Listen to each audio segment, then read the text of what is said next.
a way of showing it. Oh wait, I'm saying something here.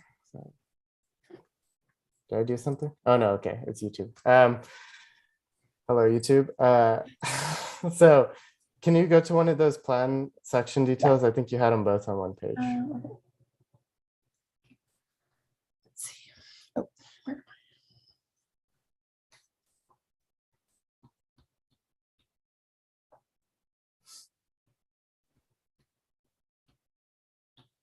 Like here.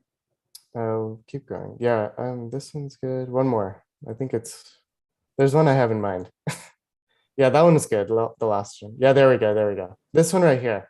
Okay. I just love the attention to detail in the way you do it. Like this wall section, this is one of the best wall sections I've ever seen.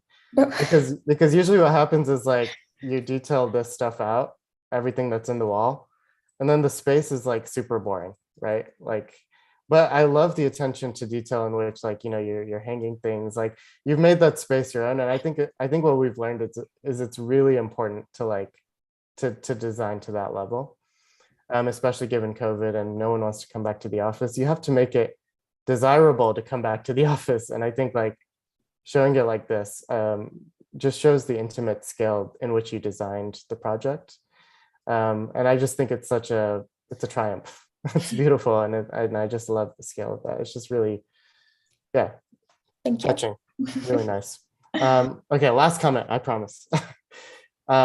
In the east-west direction, like it seems like you definitely designed the project through the section this way, right? Like that's what it feels like to me. Like that's the kind of the big moments are there.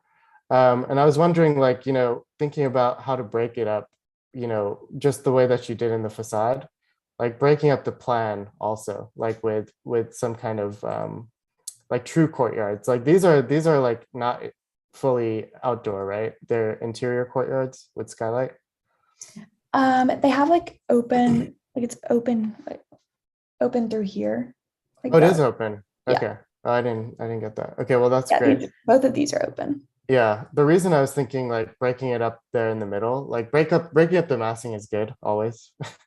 It's always a nice thing to do, but also to think about the section of that and like how you have your kind of roofs that are something like this, and then opening to a courtyard and allowing that water to kind of come down and make like a little rain garden. And then maybe there's a system for how that the water harvesting can maybe work itself back into your project. And again, you know, I'm obsessed with passive systems. So like thinking about a way to harvest the rainwater and then make it a part of the system of the building. Like maybe there's internal drains that go to a cistern and then they hold it and then it gets made. That's kind of what I was thinking. It's kind of like the opposite direction. Yeah. Or like it wouldn't be exterior there, but definitely. Yeah. Well, I think making it a spatial moment would be great. You know, like actually showcasing what's happening, maybe using rain chains or something like that to direct the flow of the water.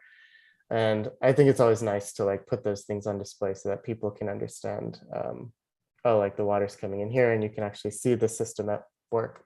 It's just nice, but it's a beautiful, beautiful project and a really great presentation. Thank you. And I think one thing that just looking at a concept board and maybe the model again as well, you know, that I would, you know, maybe suggest is to take another look at the fenestration strategy. And it might be very much tied to, you know, what Omar was referencing in regards to, you know, cross ventilation, right? And, you know, airflow throughout the building, etc. But maybe you can go to the exterior view. Right now, it feels like, and we don't see that in all the views, right? So you can be very strategic about how you show your building, but as a massing strategy, it almost seems to consist of two parts, right? It also has to do with the, you know, reorientation of the roof due to the exposure halfway through the section of the building, right? They start facing the other way. But at least in the model, you know, it feels like the back area, the tucked away area, right, has a different strategy, right, than the front area, which I think is fine. But to me, the two of them don't come together, right? And you know, like it's really a question of how you want the overall building, you know, and the overall you know, structure to read, right? Is it you know, is it two parts? Is it one thing? You know, is there a clear differentiation, which I don't think you want, right, between the back half and the front half, right? And if that's not the case, right, what can you do specifically towards the back half, right, to tie it more visually, right, to the front? I don't think, in my opinion, I don't think you need to change your system too much, right, from the front. I think, you know, towards pointers, it's actually quite successful in its openness and in its, you know, simplicity, right? And there's some variation within that simplicity, but in the back, it seems like you're reverting to these, you know, punched out moments more. And, you know, again, it's a question of legibility, but, you know, it also seems like maybe there's, you know, you're getting light through the roof, but, you know, not so much through the side, probably due to the presence of the adjacent structures or adjacent buildings. But anyway, I would just consider how you want the overall building to be read, right? Whether it's one thing, whether it's, you know, individual bays, or, you know, what the approach is there. Yes, and can you go to the typological floor plan, or the one that has the cells, please?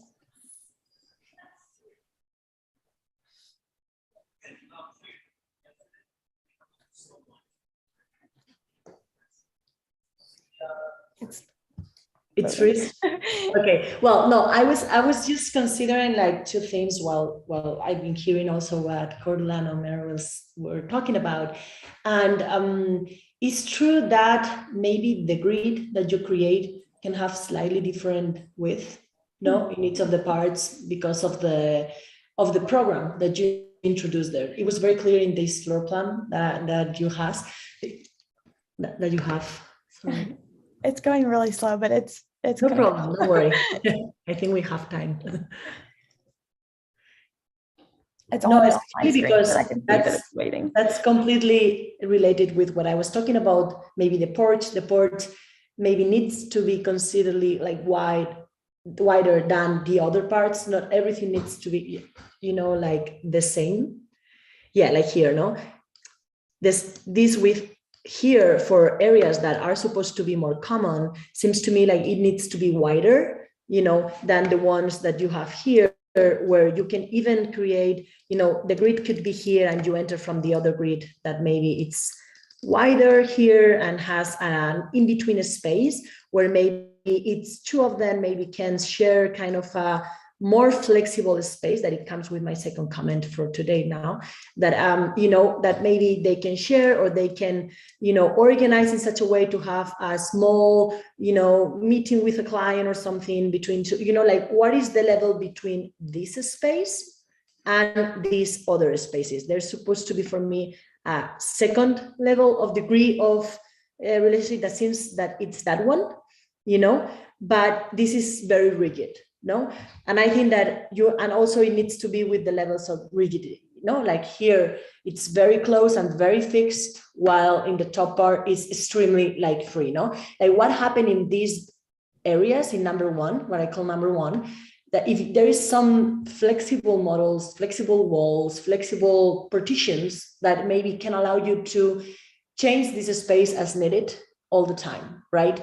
It's not the same being here that being in that other arrangement than in these other arrangements. Here it seems to be like the place where you put all kind of possibilities in the same place, but I don't see myself working here individually while others are talking here, doing the others, while, you know, like what areas, it doesn't mean that it needs to have the privacy all the time, but you can shape it as you want. So for me, this space needs to be a little bit wider, you know, to create these moments, while others could start. So maybe the bands that you create, the grid, you know, could be different in that direction. While in the other direction, maybe we can consider it too, but I don't think it's needed. Maybe this grid is more clear, but it's in the other direction, the one that changed for me, you know. And to think about, I mean, there is a lot of like examples of flexibility on furniture and flexibility on partitions that you can really work, and also materials, no? I don't know if intentionally, but it looks like, I mean, it is not, but the cells in the drawings of the section elevations that you have for the cells, they looks like polycarbonate. you know, like there is a translucent, but it's not, because then I saw the facade and then the section, and it's more rich, but it's also a possibility, no, of like the level of independence that you want to have, that could be in sound but not in visual, could be visual but it's open in the top, could be, you know, there is a lot of levels of relation between the spaces, no, that could be interesting to explore a little bit more, I would say, in the floor plan, that I think that you have a clear overall system that actually is the most difficult part, later to, you know, create more special moments maybe in the distribution of the floor plans.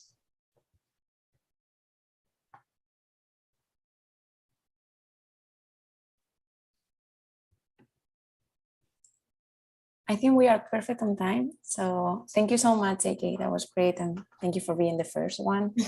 Thank you for everyone's comments. They were really insightful and helpful. So thank you. Great job. Fantastic, Anna, very commendable. Chris, are you ready?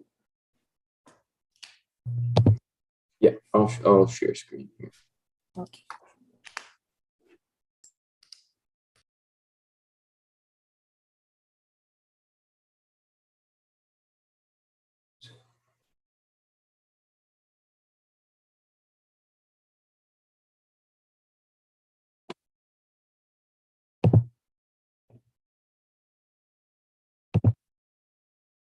Can you hear me all right? Can see everything okay? Yes. Okay, great. Hi, my name's Chris Kulik. It's good to see everybody. So after analyzing the site downtown and trends of the blocks in the city, I decided to work off the existing buildings and neighborhoods by using their shapes, configurations, and dimensions. In New Orleans, many buildings are configured around the perimeter of the block, especially you know, in denser areas like around here and in the French Quarter. And the pieces tend to be long and narrow, and a lot of times staggered too. And in center of these massings, you'll find a lot of open spaces that are, you know, outdoor, and it's a very classic design of the city. And I decided to kind of incorporate this. So I did this by having a series of staggered pieces oriented along the perimeter, where the masses are long and narrow, but still leave space for a public plaza in the middle. On upper floors, it would be connected to serve the program of the office building better. So starting with the foundation here, I kind of decided to do this in the Z-axis as well, you know, with the massing, and kind of have these staggered elements vertically as well. And by doing this, the facade on Poydras is, you know, will have a stronger presence, which is, you know, one of the busiest streets in the city. So looking at the first floor plan, there's 3 open passages through the building on the first floor to enter into the courtyard, this being on the east, the west, and north side. The first floor is home to all retail establishments and office entries to the upper floors. The walls are mostly made of glass so that the courtyard is visible and inviting to people walking in the neighborhood. The second floor is the largest office level, featuring private offices, communal spaces, meeting rooms, lounge space, and a library. As you can see, the gaps between the massing are connected on this floor and emphasized by glass and the recession of the massing. For the third floor, we take away a piece for the reasons I spoke of earlier. The layout of the third floor is similar to the second, however, it's more offices on this floor, and there's 2 double heights, so there's, you know, balconies looking down to the second floor. And lastly, on the fourth floor, there's an auditorium which can be used for presentations and meetings and discussions. And also there's a large outdoor patio space connecting the two cores here.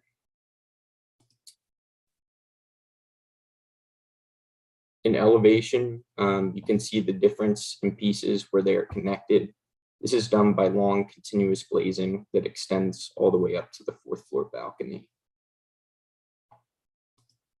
In this elevation, the height staggering can be seen, getting taller and stronger on the Poitiers side on the right. In section, you can see the differences in pieces once again, but also shown is the interior courtyard and the drop ceilings where the mechanical systems run through. The mechanical and electrical system follows the circulation path and delivers air and electricity into every room. Here's a 2nd floor circulation, kind of is a typical floor plan to look at here. So here's the HVAC system being delivered by the mechanical core on the west side of the building. As you can see, it pretty much directly follows a circulation path, entering into each and every room. Moving on to life safety, there's 2 cores that abide by code regulation and 2 ramps for ADA accessibility located on the east and west side of the project. One is a switchback style kind of ramp and the other is a straight run, and the dimensions are shown. So when thinking about this facade, like the massing, I wanted to take inspiration from New Orleans history and put it into kind of a modern context. Many houses have this stucco-like material, and I wanted to recreate that for an office building. While stucco is not really used for office buildings, I thought that a modern kind of solution or approach would be using precast concrete panels. And like with the massing, I wanted, so with this, New Orleans is known for being very hot and humid, and I think a great parallel with the precast concrete paneling would be to have a ventilative facade, to better ventilate the project. And lastly here, in a reflected ceiling plan, the lights can be seen. Variety of lights were chosen and placed methodically in relation to the program and natural light. Ambient lights were placed in public spaces to have more widespread illumination, and private spaces like individual office units. Accent lights were placed to have more precision. And then lastly here, I'll go through some perspectives to better visualize the project.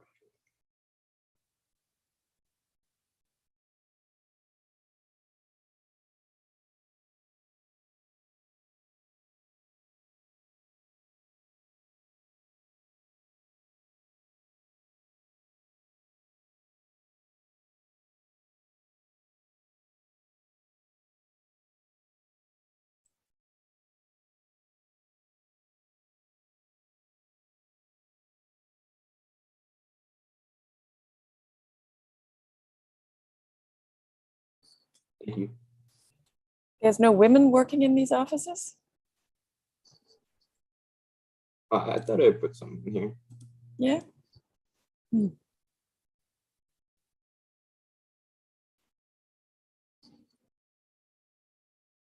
Next time. That's rough, Chris. That's rough. Yeah.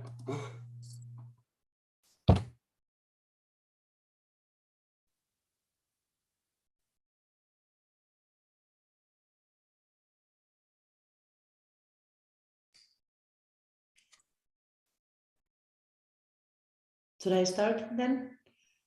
Okay. Sure. Okay, I will start and then you can continue and then we can comment or discuss more other things. But I think that your main idea, we have to simplify it in one big idea, is the courtyard, no? The courtyard as kind of an oasis, kind of a, peace space, kind of a place that maybe it's, kind of blocking the sound of the street that seems to be quite a wide street and with cars and so on. So it becomes like a buffer for me to enter into your office and working and kind of concentration space, right? So in that sense, I think this is a very interesting movement to consider all the volumes maybe overlooking the patio, no? A patio that from my point of view, especially in the view that we have right now, maybe needs to have a little bit more of treatment, no? Again, like maybe some kind of vegetation that really can grow there, maybe more vegetation even, that can create more like fresh air that later you can work very easily with the cross ventilation, as was talked about in the other project, no, the passive systems, because you have not very wide pieces, right? So you can really create this situation. But I'm a little bit more concerned about the floor plans in relation with the patio. No, if you go to one of those, starting from the beginning. Should I go to the first floor plan? The first floor plan, yeah. So this one, yeah. No, to the next one. When you go up. Yeah, here, no? For example, here, I see the most interesting moment for me is the one that really, if you create a whole patio, that it's the most important part of the project where everything will happen, it seems to me like the main places to work maybe overlook the patio, no? Instead of looking to the other parts. Maybe here it's a little bit more sound. So maybe what about inverting a little bit? Because in this one, isn't the only one that I saw like this happen, but for example, here you have the bathrooms looking to here, that, and maybe here is the one that it's a little bit darker, this street, as we saw in the other project one, in this one, seems like this space should be the interesting one. Let's move on to the next floor. Because here, nothing overlooks the patio. It's everything about corridors. There is a huge amount of space dedicated for corridors, while at the end is a corridor with things in one side, right?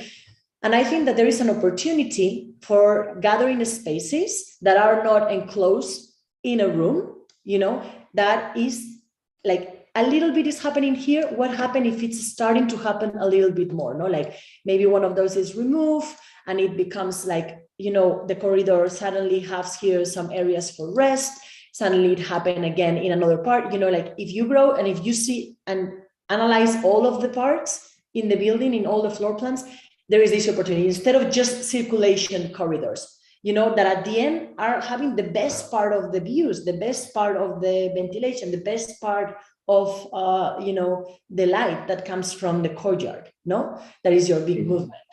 And the same is looking into the terrace spaces. For example, there is no differentiation between types of windows. And at the end, you decide to take the New Orleans pattern of windows that you analyze and you put the same everywhere. But I don't think it's the same. It's not the same the light that you will have here than the light that you will have here than the light that you will have here because of the orientation. But also, like here, the opportunity of looking to the open space and is the solid wall, So there are opportunities also to rethink about the openings, I remember there is one of the renders that has this big open double height space, and you can see the wall with all these little punched windows, Instead of maybe having the opportunity there to create more expressive or bigger, depending on the orientation, or longer or more horizontal windows to work, to make the space different also in the quality of light and the experiential moment that you're going through. And this will help you to make more hierarchy between the spaces. What is more common, what is more individual, the hierarchy of the openings, the hierarchy of the double heights, the hierarchy of the circulation, the hierarchy of the light. That will be a little bit my direction on the project. Chris, what you ended up with is somewhat of a sterile end product. It's starting with the renderings, the exterior elevations. It's very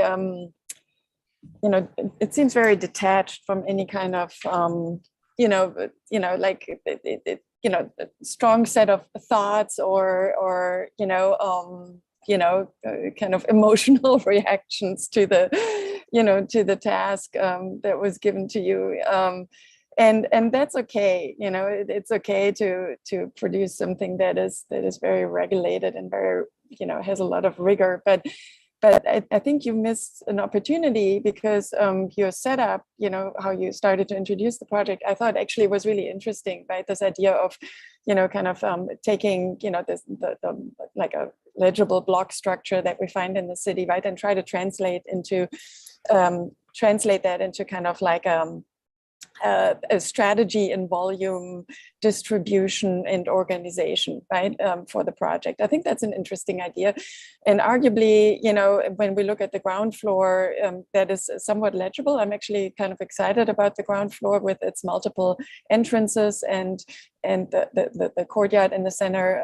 As was already pointed out, I think the courtyard currently, in terms of its use and in terms of its configuration and productive agenda, is underutilized, right? There's a lot of things it can do, right, in terms of water management and surface conditions, etc. But I do like the multiple entrances, right, and the opportunity it allows for circulating through the building. Unfortunately, when we get to the upper levels, you lose that trajectory, right? Then, you know, you kind of resort to you know, a very normative configuration of corridor and perimeter office spaces. You know, even the office spaces themselves, and you know, that's really a charge that I want to put on you and everybody else as you're going through design school.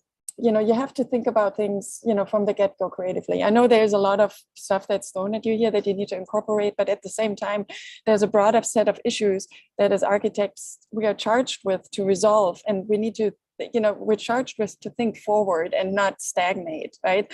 And that in this case has to do with, you know, office environments, right? How do we work together, right? There's been a lot of discussions about that during COVID, post-COVID, you know, like what does this all mean, right? And we can't just assume that we're, you know, falling, or we shouldn't just assume that we're falling back into where everything used to be, right? It really requires a little bit of research into the history of office space and interior office design, and then thinking about what can we as architects contribute to the idea of collaboration, co-working, right? You know, a collective work environment now, right? Especially after the last 2 years, right? So it shouldn't just be, okay, here's my office with my one desk and the door leading into it, right? There's many other means of working together that already have been studied pre-COVID that I think could be thought of and incorporated, right? And it should translate beyond, you know, here's the corridor and here are the, you know, the offices with the door. That same kind of, you know, like missed opportunity translates into smaller scale or not lesser, but other areas of the building, such as the lighting strategy, right? Again, you know, just a little bit of research would allow you to think beyond a gridded ceiling with, you know, fluorescent lighting or, you know, grid, you know, like recessed lighting strategy, right? That's not what we want to do anymore in offices, and that's not how we want to work anymore, you know? So there's just so much opportunity in regards to, you know, and I'm really just talking about the programmatic organization, right, that you were given and how to think about it creatively. And again, I think you had a setup at the ground level, you know, in terms of these clusters that you created and the breakdown of the program into segments, right, that started to emerge, that could have been, you know, taken into the upper levels and maybe generated this, you know, thinking, or like generated a strategy in terms of how we can think about collaborative space. Sorry, Chris, I dropped.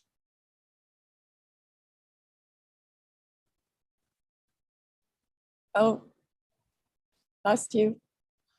He's having internet issues, so he went off. Yeah. Wait, sorry, can you hear me? No, yes. It's in and out. Yes. Okay, well, that's too bad. I'll have to write you a note, maybe. Should I try? Okay, I'll try. So I think the beauty of the project is the ground floor. Like the way that you get people into the building is really, I think, a really good move. Just the clustering of the program and the way that you kind of move people. There's a few like I would say like missed opportunities maybe that I was thinking about. Like this doesn't feel super special. Like I think there's a way that you can kind of coordinate stairs and ramps in a way that makes it feel like an experience as you're entering the building. And especially like this one, I really thought could have been done better, especially if you're like a person standing here looking that way. All you see is handrails, right? That's like all you see. And I think you even have a view of this. So think about like how you can kind of like weave the ramp, like the ADA is not meant to be something that hinders design. It's actually meant to elevate design. So like if you really think about how to move all kinds of people through your building, like and you give it a sensitive kind of thought, I think you could do it beautifully. And one thing to think about is like right now your ramps are like, this is a super pragmatic comment, but right now your ramps are 1 to 12, and so you have like all these handrails and all these requirements that you have to meet. But if you actually have a gradual, a more gradual slope into the project, a 1 to 20 ramp, you don't need handrails. And like you have a lot of space in here that you could actually have a much more gradual entry into the building. That's like a little bit more sensitive to the context, and then we don't have to look at handrails all the time. Every project I ever worked on, I did this because I hated looking at handrails, and you can never design them well enough so that they disappear. Designers are always like, oh, they disappear, but I'm like, nope, I'm looking right up. So they'd be better Do if they they have weren't to there. be like a straight run, or can they like curve? No, it can switch back. It just has, the slope just has to be 1 to 20. You still need landings and all the same stuff, but you could do a more gradual thing. I'll send you some projects maybe in the chat that use that method. And then the other thing I was thinking, and I'm sure someone's already mentioned it, but I thought the precast concrete was a total missed opportunity, where the way that you use it, it ends up being very, I think Cordula said, normative, or like kind of like what you see the everyday office building. But with the precast concrete technology and the way that it's moving, like there's so much you can do with it. You can pigment the concrete, you can add textures to the concrete, you can do many things to have more design intent behind the placement of the panels. And I think like there's an inherent efficiency in using precast concrete that doesn't change if you change the mold, and you design the mold to be like much more unique or much more interesting in the way that it shows aesthetically. And like that's something just being flat, you mean? Yeah, I mean, it can be flat, but it could be pigmented, it could be textured differently. Like there's like all these different techniques in like how you rake the concrete to give it texture, to break down the scale of it. So I would say like you should really like dive into that, get obsessed with it, get obsessed with the technique behind it, and you can actually make it go much further than what you're showing. Because like I said, I think like the project is totally good. Like there's things that you could work out. The courtyard could be more interesting hierarchically, but like all the ingredients are there. I think it's just like you got to the baseline of like what is required for the project, and then you didn't push it further. Like to get to the baseline, because that's step one, is like understanding all the basics, and then step two is to like really do something unique and do something that actually is innovative, And Cordula mentioned like the ACT tile, like there's so much technology into like how to treat the ceiling. Like just thinking about felt panels that are maybe like panelized, or like something interesting. Like you can hang anything from a concrete slab, right? So that ceiling could be super dynamic and interesting. And I thought the comment about the offices not being generic is super spot on. Like we mentioned with the AK's project, just imagining the life of it, I think goes a long way. It allows people to like imagine themselves there, other than like, just a generic box with bays, and yeah. So I don't know, it's good, but it could be great. I think the ingredients are there. Like just, it needs some like some spice, some cayenne pepper, some paprika, ground black pepper, something like this. Yeah. Thank you.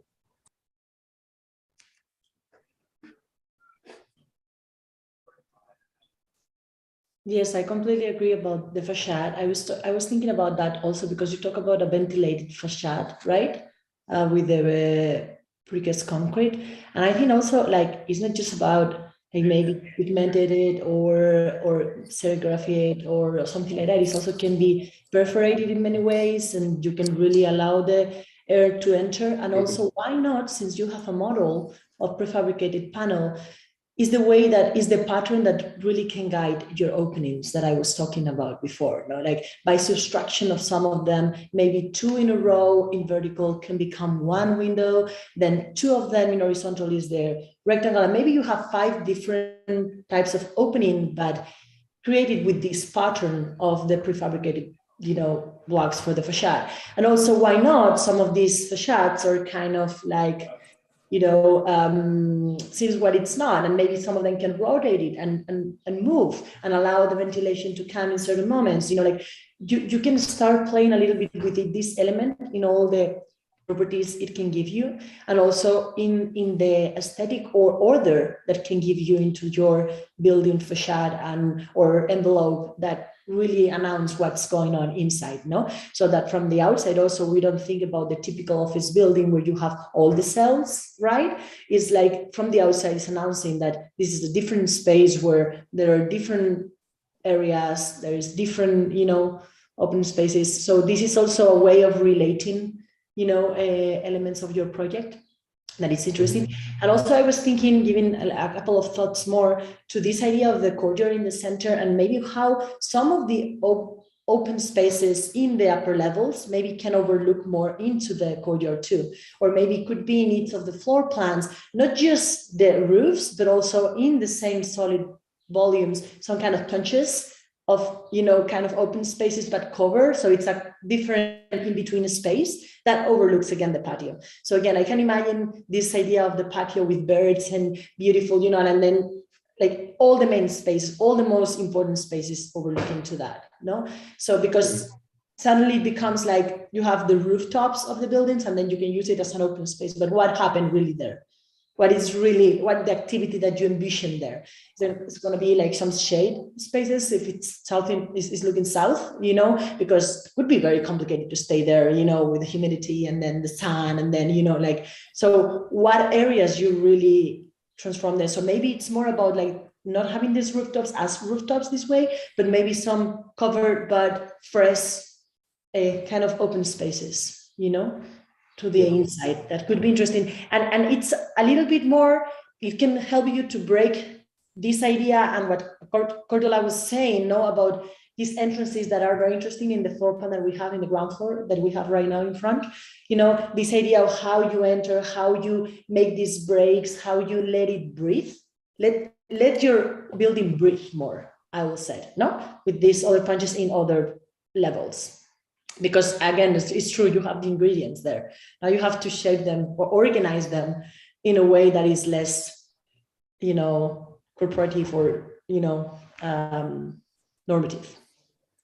Yeah, what I will say is I kind of realized that like later when I was, you know, doing the integrated parts, and I was kind of looking back at my design and kind of being like, yeah, I could have, you know, done this or opened this or added this. And yeah, I do agree with that. Well, it's a process. You learn from your own process. It's not over your process. It doesn't finish today. You know, it's things that you can, you know, take into account and continue thinking about for the next projects, but also in this one, if you want to change things for your portfolio or, you know, so it's not an open, it's not finishing today. The project's never finished. It's a matter of approach, really, right? How do you work through, you know, a project like this? And I'm not sure how it was presented to you over the course of the semester, but, and you know, sometimes it requires that you go back and revisit early decisions in order to make it work. But you know, in a way, it's establishing what's most important to you, right? There's so many ingredients here, right, that you need to kind of connect and combine, but at the same time, you know, like your attitude might be, okay, everything operates at the same level and it becomes this, you know, really, you know, crazy conglomerate of things. And that's how the building, you know, reads in the end, right? Or you can say, you know, certain things, you know, or one component, right, is really what's driving the decision making for everything else, right? And it could be the program, it could be the structural system, right? That really, is really figured out, right? And you have a really strong idea about it, and that dictates what happens with everything else, right? Or it could be, like building systems combined, like as, famously Pompidou or other, the Lloyd's Bank, or right, where the building systems become really strong and legible and dictate things, right? Right. So and I find it helpful to think about it that way. What's most important to you. Or it could be, the passive strategies, or in order to allow you to make other decisions based on that, right? And it really then helps with the legibility of the project. So in your case, you could have said, okay, like I'm ended, like I came up with this really like rigorous and kind of, repetitive environment in a way, and system, right? But now I'm gonna, and this is my setup, but now I'm gonna, find opportunity within it, right? Where it's varied, right? It's mutated, right? Or maybe it's broken, it's interrupted for whatever reason, right? Or it's, in its rigor driven to the very end, super meticulously, and that's what becomes legible, right? So it's about your agenda for the building. It's not just responding or checking off all the things that you're asked to do. It's about, bringing in, your idea or set of ideas and making that legible. Mm-hmm. Yeah.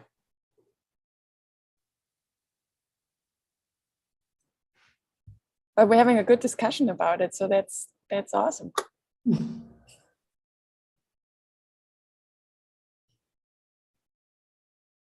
One last comment. Are we on time, Andrea? No, we have a few minutes more, so like Okay. 3-4 minutes more. Yeah, I was just looking at the drawings. I really like, as a kind of conceptual idea, I guess, but also something that really matters in building systems, is like you don't have like 4 facades. You actually have 8, because like you treat the courtyard in this way that's like an exterior facade. And I think it's a really interesting choice. And I think for a comprehensive studio, just like to have a discussion about it, I think it's an interesting building systems problem. Like how do you keep the outside outside, and how do you keep the inside when you have this courtyard that's like punishing or penetrating through? And I think it resolves itself really nicely. And I was looking at your renderings. And there's one rendering where it's like the inside of, you're looking at the interior courtyard, but it looks like you're outside. And I think that's a really, really fascinating part of the project, where I think it kind of looks like the architecture has a kind of urbanism to it. Like it feels very much like occupying the streets of the city. If you keep going, there's one more view. This one right here. These two. Yeah, these two. There's something about your project, and I think it's that ground floor that really feels like a street that's like weaving through the building. And the renderings, although they are like, kind of, I don't want to be too harsh here, but like they could use a little bit more life. But I think like the ambition of it is really strong, because this feels like like being in a market or bazaar in like one of these, like Fez or Marrakesh or something like that. Like it feels like one of those cities. Those cities have like really deep courtyards. Like some people talk about like a sponge. Like it weaves you from the outside to the inside. And I think these two views really show the ambition of that like really well. And it just makes me want to like redesign your facade even more because I'm looking at it now, and it looks like kind of like an office park, in suburbia somewhere. But I think it could be so much more dynamic and beautiful. And you should look at those projects like in Morocco and in Marrakesh and places like this, in Fez, and how dynamic the interior actually is. Like allow the people to kind of like spill out onto the street. Like reconceptualize it as a real street that's going through there, because I think the potential of that is huge for me. And I think, yeah, and take Cordial's advice and populate your people with more diversity.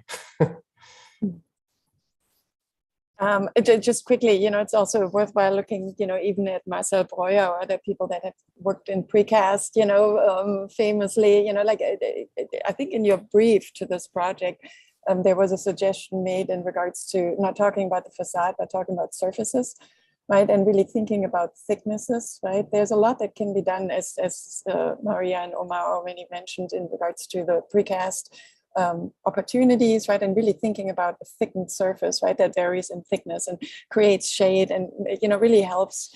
And you have to ask yourself what the opportunities are within the precast system, right? So in that case, it would help to create shade, it would create depth, right? It would create variation in the facade. It becomes really apparent in this image.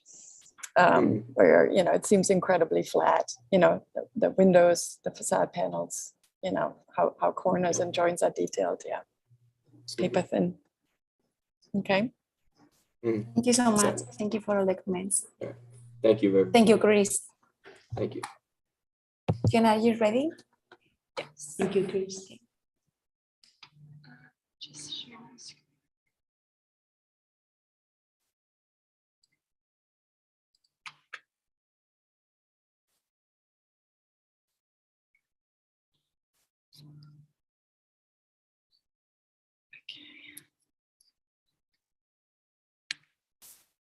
Okay, is it full screen for everybody? Everybody can see it.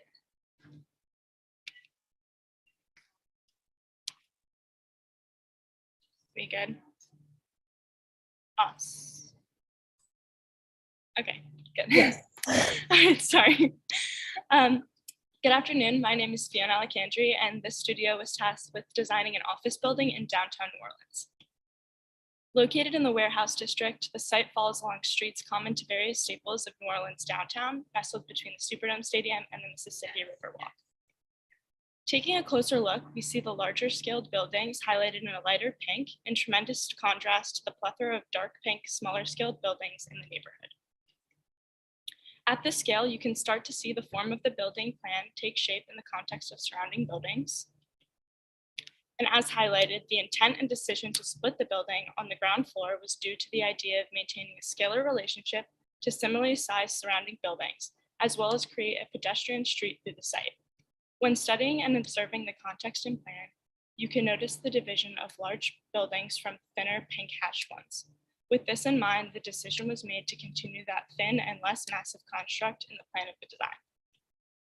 When deciding the justification for this division, the most apparent factor was simply listed in the assignment sheet, with the requirement of two forms of office space, being cell office and open office. This forced a divide which could be exploited in plan. In redefining what an open office was, represented in pink with organically shaped spaces and dynamic sectional qualities, this was meant to contrast the Eastern building's uniformity and more typical cubicle and small office conditions represented in green. While this division is the driving conceptual factor of the project, it was important to create moments of crossover between both spaces to maintain a healthy and productive work culture and not create too much divide between the spaces of general workers and that of the company leaders. It was important to further imply this unity of the two masses in both structural and mechanical systems, creating a consistency between the project. The two general masses of the construct were created along a typical grid, which informed the structure. A concrete pilotis system was employed in this project and utilized columns and dense concrete masses on the ground floor to support the buildings and balconies above. The mechanical relationship of the typical HVAC system is seen here, with the largest vents and mechanics being located under collective basins on the roof and dispersed with smaller vents to the open spaces and offices. Populated in plan, the ground floor created a strip plaza through the middle of the site, leading to the rest of those similarly scaled buildings as mentioned before, creating an almost third vertical street dedicated solely to pedestrians. As for the program, the ground floor offers unity and retail opportunities across both buildings, as well as storage and mechanical distribution. ADA accessibility remains of primitive importance in this project. With 3 public entrances and needing 60% of them to be ADA accessible, I decided to create all wheelchair accessible entrances to the main plaza. As for egress, 2 fire stairs and 1 experiential stair were utilized, with only one of the fire stairs projecting all the way to the rooftop. ADA ramps lead the pedestrians between the buildings, entering the project in an elongated plaza populated with tables and chairs, as well as holding the bicycle storage and loading areas. The second level starts to define that division of organic and open space in the western building, with the largest space serving as a library, whereas the eastern building follows the grid much more rigidly. Program in place further continues this idea of separation, with the connection on the second, third, and fourth floor being a glass skywall. This skywalk acted as a connection between the buildings and upper levels and created for an underpass on the plaza level. Because the levels of the two buildings had different sectional qualities, a ramp system was meticulously calculated to create and improve and necessary navigation between both masses. This skywalk maintains sectional qualities seen here that allow for vegetation and miniature gardens to be utilized along the southern face as to take advantage of the sunlight access that the skywalk would endure. The third level starts to play with the western mass as a sectionally dynamic construct, introducing double height spaces and massing pochets relationships. As highlighted in the program, the western building's meeting space is projected over the massive open office space below. Said office space and open space can be seen here perspectively. This is further witnessed in sectional perspective qualities with the double height elevated auditorium on the ground floor and sunken classroom on the fourth and final floor. That floor, which we can see here, is the direct promotion of that dynamic and modern working condition with public meeting space and encouraged collaboration. This idea is still heavily contrasted by the conventional Eastern Strip construct. The roof takes form as an occupiable space with some areas reserved solely for vegetational growth. Beneath the wooden paneled roof flooring is a meticulously curated drainage system, drawing runoff towards the building's edge to the water collective basins to be distributed down the building's facade. The details of the roof condition are explored here with two general configurations being the sunken gardens on the left and the user occupiable paneling on the right. Both utilize a sloped concrete detailing that directs runoff to the building's edge. This perspective shows what it might feel like to be a patron enjoying the offerings of the rooftop. In a more detailed sectional relationship, as well as in plan, you can start to see how the water would be directed with slopes and drainage on the roof and then dispersed to the perimeter spouts. Additionally, water collective basins are located on the tops of both masses above the mechanical systems of the construct to be used as an energy saving resource with reusable water being generated throughout the building. In this simple sketch diagram, you can see the basic mechanics of the water traveling down the facadal downspout and distributing to the soil of sunken gardens below. This wall section axonometric drawing gives a more clear condition to the facade treatment and its relationship to the balconies and building conditions it covers. In elevation, you can start to see how those treated wooden spouts start to create an intriguing facade condition and a textural lamination unlike anything in the surrounding context. Taking a larger scaled look at the building in context, you can see how it remains true to the predetermined idea of bringing back smaller scaled urban structure. An aspect of the facade and building context that seems to draw one into the site might be the intrigue of the void between the two masses and the interest of walking under the all-glass skywalk. You can start to see how this void and intrigue was meticulously placed along the most major historical street of Poydras in this street view perspective. Thank you so much, and I look forward to hearing your feedback.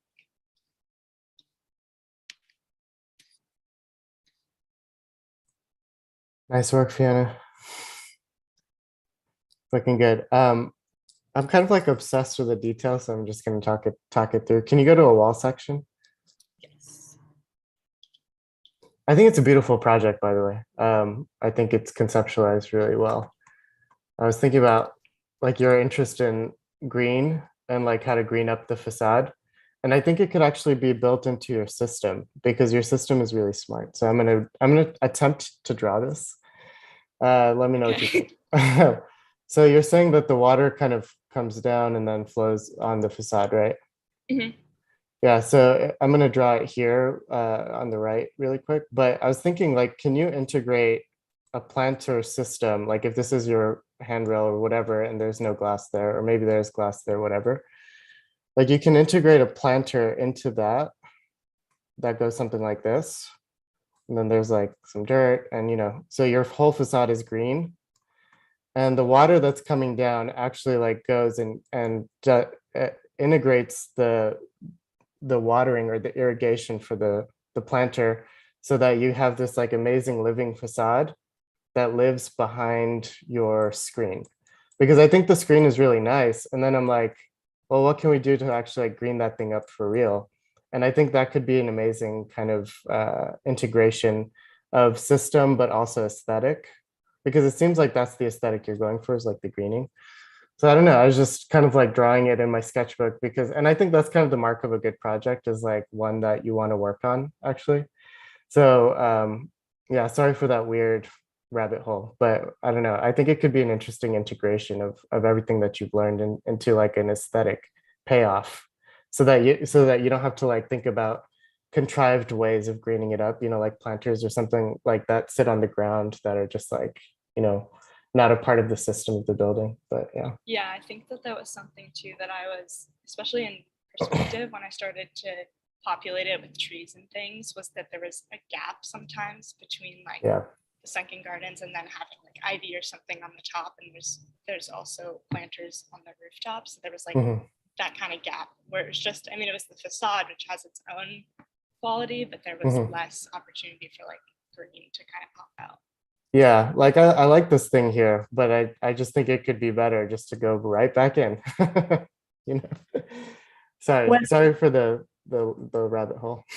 Actually, about this detail that you just point, I was thinking about that because in the render, it becomes like a little bit higher, and here is, for me, it's here a lot more beautiful. No, when it just apparently meets the ground. When it's not, it's just the planter and it's leaving the separation needed for the material not to be corrosive or whatever, But in the render, you leave like almost 60 centimeters of gap that I think doesn't help to the project, because what you're trying to emphasize is that the porosity of this facade, the light still enter a lot, and so on. So you don't need this gap to appear in any case, right? And I think it's more beautiful when it seems like it is floating, but it looks like it's growing also from the ground, like it's kind of like a plant itself, So yes, I agree with that. What is the material of these strips again? So yeah, we like kind of were contesting with a few different options, but we settled on like a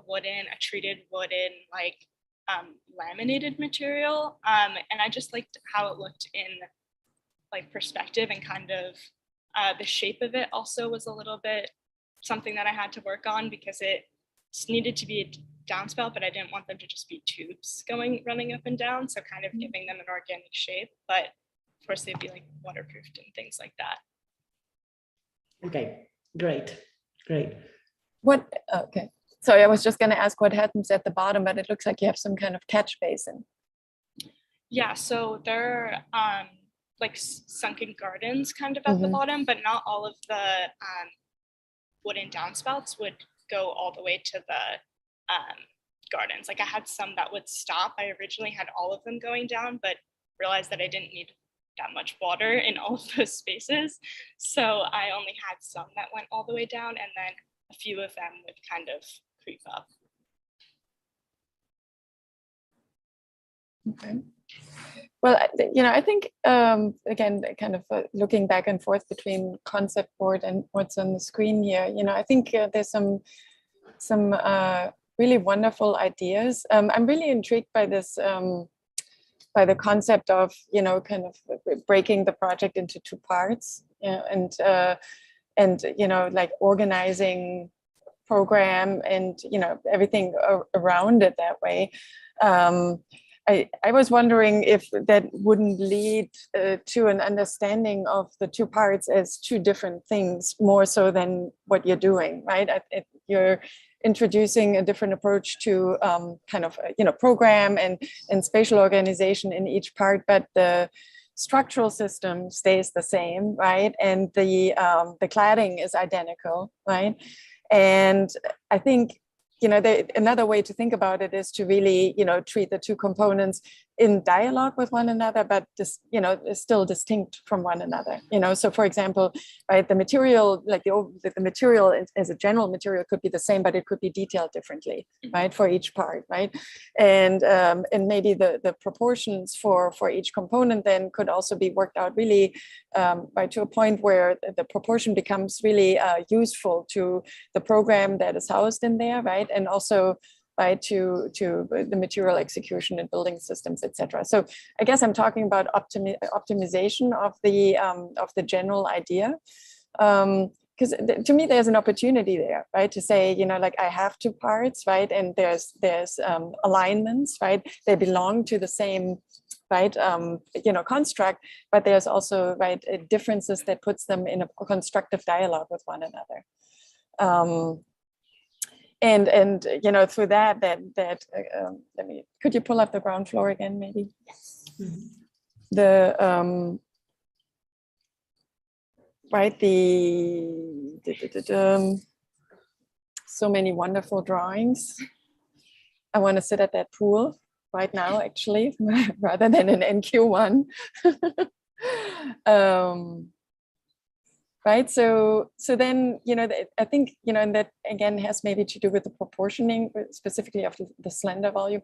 Maybe that offers also an opportunity to think about that space that is generated in between the two volumes as something that is really,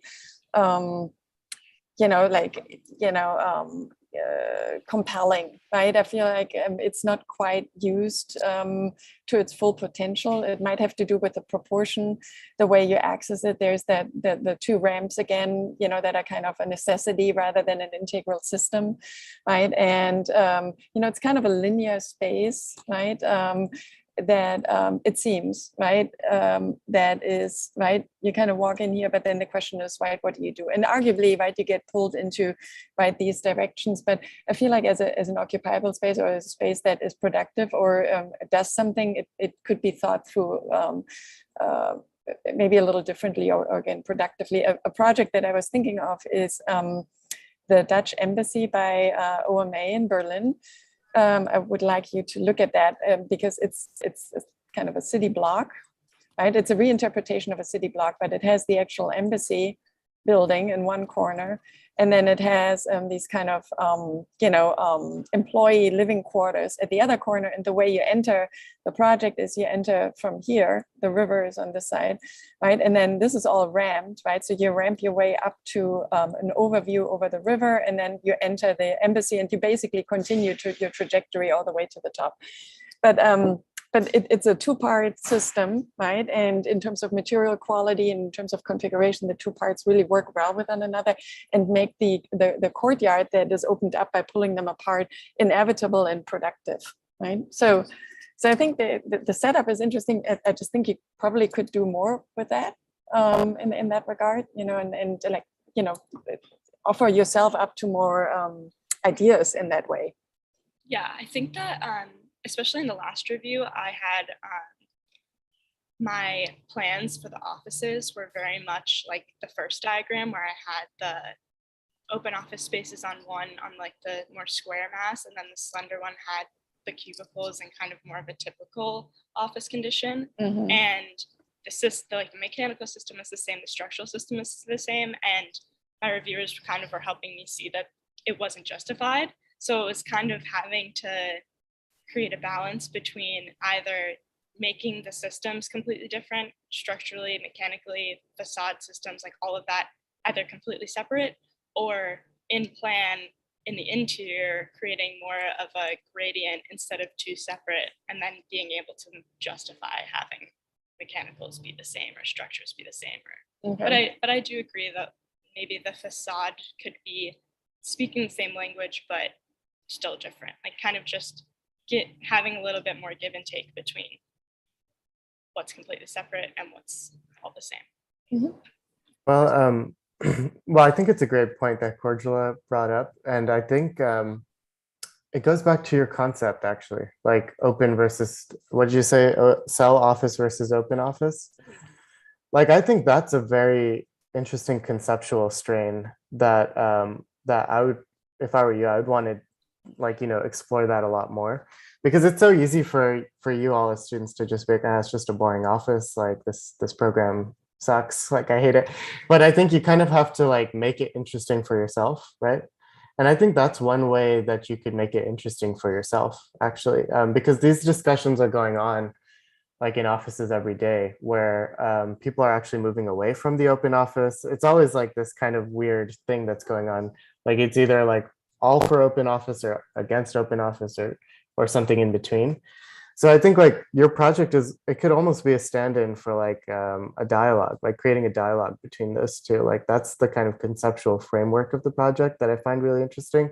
But then like I want like pedagogically, like given where you are in the program and this is integrated, what does that mean for the building systems? And what does that mean? Like the facade treatment, like how is it different given an open office layout versus what was the other one? The cell office layout. Like is that's something that I think like that's a project, it's not just an integrated studio project that you put in your portfolio and you call it a day, but that's like a real project. Like that's something that you could explore like in your whole career, is like trying to understand the differences parsed out between those two things. You could do a fellowship about this, you know what I mean? Like that there's something there that I think is super contemporary and people are thinking about, that I think young minds like you should be taking on those kinds of problems. Like right now it's like completely separating it, but maybe that not everyone can do that, given sites and things like that, different lot sizes, etc. Like how do you actually like create a system that talks about the differences there? And it actually affects the architectural part of it, This is I'm always interested in like architects making themselves more important. Like I think the thing that happens in practice is like they actually make themselves irrelevant by just kind of doing the same thing over and over again. So this is a way that like your expertise would be sought after. Like people would want to know like what's going on, right? Yeah, I think there was a little bit of like when I was talking in my presentation about the cultural like necessity of having there be crossover between maybe the open spaces was housing a lot more of the office workers, whatever the office space was, I'm sure there would be a need for collaboration. And having them be so separate in my previous review was posing an issue for just the culture of the office space, because you were never seeing the CEO of the company or the project leaders of whatever your company's working on. And so that was kind of the reasoning for having the gradient. But yeah, that was something that I didn't think about until kind of a later part, and then kind of fixing that, but also keeping the concept was definitely something I had to play with. Yes, Fiona, I agree with everything that has been said. And I think that you push a lot into this new concept of the facade, that it's really super interesting, and you try to deal with the details. That is not an easy thing, and how it could work. Of course, it could be better. Of course, we can rethink it twice and many things, but I think it gives you a lot of opportunities, and in many other ways, no? Because I agree with first comment of Cordula and then also Omer that talks about like the differences between the facades in one volume versus the other. But I will add another one. No, we have here also two facades, let's say three facades. They're looking to these buildings that seems to be not super interesting, right? And that has certain height, not very high, but certain height, that seems that it's going to be there forever, or at least for a long time, or maybe they will replace for something else, but still going to be something there.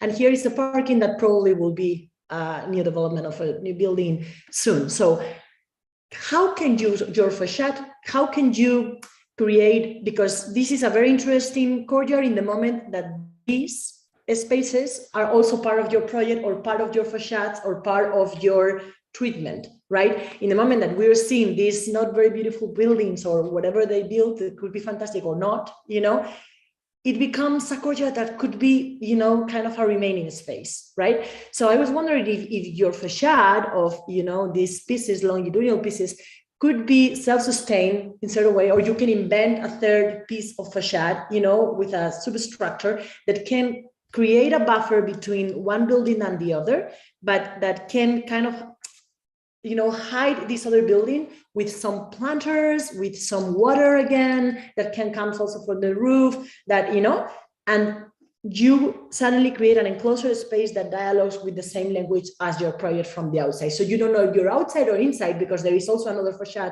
inside, right? And this could be an interesting way, no, to think about it too.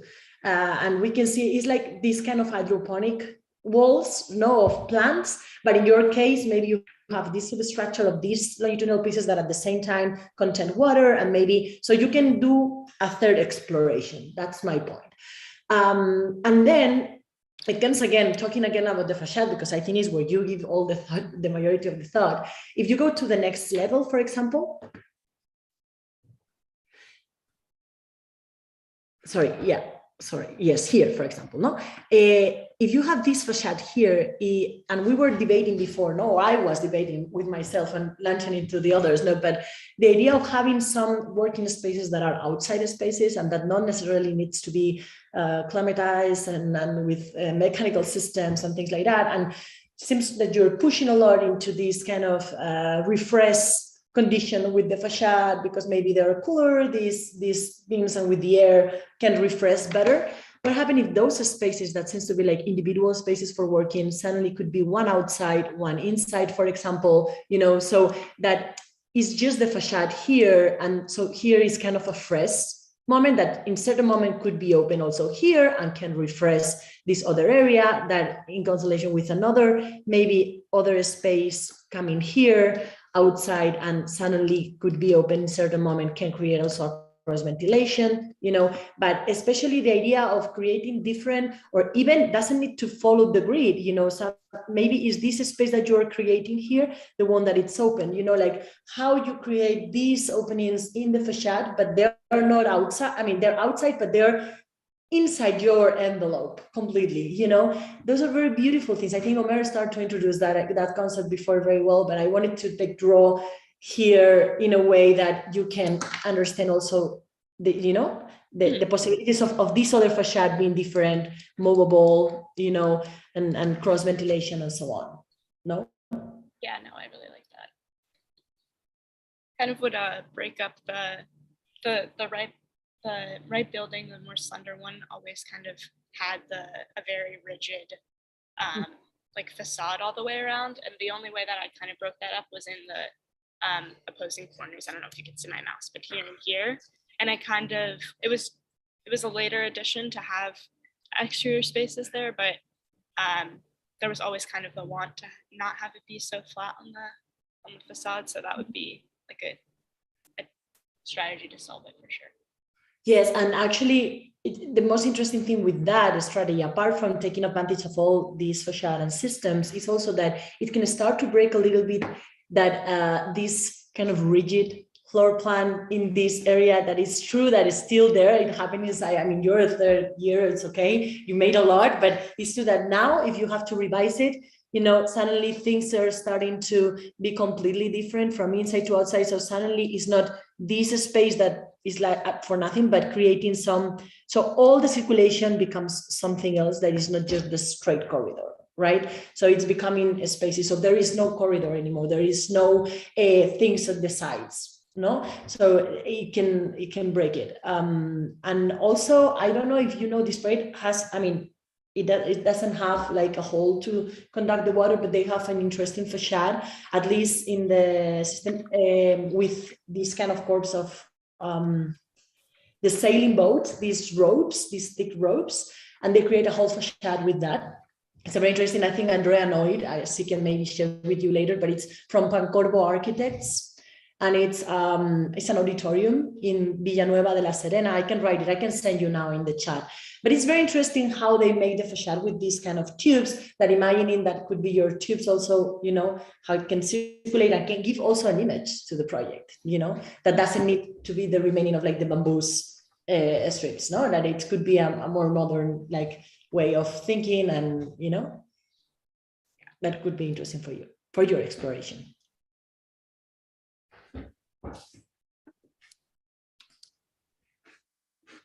I had a question, Fiona. I might have missed it. Is that ramp in the middle, like the sky space or whatever you called it? Is it always ramped, or is it just so it's ramped on the second and fourth floor, and then the third floor they are at the same elevation, so it's it's continuous on the third floor plate. But the reason for that was because we wanted to have that western building be sectionally like very different. Yeah. And so that kind of informed having a higher ground floor, like floor to ceiling height, and just kind of having all of those plans a little bit different than the slender building made it so that the second and fourth floor plates weren't lined up. So those had to have like ramps, but they were pretty gradual. Like the difference is like a few feet. It's not something crazy. So the ramps are pretty gradual, but the third floor, they lined up. So you didn't have to have that. Mm-hmm. Yeah, I mean, that's a detail. I was just curious about it because it kind of feels like an airport or something, you know, like you're like always kind of gradually going on a ramp in an airport. It's usually like over 300 feet or something like that. I'm thinking about O'Hare because, you know, I was in Chicago for a while, but that I would try to minimize, like I'm guessing you already did, but I would try to minimize that as much as possible. Yeah. But also like to think about how you could subdivide that ramp. What's the span again here, 20 feet or something? Yeah, so it's 20 feet for each of the bays. So that's probably around 40. Yeah, so I would reconceptualize that on every floor, not just because of the ramp, but even if it's just kind of you're just walking across. Like think about how to subdivide it. It's a little bit like what I was saying to AK about her porch. Like it's a long space for just transition. Mm-hmm. So think about how to reconceptualize it as like, you know, a link between the two spaces and not just this sort of threshold, you know. I think the best thresholds are the ones that are a place for like landing also. Like porches, that's why everyone's obsessed with porches, because they're not just a space of transition, but they're a space of, you know, community, right? So how do you get like team A and team B together? And that is through that, right? So thinking about it, I think in the section you do a really good job of like selling it there. But in the plan, like how do you make it more of this like kind of communal meeting space, right? It's hard to do it on a ramp. So you might have to like, you know, isolate the ramp to a smaller portion, and then have like kind of open space, you know, something like that. And then keep the landing there. So maybe you can come up and then you can get off of the landing and then kind of occupy the different levels. Like I just think it could use a little extra touch of, and you're fully capable, I know that. So like it just needs that extra Fiona touch to like make it feel like more of a space to land on, you know, rather than just this transition. But well, like I think it's either that or it is a pure transition, right? Which then puts some importance, right, on, you know, where you land, right, in the respective volumes. You know, I think it could also be just, you know, really a connector to get you from point A to building A to building B, you know, without programming it. It doesn't have to be, right? Which puts again more emphasis on the respective buildings. Right now it's almost like a third component, right? Or it has the potential to become. So I think what Omar is saying is that you have to decide, you know, where you want to place it in the narrative. Yeah, I think there was what's kind of getting isn't articulated as much as kind of the idea of if I wanted it to be disappearing in the concept or in plan or in section or just in how you approach the building, if I want that mass to be less important or more important and disappear, or if I want it to be like a moment. And I think that in some cases it does disappear, and in some cases, like in the perspectives, it's like this big thing that you're walking under. Yeah, I was looking at the perspective and just thinking like that could use some TLC. Yeah. Yeah, also you can think about like not just aligning all of them in all the floors, no, like having one here in one floor, in the next floor maybe is where you have it, in the third floor maybe it's here in the center, you know, in the other. So that also gives you a little bit of invitation to get in from the street. So something is happening in the roof, you know, that it's a little bit different. It's not just the typical, because this could look like a core, more beautiful because you have some planters, but you know, you have kind of a wall, you know, of glass and planters, but a wall. So if it could be more walkways kind of idea, and maybe this helps you also to break a little bit your floor plans too, because you don't have the in the middle kind of access to both of them, you know, so depending on the floor, it can change. You know, it can allow you also to hang maybe some plants from the kind of bridges, or, you know, like that continues with the same idea of your facade project and, you know, again, invitation to enter. So one last thing that you might just be interested in, and I think sky spaces were like originated in Detroit, Michigan. Have you ever been there? No, I've never been. It's like a city of sky spaces that don't get used. They're like always these transition spaces. But there's this really interesting thing they call the people mover. Detroit is a weird city. If you haven't been, you should try to go. But the people mover is like a monorail. It's like this weirdest, like anachronistic thing. But everyone who goes to Detroit, they take the monorail. And it's interesting, the monorail like drops you off on these sky spaces, like the linkages between buildings. It's really, really weird and interesting. Just something that you might be interested in. I don't know. No, that's cool. Yeah. Since your project is like all about that. Thank you so much. Thank you, Fiona. Thank you for the comments. Thank you, everybody. Thank you. Very beautiful drawing. Thank you.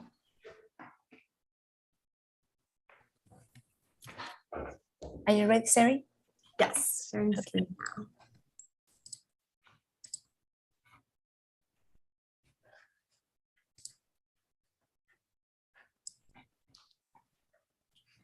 Okay.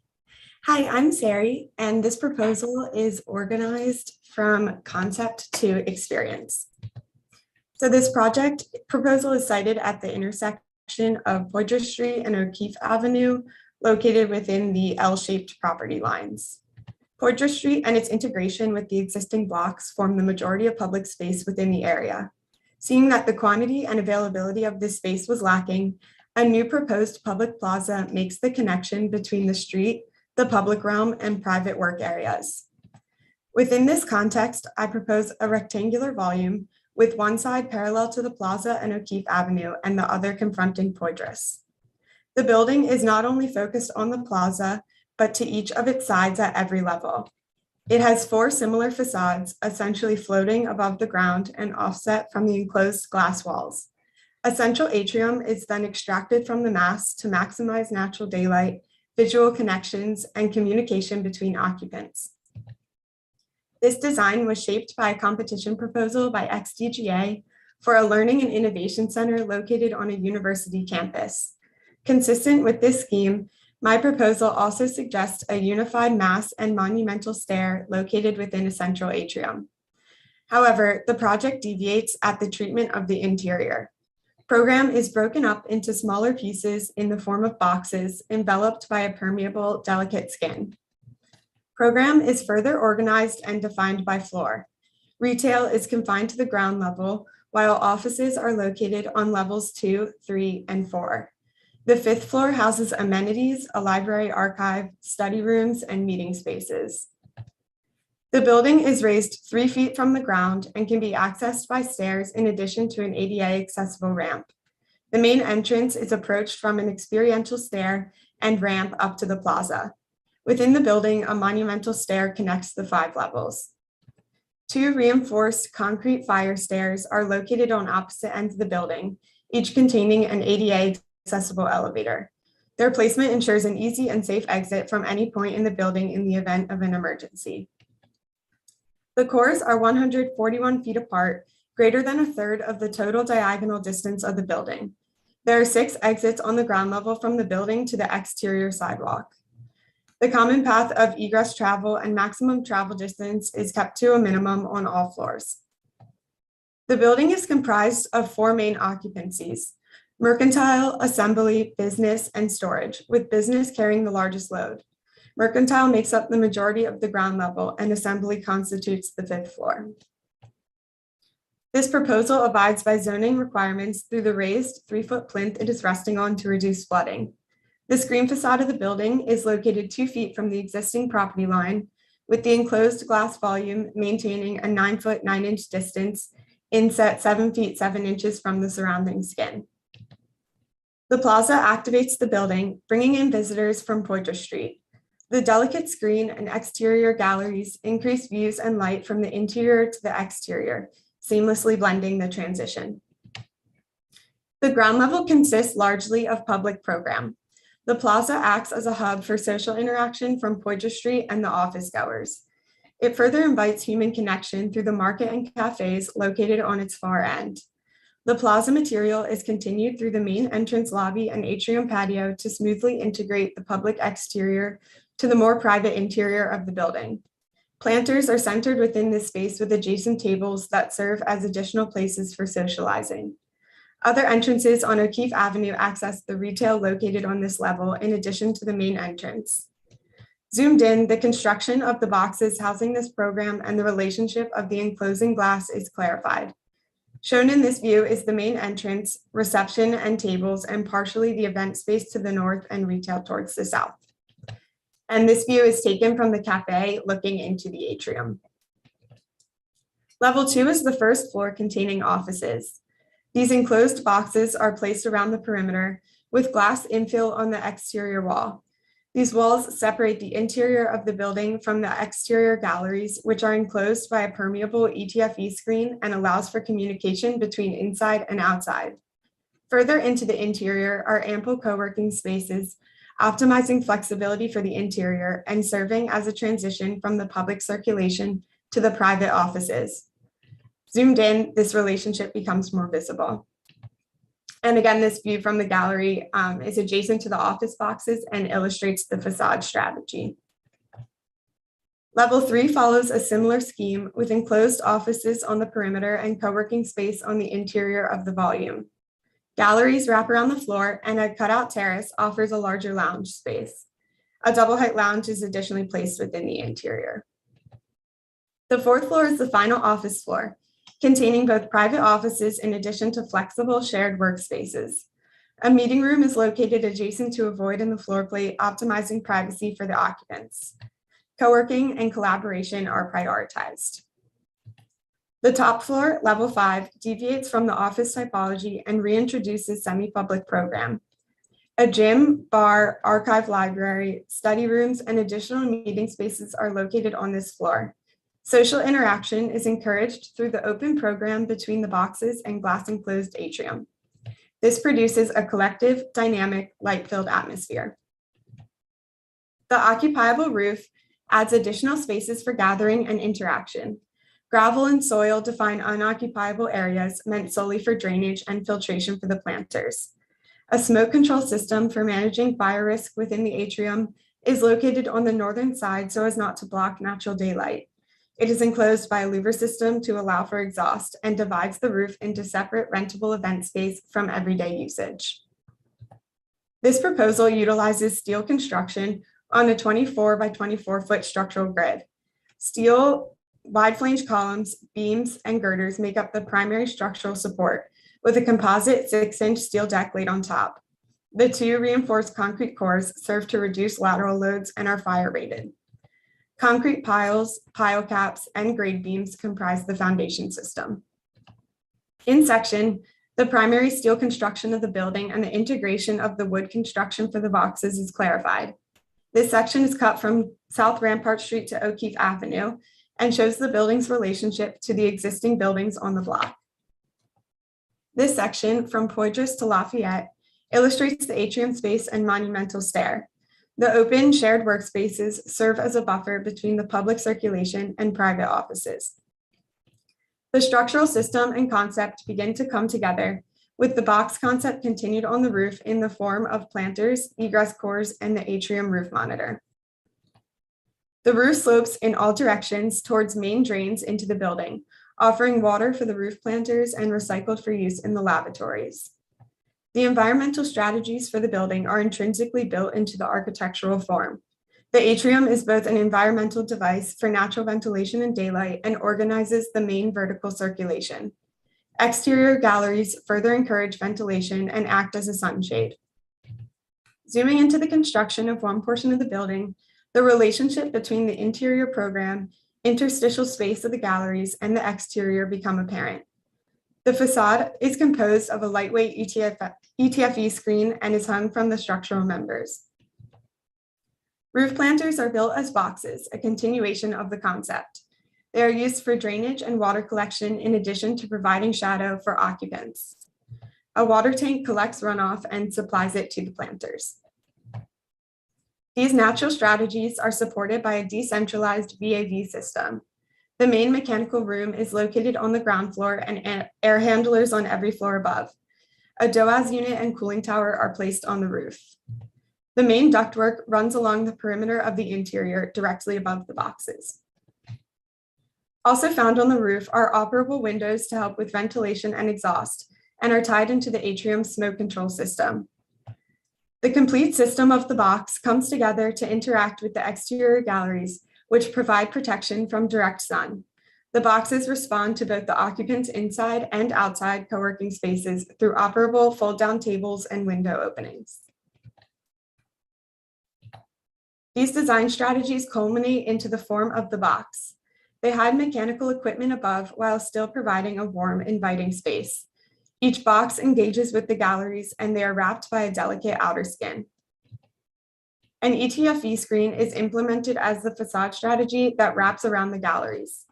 The skin is integrated into the design by adapting to moments on each facade and seamlessly turns around at every corner. The largest opening is along the west facade to highlight the main entry. The plaza engages the public and serves as a gathering place. The atrium maximizes natural daylight and visual connections between occupants. The plaza serves as a transition from the public to private realm and makes the connection with Poydras Street. The individual boxes of the interior are unified into one mass, enveloped by a delicate skin. The complete system comes together to interact with the exterior galleries to create an inviting and collaborative work environment. Thank you.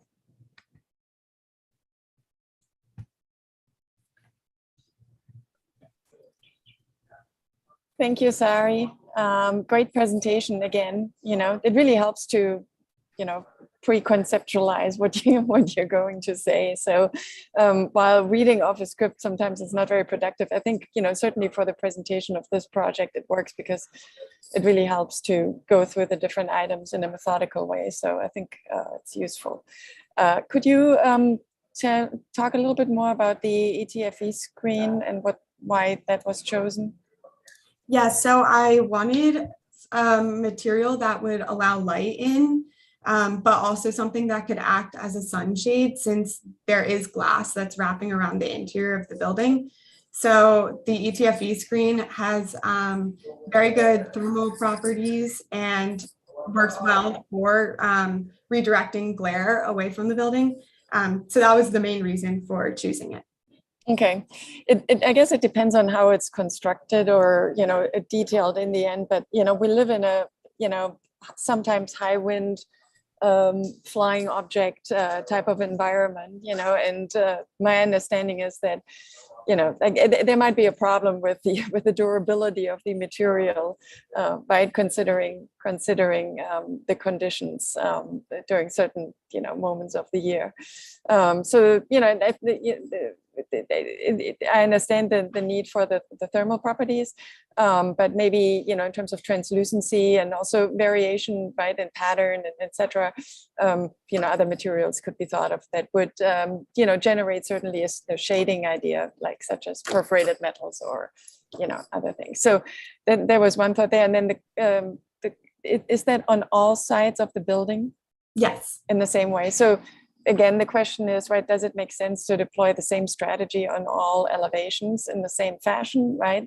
If it's about thermal properties, right, and creating a protective envelope, there's probably some room for variation in response to the environmental and contextual conditions, rather than saying this is all the same, right? Or if it's all the same, I probably would look for the argument why it's a good idea to make it all the same.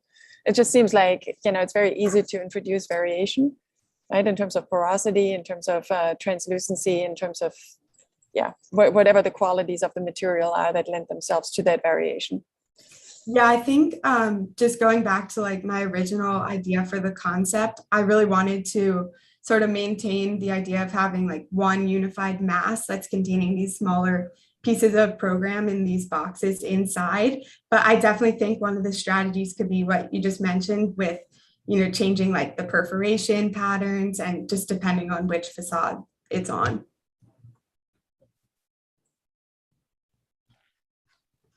Well, Sherry, I think it's a super elegant project, no?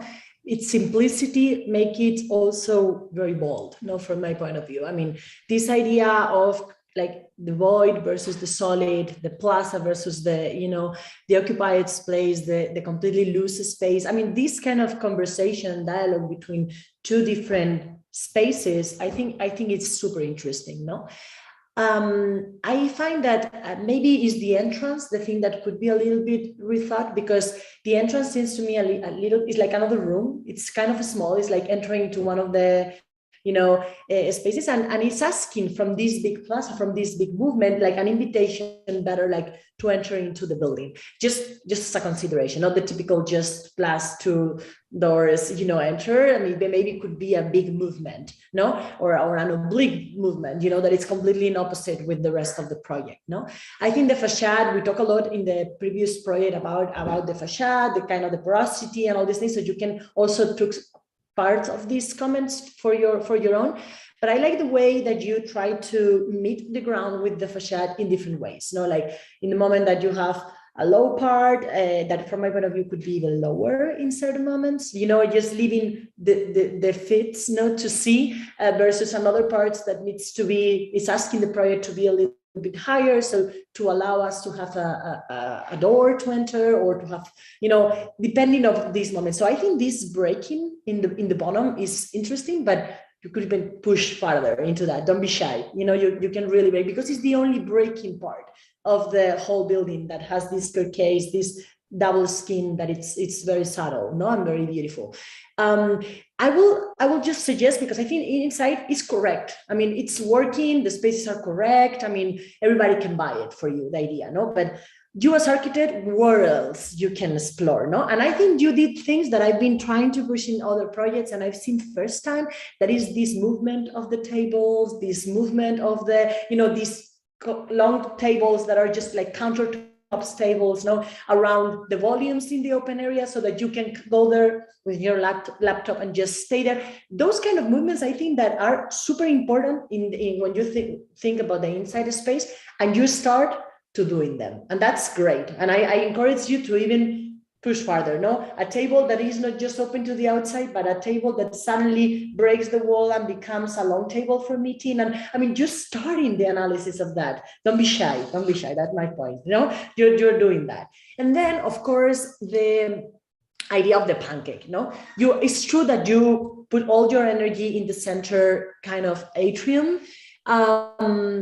But it's true that the rest of the spaces are all the same. I mean, we could continue 3 more floors and are exactly the same, right? So you have the opportunity, again, from the facade that seems to be a very interesting space, to maybe create a double height space, because maybe this one is a meeting room where, there will be a little bit more important, again, hierarchy between the spaces. It's not the same as cell. And maybe here you have 2 different cells, right?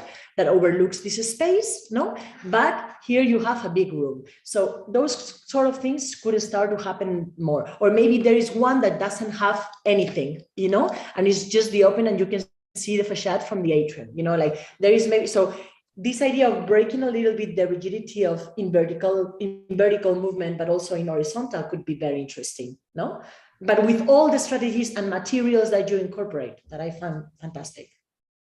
Thank you. Sorry, what have you done? No, I'm just kidding. I had her last semester, so I'm just kidding. It's an amazing project, I have to say.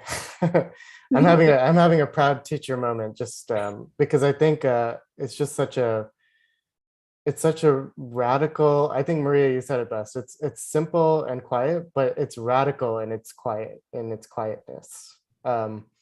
And I think the siting is actually really smart. If you could go to the site plan really quick. Yeah. It's so smart that I wonder, when they do build something here, I really feel like they should do something like this, because it gives public space back to the city in a really radical and beautiful way. so it's a position that you're taking on the site, which is like, I don't want to fill this with architecture, so I'm going to like intensely isolate the architecture on one portion of this and then give back a portion of it to the city, which I think is not like it's not a small thing. I think that's actually a very a beautiful thing, a beautiful notion, and a very architectural thing to do. like the contractor and the client is going to come to you and say, maximize the square footage of the building, maximize. But you have to come back and say like, okay, but what space do we have for the city? And so I love that move of just like intensely focusing all of the kind of usable square footage on this portion, and then gradually bringing people in this way. I think that's great. What I questioned, if you go to the ground floor, is that I think we've been seeing a lot of the approach is kind of like, make Poydras, give Poydras like a nice kind of entry, right? Or give it a nice facade for people to kind of like spill off and in. I think you do it nicely on the west side of the block, which is over here. And then this part is very sad, like this little stair right here. I was wondering, like, can't you, like, you don't have to be so meek with that. Like, at least the very least you could do is tuck that stair in, like cut it back a little bit more and just pull the wall out in front of it. So you're just kind of like walking by it and you don't see it. But the fact that you see the stair is kind of like the middle finger to Poydras a little bit. But I think you make it up a lot more by doing this. This move is like super, super beautiful. And I just really love the siding. The other invention that I was really interested in, no one asked you to do it, but I thought was interesting. And if you go to your section, is this gallery notion that you were talking about? You called it a gallery, right? Yes. But it's really like private offices. Oh, which part? Or no, like these things here, like these pink boxes that you have. What are they? These. Oh no, those are like, well, on this floor, those are study rooms, but those Okay. are like the enclosed. This is the gallery, right? Yeah, on the exterior. Yeah. Yeah, on the exterior. Okay, so that's a super New Orleans thing, right? Yes. Like they call them galleries also, the balconies, right? Yes. So I think that's a beautiful invention of like taking the core and shell, let's say, and like actually elevating it to a really nice degree. And then you get these really private nooks where you can, it's a little bit like the conversation we were having with Fiona, like how can you give people choice again? Like if you want to be in a private space, like you totally have the choice to do that. And if you want to be out working in the open office, you have the choice to do that. Right. And I think that's like it's a really beautiful thing. And also like it's architectural. Like you can kind of like invent each one of these little spaces the way that you want to do it, right? Aesthetically. And they're acoustically sealed and thermally sealed. And I think it's a really smart way to have both, to have your cake and eat it too, I guess. I think it's super smart and interesting. And then I was thinking about your atrium. So I think you said it's ventilated. Is that true? Yeah, so there are a lot of complexities with atrium design, obviously. And so it's enclosed only on the 5th floor.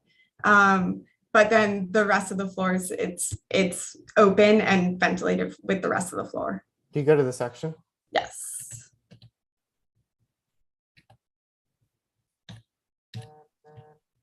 Oops. Okay.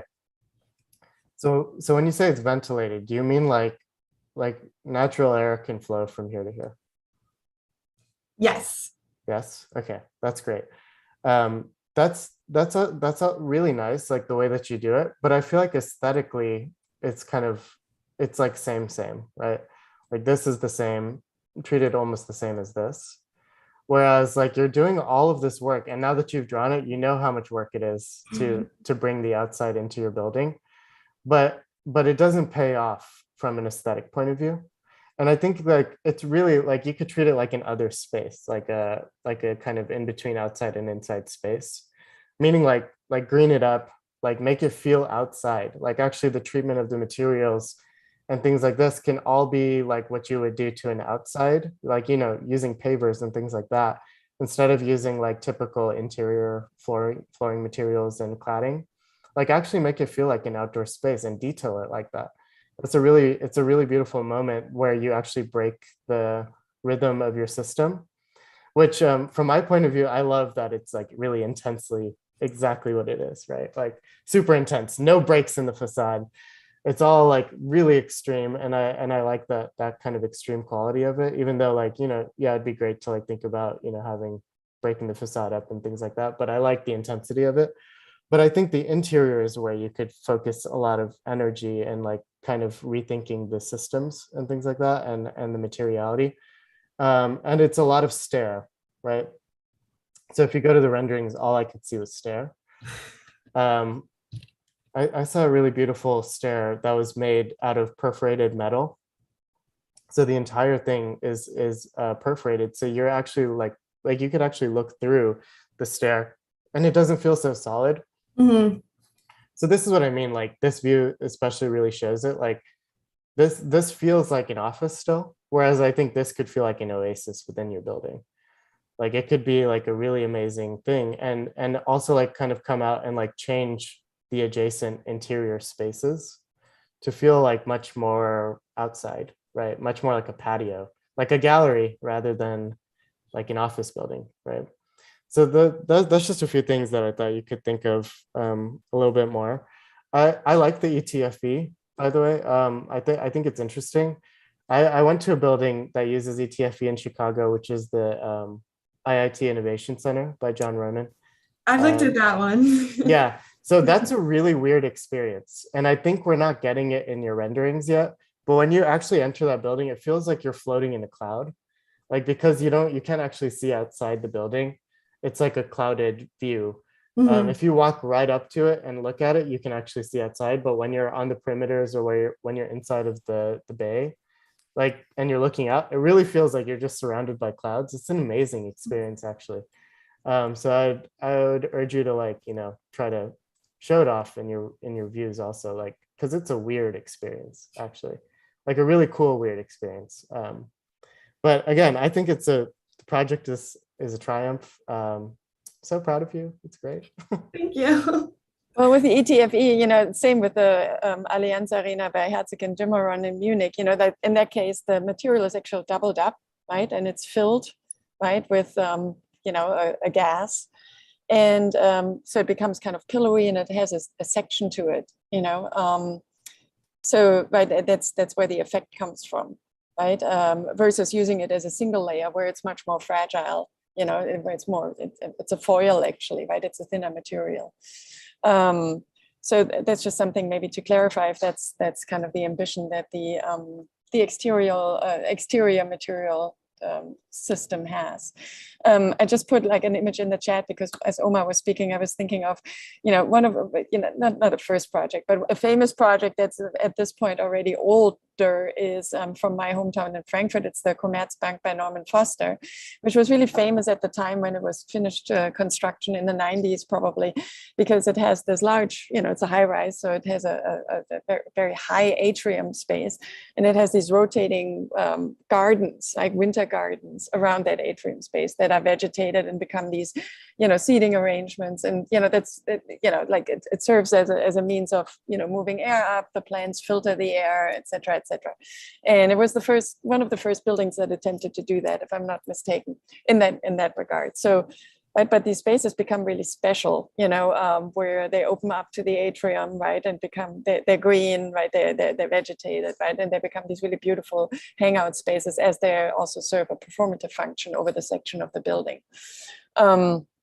The other thing I just wanted to say is, I think, you know, in regards to that plaza that leads to the entrance of the building, I appreciate the gesture of, you know, looking at the renders and at the model, the way that one-story volume meets your building, I feel needs more resolution, right? Right now, the plaza and that one-story backup volume just kind of slam into your structure, right? There's not much collaboration at the moment. And I was thinking, what happens if the plaza, you know, this idea of terracing extends into the ground floor of the building, right, underneath, right? That way you have an interesting, like maybe a proportion that works better as a space.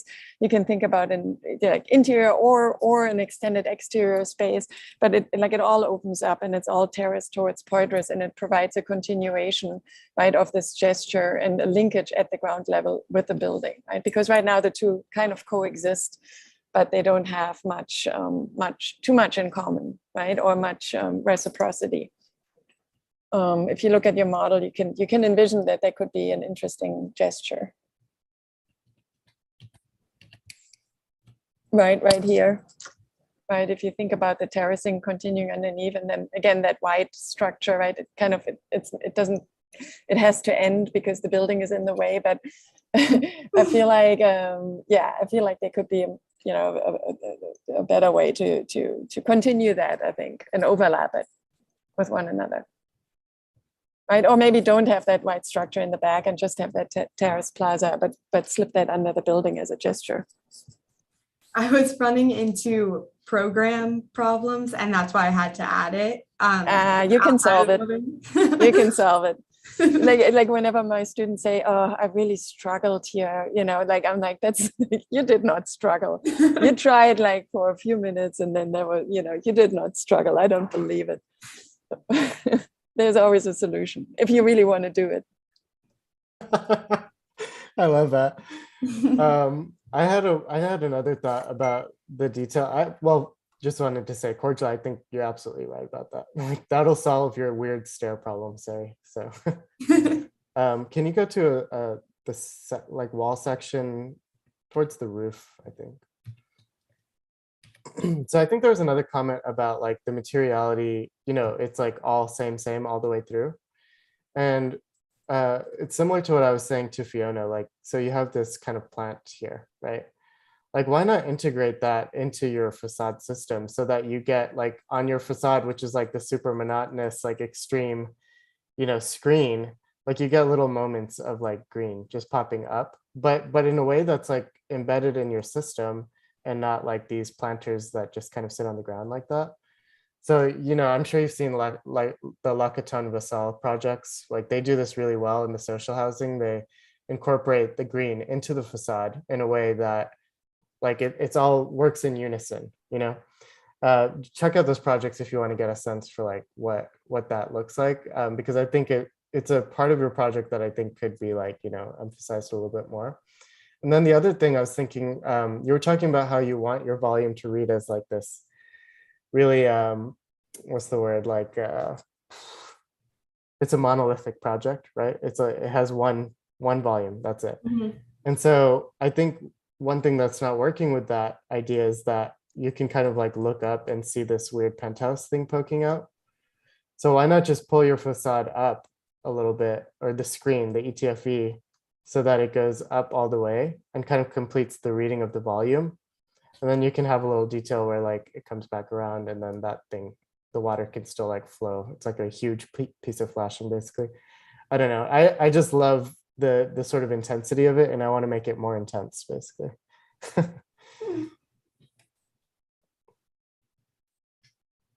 The only thing with this material, the chat, no, the EFD, is the sound. Be careful with it, because it's very tense, for an office building, would you need to be like this kind of atmospheric condition where, you can be concentrated and so on. In a place that rains much, it's complicated. No, it's like a drum at the end. And I know that because, there is a demand of one of the best buildings I've been in Spain. There is an auditorium, and it's full. It's from Salcascano, probably you know it. It's full of it, and then it's become a drum that the neighbors demanded, and they will probably have to remove it. And it's everything for the building, So it's just, I'm just considering for an office building specifically where you need like certain acoustic conditions. You don't need to know that, it's fine. Like you're exploring, it's totally fine. It's just for considering this material from the future, because I love it, but then I think now twice about it, And then the other thing is for the conversation, recapping a little bit again, but in the atrium, I think the lightness of the materials there needs to be as subtle as in the outside. And You should also maybe look at, instead of doing like the frames in wood and all these kind of solid materials, also the Renzo Piano Art Museum in Harvard. It's super beautiful how the upper part with the glass works, and the atmospheric condition that it also creates from the inside to this kind of inside courtyard too. It's pretty amazing. So as another constructed system, very sophisticated, but very light, that I think accompany like better your whole narrative.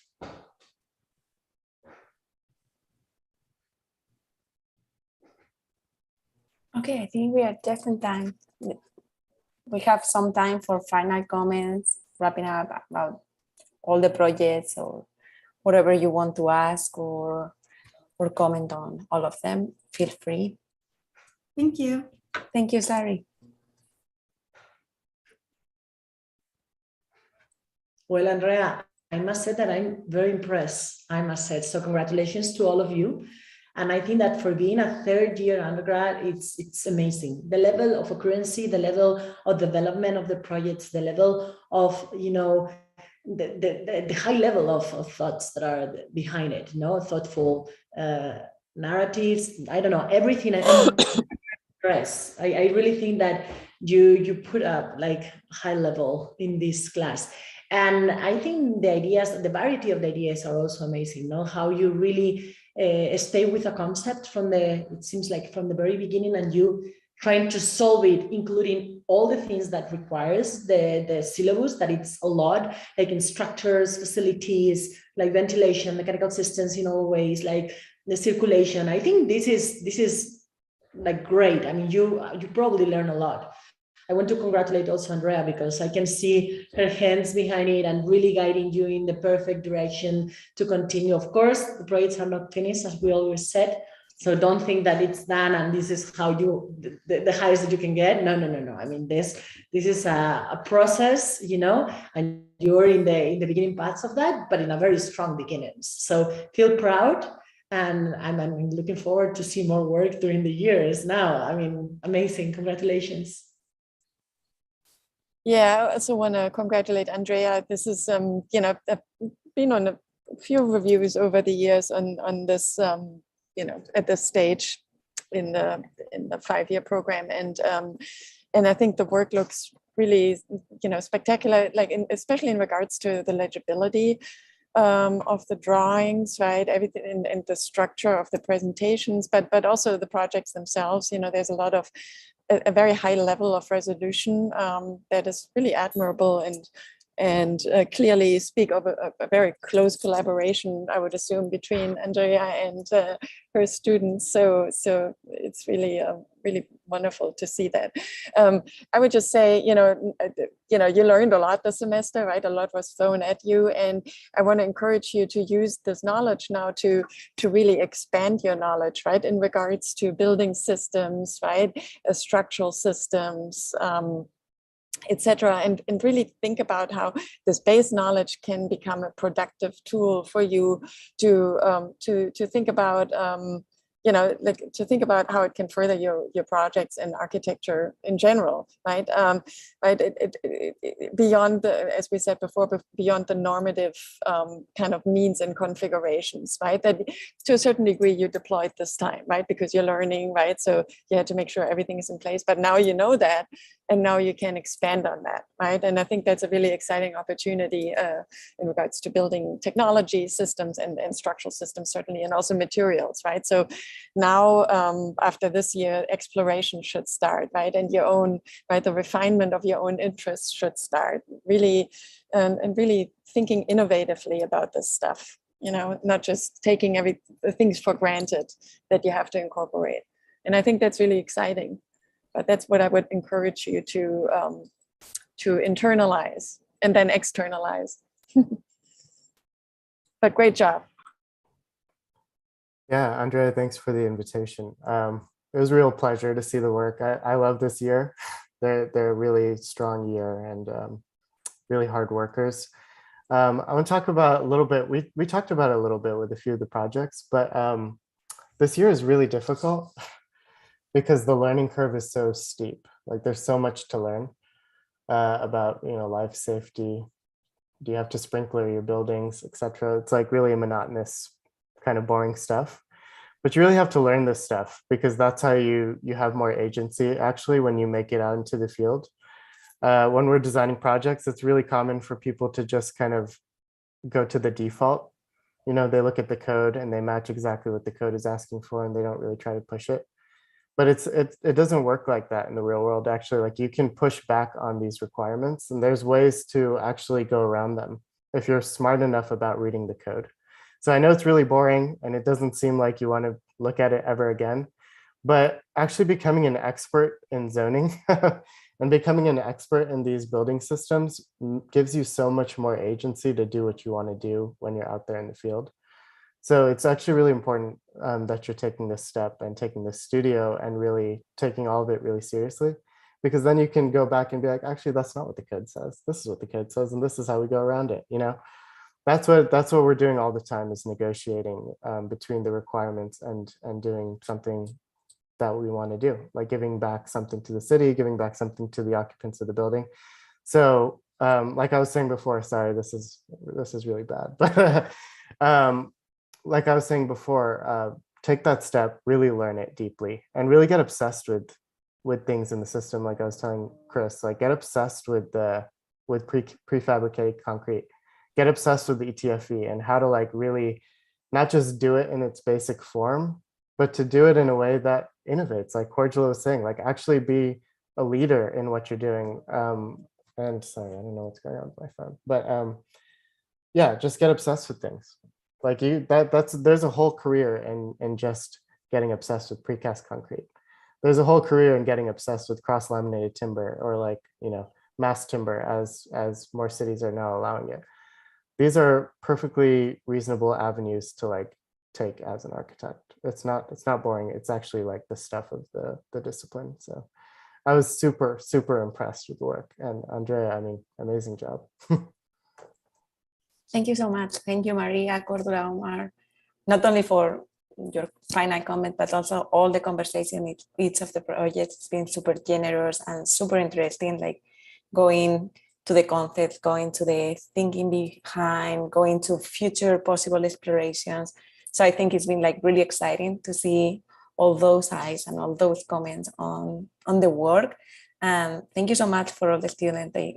I'm really happy with how you have put together all the presentations and how you have followed all the conversations and asking and responding. So that's all on my head. And thank you so much.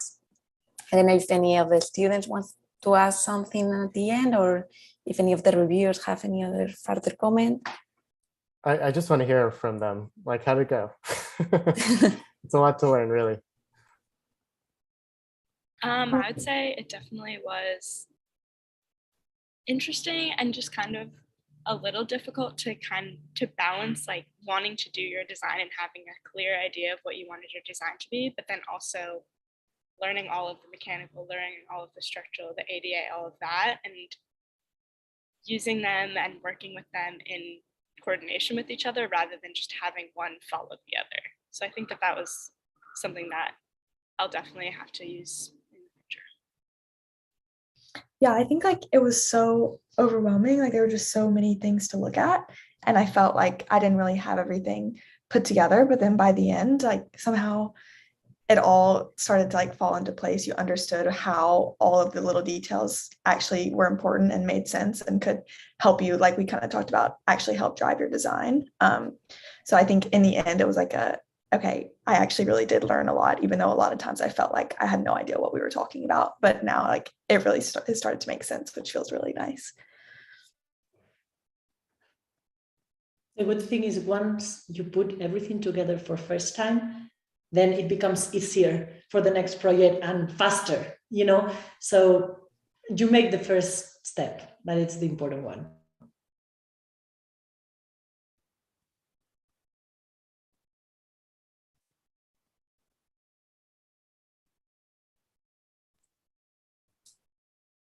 Okay. No more voices. Okay, we are going to do the break, and thank you so much for the 3 reviewers. It's been great having Thank you. you. Thank you. Maria. Thank you. Great to meet you, Maria. Yeah, great to Thank meet you, Bardon, and great to meet you. Bye. Yes. Bye. Bye. Congratulations, everybody. Bye.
Hello, Margarita. Hello, how are you? Good. Let's see.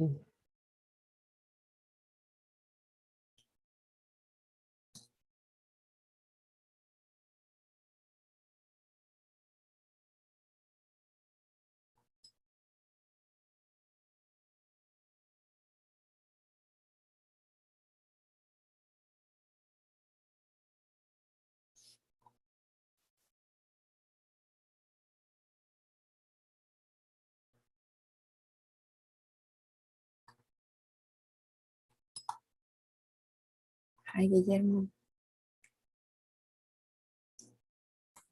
Hi, Guillermo, hi. how are you? Good, and you? Nice Great, to see great. you. Yes, really nice to see you. Have to catch up. Yeah. It was kind of a speed up exit. I had Yeah, with exactly. With the with COVID and the everything. hurricane. Yeah. Yeah. Are you in I'm in Uruguay Uruguay? right now. Yeah. Okay, yeah. Amazing. That's the good part of the still online reviews, so we can have people. Yeah. We wish you could come, Looks serious. but it's good. Anyways, we are waiting for Javier, the third reviewer. The concept board looks great. Amazing. Thank you. I'm going to copy the link again here.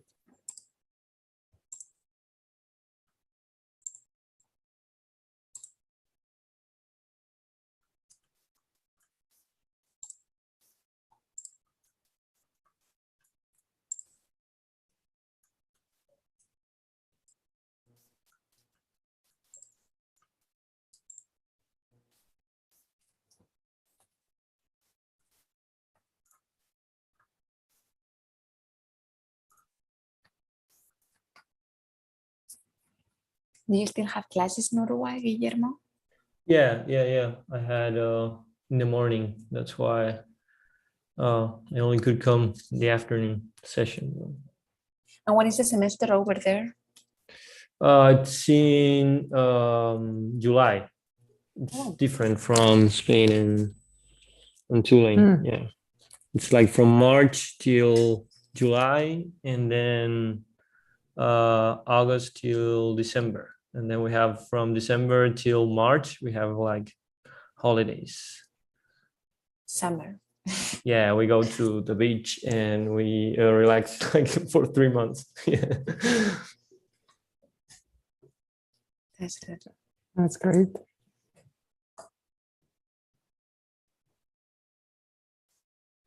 Hello, Javier.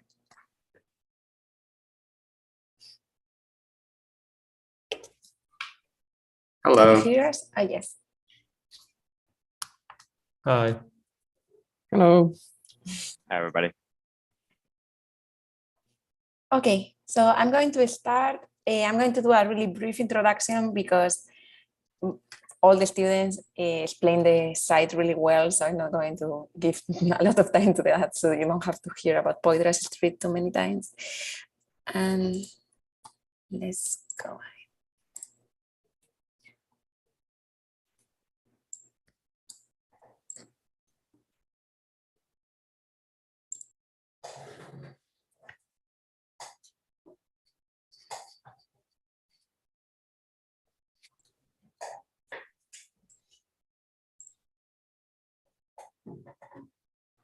Okay, well, welcome everybody to the final review, to the afternoon session of the Integrated Studio. Thank you so much for joining us. We had this morning 3 great reviewers, and in the afternoon we have Guillermo Lockhart. He's a professor in the ORT University in Uruguay, and I think most of you know him because he was a predoctoral fellow in Tulane University last year, teaching the second year housing course.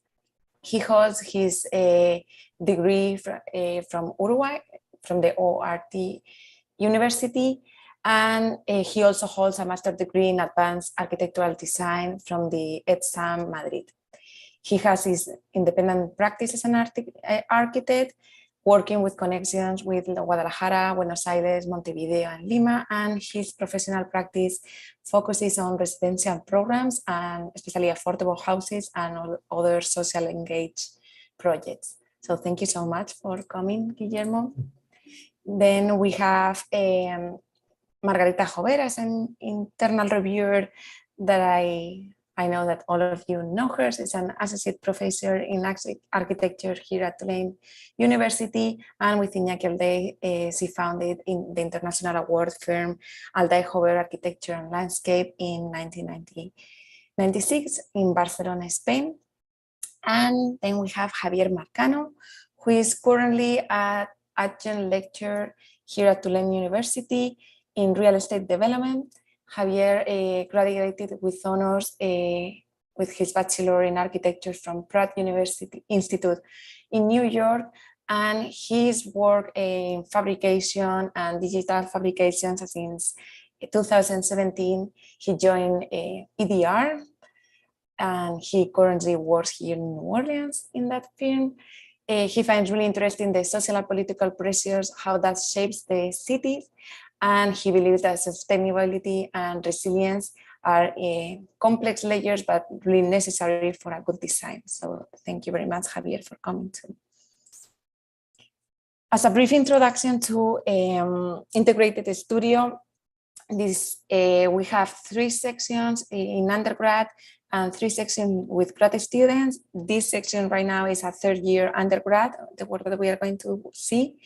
And it's a design studio that focuses in the development of a project, having to put together for the first time the site relationship with the historical context, with the structure, with all the systems linked to construction, materiality, mechanical system, all the building codes. This is as it's required in the NAB accreditation. And as we all know, the Integrated Studio, we understand this integration concept not only as this coordination of technical system, but also as a constant reciprocal feedback between the intention and the materiality, and this calibration between the intent, the form, and the relationship in between them.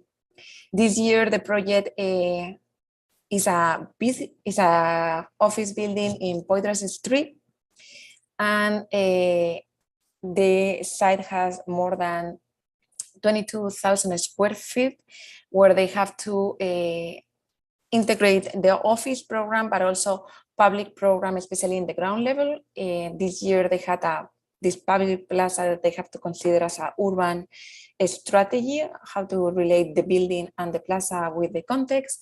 And also they have to integrate other uses like the retail, that is up to them if the retail is linked to the office owners, or if it's a completely different program. So there is not a specific client for this office building, but the student can establish if the retail is part of the client, or of these independent spaces that they can rent later on. And of course, they had to integrate in all floors, especially in the ground level, all the building services for electrical, fire pump, mechanical, and all these technical uses that they are learning. So the main different focus of this year compared to others is this office building connected to a public plaza that is mandatory. This can be partially covered, but it has to be mainly open, and it can be divided in different areas, or it can be one main space. So that's a student decision how they want to achieve it. About the site, is a really complex. Looks like the slides are not advancing. Oh. Anytime it's been advancing? Oh, thank you so much for letting me know, because I've been talking alone. Okay. And it's not full. Okay, now. Yeah. Oh, no. Let me see. Okay. You didn't see any of these slides? No, but we know ourselves. Wow. Yeah. Okay. Okay, Sorry. That's good. I've sent you a WhatsApp just in case, but I didn't know if you had slides or. Yes. So here were these morning reviewers, this integrated introduction and the project, and what we were talking about the areas. Mhm. and this main goal about the office building plus the public plaza that they have to achieve. Perfect. So thank you so much for letting me know. So we were talking about the site. The site this year is pretty complex and complicated because, as we all know, Poydras Street is like a huge avenue, but the site is this L shape that leaves reminding two little historical buildings. So the student had to make a decision also for his building of how to deal with the big scale of the buildings in Poydras and the little scale of the historical buildings by the plot, and also in front of the other side of Poydras, where there are some restaurants and historical spaces. So we can see it here, how the plot deals with that huge neighbors and has to dialogue with the little pieces of the remaining buildings. As we were talking before, the students had to integrate these different systems. So it was the first time integrating a structural system, the mechanical system, but also they have to propose some environmental strategies that are linked to their project and their site strategy. As well, they are working with life safety codes, having to calculate occupancy, have to go through all the egress requirements, EDA accessibility in the ground level. So the course is divided in three big parts. The first part is the SD phase, that is whenever they are analyzing the site, analyzing precedents, and establishing their own schemes. And we had in February, Javier was part of and Margarita too, was part of the schematic design review, that kind of first ideas of how was the approach to the site. During the second part of the course, during the DD phase, each week is really focused on explaining these systems and doing workshops where the students have to integrate the structural mechanical system, then the envelope and the facade. We go through different facade assembly systems, and the life safety and the mechanical. And finally, after the review that we have in April 13, these last weeks, they have been focusing, putting all the projects together, trying to merge all the layers and focus on detailing. So the structure is this one. We will start with Ellen, then Ian, then Maria, and then Olivia, and I leave the floor to them. If you have any questions before we start, please let me know. I'm sorry about the slides. Really clear, thank you. Okay. So Ella, you ready to start? Yes, I'm ready. Can you hear me okay? Yes. Okay. Yes. Share my screen. Hi Guillermo. Good to see Hi. you. All right. We're ready. So good afternoon. I'm Ella, and today we'll look at my semester-long effort towards an integrated office building in downtown New Orleans. So after visiting the site in January, I was struck by the completely different conditions at each of the streets that outline our site. So to the north, Poydras Street is certainly the most notable, as it's an 8-lane boulevard connecting the CBD to the French Quarter. And that's no insignificant connection, so it's fitting that most buildings along Poydras are institutional towers, stretching over 100 feet tall, as this site diagram marks. So while maybe the most significant and populated street, Poydras is also the noisiest, most exposed, and least accommodating of the human scale, I found. So I much preferred spending my time at the southeast corner of the site, where smaller scale apartments, restaurants, and shops created an insulated little pocket of quieter, more humane space, like this moment on O'Keeffe. So I wondered how a building ought to front this busy 8-lane avenue at one face, but then sort of disintegrate and become friendlier to a smaller scale pocket of French colonial style buildings to the south. So starting with zoning, I placed the building long ways along Poydras to establish this hard barrier between the harsh urban condition to the quieter humane condition.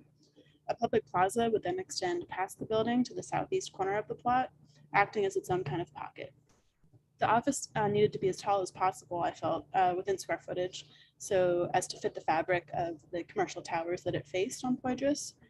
But in the abstract, the massing would achieve this kind of a disintegration or a gradient from heavy, tall, and rigid at Poydras to light and open at Lafayette towards the south, looking something like this in context. So in plan, the building can still be entered from Poydras, granting retail vendors maximum street appeal to attract customers. But the office lobby can be accessed from Poitras as well, but the larger scale office entrance is through the public plaza at the south. And that's a much slower, more social promenade, starting with a long stair through the plaza. Service and loading functions use the entry at the west, where existing buildings make for a tighter, darker, and less appealing space. Egress was the natural next step. So the more central egress core touches the office entry, connecting to both the plaza and to Poitras, while the secondary core connects to the service entrance in the loading area. All egress spans to the roof, occupying floating cores in the middle of each office floor.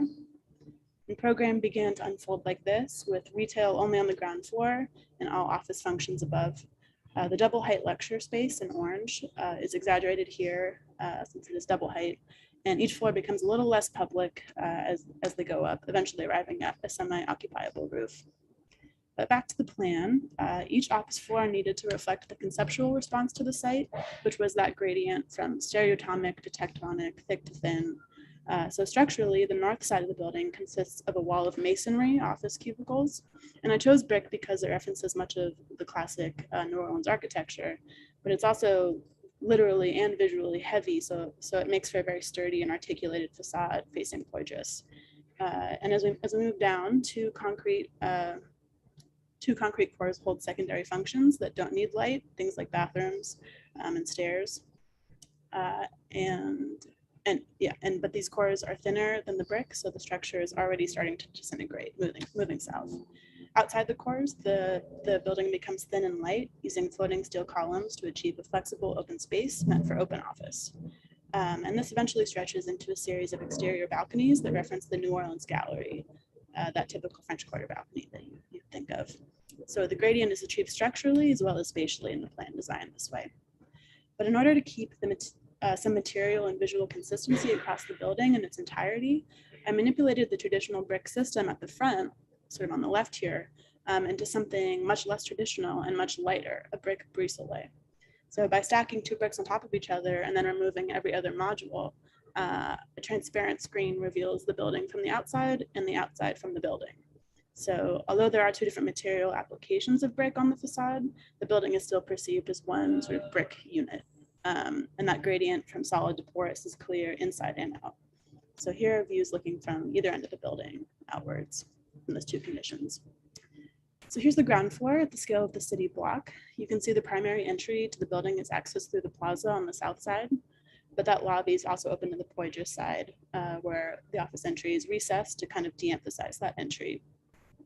At the public plaza, the brick screen steps away from the building, referencing a porch with the step, but it gives way to two entries, a larger one at the plaza and a smaller scale one at the loading zone.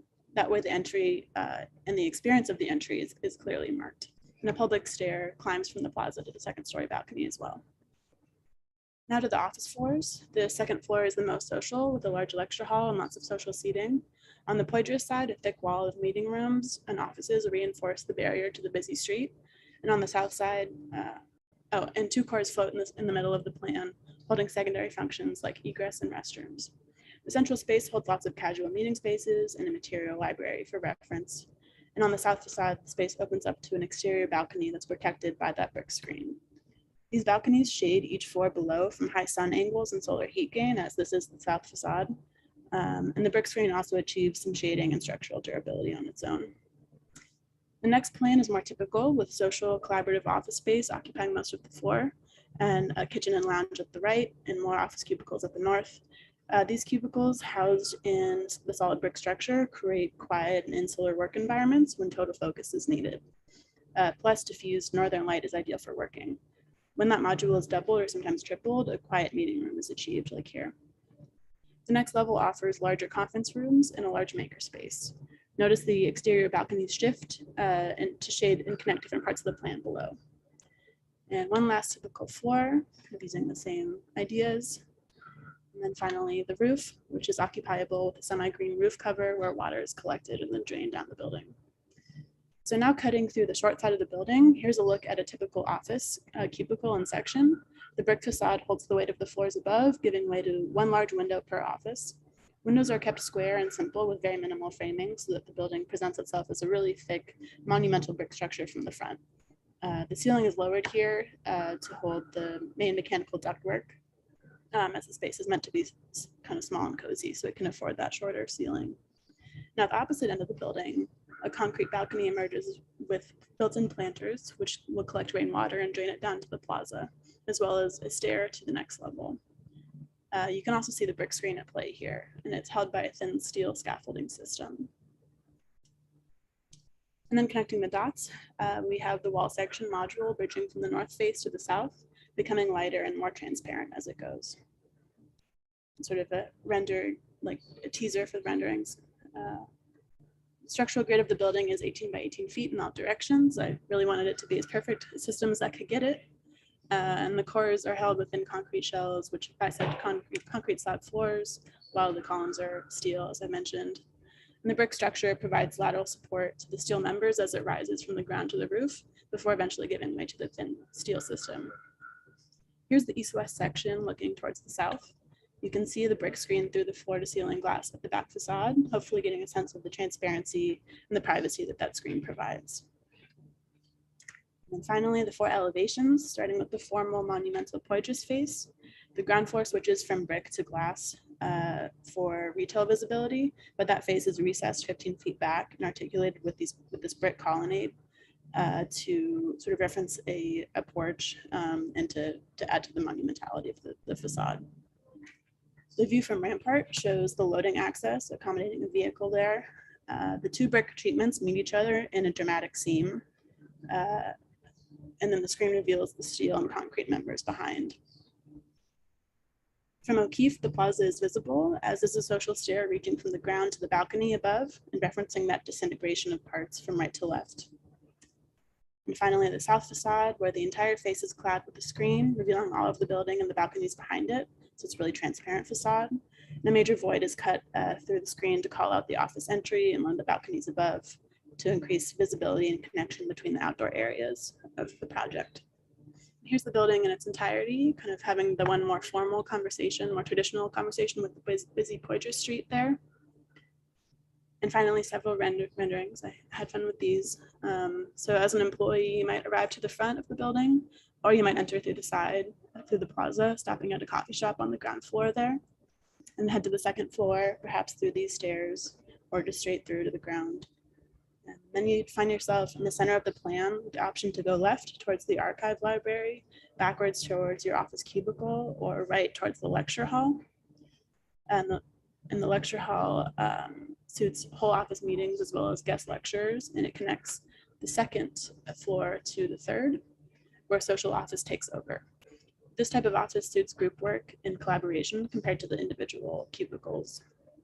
Balconies are also available along the length of the building for brief meetings, fresh air, or lunch break. And on the opposite side, the private offices acquire soft, warm lighting and the wraparound brick walls. So these are kind of the opposite ends of the building, the opposite conditions. And lastly, 2 views through the building in its entirety, ending with that attempt at sort of a structural and conceptual gradient from right to left. That is all. Let me know what I can go back to.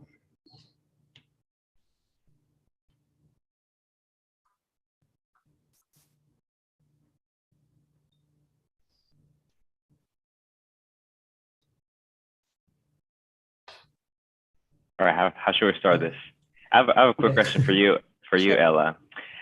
What was the most challenging thing to integrate in a building like this? Ooh.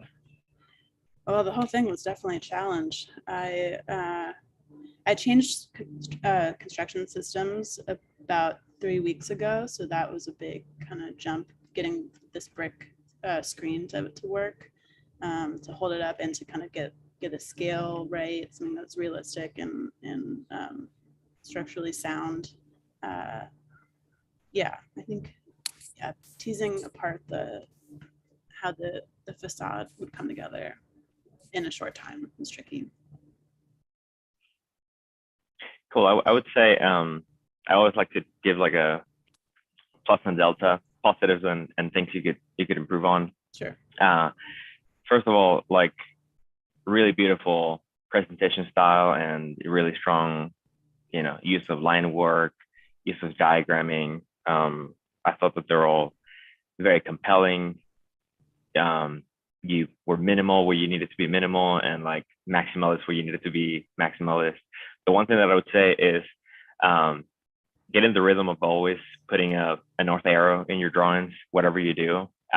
Even though I know this area very well, it's still when you're rotating the building in different ways and kind of changing orientations, it's hard to, you're always thinking, where's the sun? Where would the sun be at this moment? And it was hard for me to follow throughout your presentation, but that's just a minor thing that is easily fixable. What I would say is I wish that like that sort of the trellis, it's the brise soleil that you showed, sort of very delicate way of, and even the drawings are showing like this delicacy, and that somewhat contradicts the elevation of Poydras, which is a bit too like stern and very imposing. So I would try to see if you can break the scale of the modules, maybe perhaps using some of that same transparency and going through the facade and being intentional about how do people are going to aim. Oh, is that the Poydras, to the Poydras side? Yeah, this facade, try to be incorporate some of the language of the brick patterning, so that you break up either the way in which the facade moves, the way in which the openings read. It's perfectly fine to have a very rigid module, but feel free that once you feel you have the rigidity, feel free to play with it and sort of meander between the openness, open and close, mass and void. I wish that there's more sort of like aeration and penetrations through this building as you go through this area. Sort of like I can imagine this being very lush. If I almost want the same diagram of the brise soleil to wrap around the building and then be additive, more mass if you need it in the Poydras side. So some initial comments that came to mind. I have I have written a lot of things, but first of all, like in general terms, I think the presentation was really good. It was really fluid. You kept it interesting like all the way, and that's pretty good. That's what you had used to do that when we were together. So that was kind of I was expecting. I think in general terms, maybe we can go to the ground floor plan. I think it's pretty clear what you have done in terms of general layout, to have like a volume that that's facing Poydras, that's more solid, and it's going like it's like opening all the way to the other side. I think that what you've done here at ground level was really good with how you managed to design this ground floor plaza, this public area that was I think that's kind of a strong feature of your project, the public area. But for example, when I see this general layout, you have maybe I can draw here a little bit. You have the one retail area here that I think it's really good because you have two facades. You're giving life to both of the streets, and the other one it's only facing Poydras, and you have like a pretty close facade to the other side. And maybe if you could somehow like put the retail maybe here, you could do the same thing you've done here with the two facades to the other street. So instead of having like this street more of of a service street, you give also like life to that street. Of course, you have to face some other challenges, the service area to put it next to the office entrance, but I think you could pretty easily solve that. And also somehow, you know, you're giving like a really good outdoor space to the retail area, to the plaza, and I think that's a really good thing.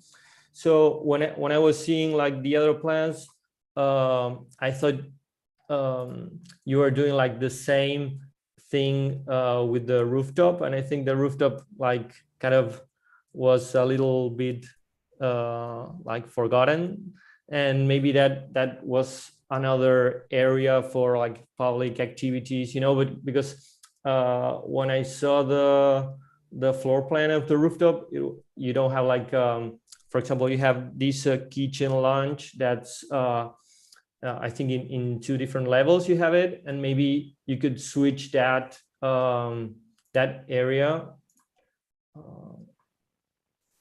Sorry, you could switch that area to the rooftop, and then you have like more space like at that level, and even you can do as you did with this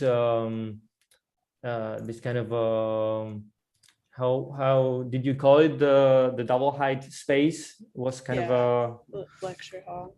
Yeah, the lecture hall. You can do, for example, that kind of double height space, but also like in the work areas, because it's really good to have like visual connections. You've done it only in the terraces, but you can also do it in interior, because, you know, it seems like now with all the pandemic and all the, you know, the flexible and hot desking at all, it's kind of a challenge to try to convince someone to go to the office. So we have to make like this kind of really appealing space for people to really go to the offices and not stay at home, for example. So what you've done with these visual connections and interaction between the different levels, you can do it also in the workspace, and I think that could also be a really interesting feature in your work.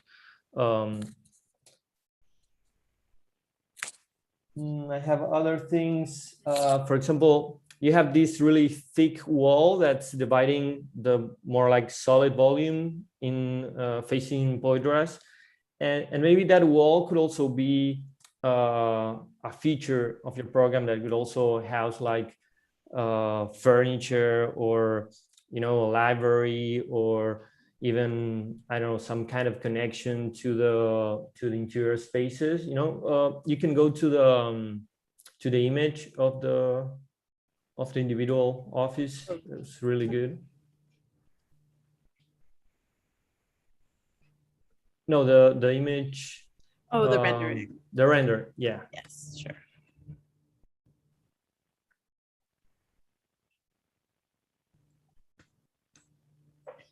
You know, it's looking like really good for someone to be working there, but imagine like in the other space, like when you are entering the office, you face like a huge wall with doors, so you can give more life to that wall, especially on the other side.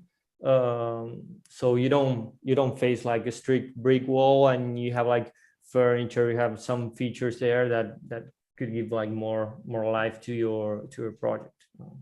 Absolutely. Then the drawing, of course, is really good. Maybe in the sections there are some lineways that need to be a little thicker, especially like the slabs, and but in general it's really good. So yeah, and maybe the other thing, I'm just popping up things, but when you showed the facade, the Poitras facade, can you go there pretty quick? You know, we have these galleries that I think they're pretty good, and they work pretty well in New Orleans weather. And you have these other like, oh sorry, like this other part that with the windows, with the solids and the voids, and I was just like missing something like here, kind of a, I don't know, kind of a coronation or like a crowning, even with the bricks, like to do something to give like a kind of an ending to this like main facade that you have, because you also showed that you know how to work with bricks. So I was hoping that maybe you can do something there to give like just like a final touch to the facade. I think that could be great. But I think in general terms, I think your project is like real clear, really good. You gave a lot of importance to the public area, to the plaza, and I think that's great because you're adding value to the city. Then in the interior, you have like these pretty interesting connections with the double heights, with the different like pretty open spaces, and then like individual work areas. And I think that's pretty good.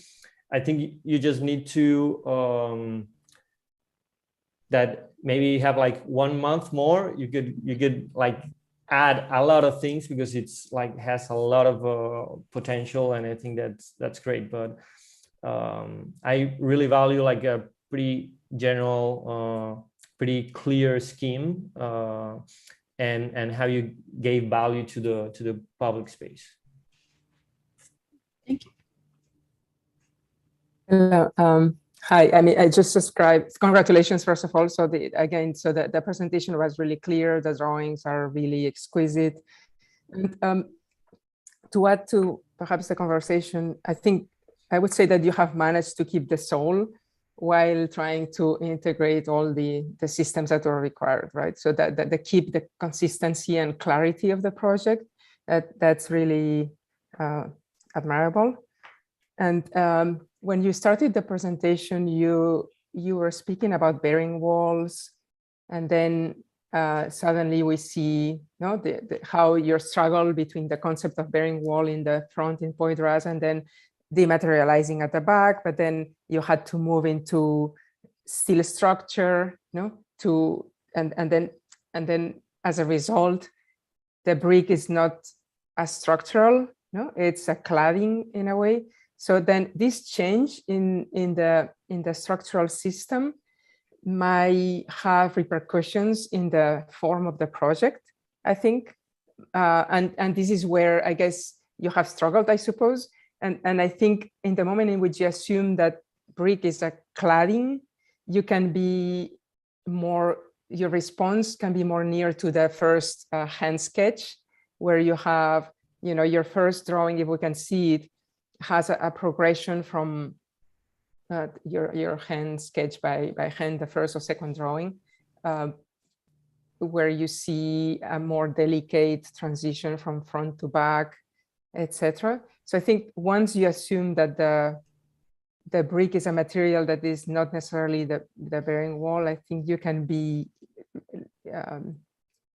in a way more gradual, in the way you apply this, and maybe the materials so the systems where you play with that is perhaps the fenestration. So fenestration and operability of screens and things like that, adding layers to this screen might have suddenly more, recovering more intensity between the concept and the construction. So I think it's about adding layers, it's like fenestration, maybe ventilation and things like that, layering the facade, and maybe even layering the facade towards the furniture inside. Thinking that even the furniture inside can reflect that concept further with wood, as you've done, but I think you have the compass really clear, and this compass need to be used for fenestration, furniture, and more things to intensify the project, which I think is an excellent project. what else? Yes, but see, if we see the section, the constructive section from Poydras to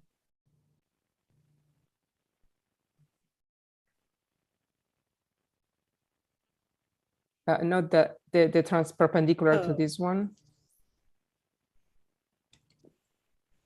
Views are really cute, really beautiful, really. You have a section where you have the brick. Maybe it's just a part of it where you have the facade with the structure, the steel structure. Let me see.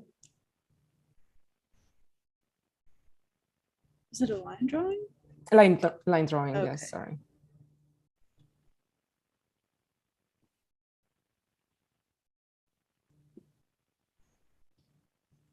Maybe it's yeah, that one. No, the following or the previous. Yeah, that one. I thought it was entirely, yeah. So yeah, here the facade, you know, that facade that has been mentioned by Guillermo, you know, that the idea that you layer facades in a less, forgetting about the bearing wall of this, Yeah. in a way, and recovering that sophistication. You can also have like screen rolling fenestration or rolling walls made out of light brick that move parallel to the facade, etc. But in any case, congratulations, because this is really sophisticated, really well drawn, clear, consistent, and yeah. Thank you. I have some few comments if you have a minute. Andrea, you let me know. We have some time, so you can go ahead. Ella, can you go back to the Poydras elevation? And I think what I'm brick is something like it's still like a pure thing, but it's also very difficult. There's like so much about it, like the material, and I think part of what you might want to start to think about is how you use coloration and pattern and like stacking pattern. I don't think the running bund in this particular case is you know, kind of coalescing with your diagram. I think I would go with like, what I'm thinking is the comments that Guillermo was talking about. Let me see if I can annotate here. I think there's a way that you could very beautifully like keep integrating the same steel detailing that you have. Mm-hmm. Maybe perhaps pick up on a, you know, maybe some fins that pick up on something, you know, maybe they start playing and doing other things. The other thing that I think it could be really successful is if in some way, when I was looking at your project, I was like thinking of something, and I remembered a really good reference that you should write down is the Wainwright Building by Louis Sullivan. This is the famous building that coined the term form follows function. So he was kind of like, his whole thing was using the facade as a way of telegraphing what's happening on the inside. And it gives me a lot of, I'm reminiscing on that building because it's very similar. It's a brick building. It has a, you know, double bay at the base, and then it has single bays. And then, yeah, it has like a sort of crowning element that goes all the way, and then has vertical elements that tie it up into it. But I think more importantly, I think you could do something further, which is I think you have a couple of double height space in between. And I think it would be interesting if you find a way that those elements inside the facade, maybe you kept the purity of what you have right now, but maybe, you know, there's behind it, there's, you know, the glass is set back so that reaches like a different opening, or, you know, some things are push and pulled in a way that, you know, maybe the detailing of the windows is connected this way so that it reads like a row of offices, and, you know, play with the way that you have a very rigid and beautiful module and detailing. Think about how those things could play into adding more and adding to the sort of abstraction and, you know, playfulness of this facade. But congratulations, really well done. Thank you. Yeah, Andrea and I had that same kind of discussion about playing with the facade, and I should have done it. Well, thank you all for your feedback. Thank you. So excellent project, Ella. So congratulations. Thank you very much for all the comments. Thank you, Ella. It's also great that your capacity of self-critique capacity, which is not easy when you're young.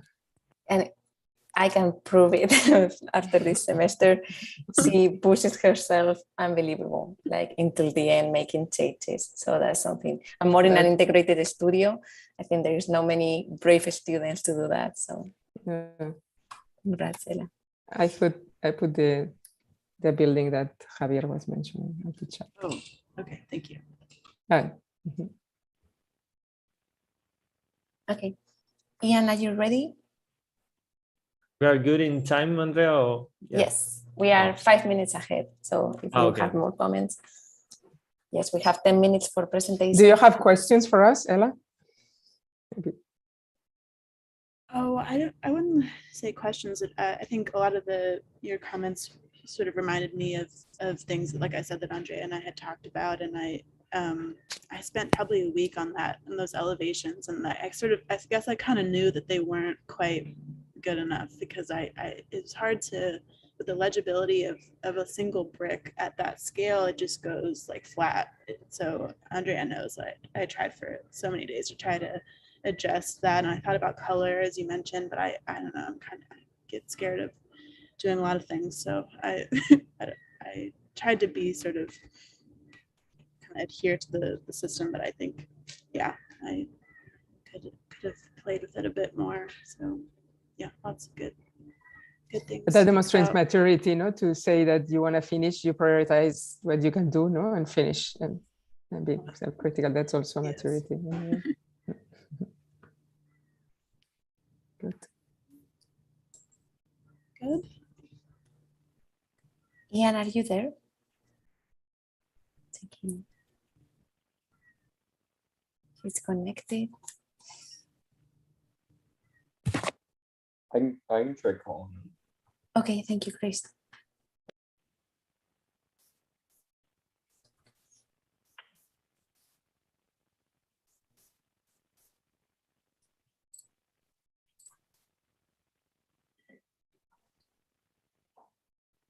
Oh, I just received an email from him that whenever he tries to get on Zoom, the computer is crashing, but he can hear us. Sorry for this inconvenience. Wow. Okay. All good. Are you good? Maria, could you jump and start? Yes. And then we come back to Ian. Share my screen. Thank you.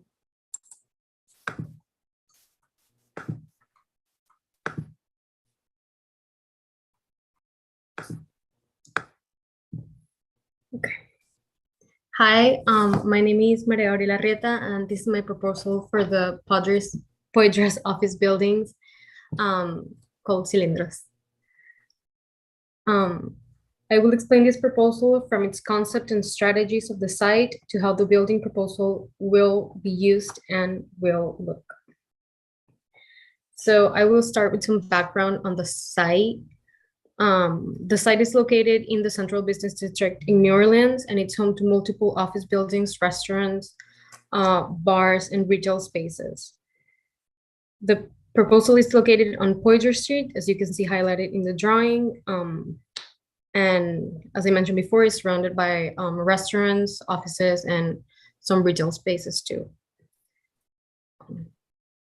For this proposal, I focused more on the Poydras Street and in history, so some important background for the building and the proposal. So there used to be a Poydras market right in front of where our site is, and it was built in 1837, where there used to be a market that sold goods brought from the New Orleans port, and it was known for its like filth and pleasantry. In here you can see a building axon, and it's looking towards Poydras, and some photos of the Poydras market. So the concept for this proposal was to improve the pedestrian conditions on Poydras Street. And in here you can see the whole massing of the site. And then for doing so, the space of the building is cut back to create a plaza space that allows people to come together and to interact. Then, as you can see on this next diagram, circular shapes are introduced into the building to connect the main structure with the plaza. The circular shapes are introduced into the building as to show no direction to the plaza or to the building, meaning the circular shapes can be used for both. The connection to the building is represented by openings throughout the building that allowed for a more open space. And the connection to the plaza through the circular volumes is through their use, such as public spaces. The first floor of the circular volumes are to be cafes and retails, and then as it goes up through the floors, it's public spaces for the office spaces uses, such as lounges and meeting rooms. Because the proposal is based for an office building, in here you can see the office buildings in the side, and because the proposal will have a brick facade, which I will talk about further later on. In here you can see the brick buildings on site.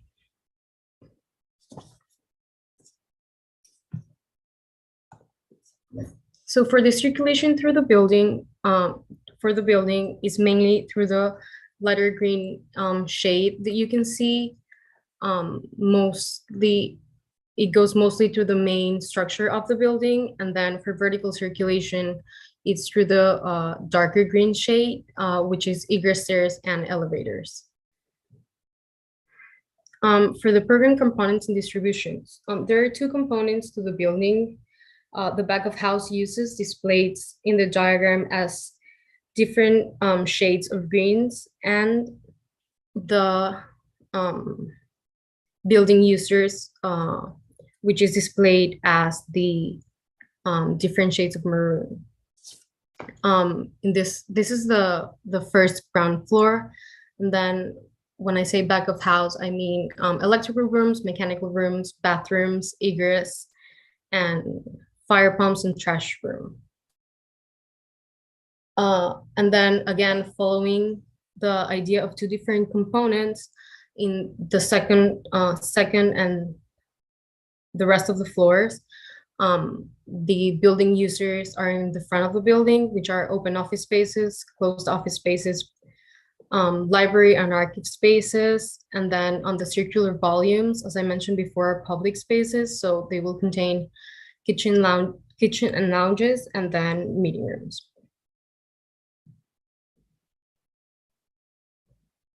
As for the facade assembly, the proposal for the facade of the building is a big brick cavity wall, which consists of 2 brick layers, and in between we can see the insulation in here, as well as 2-inch airspace that allows moisture to get out of the building through big holes.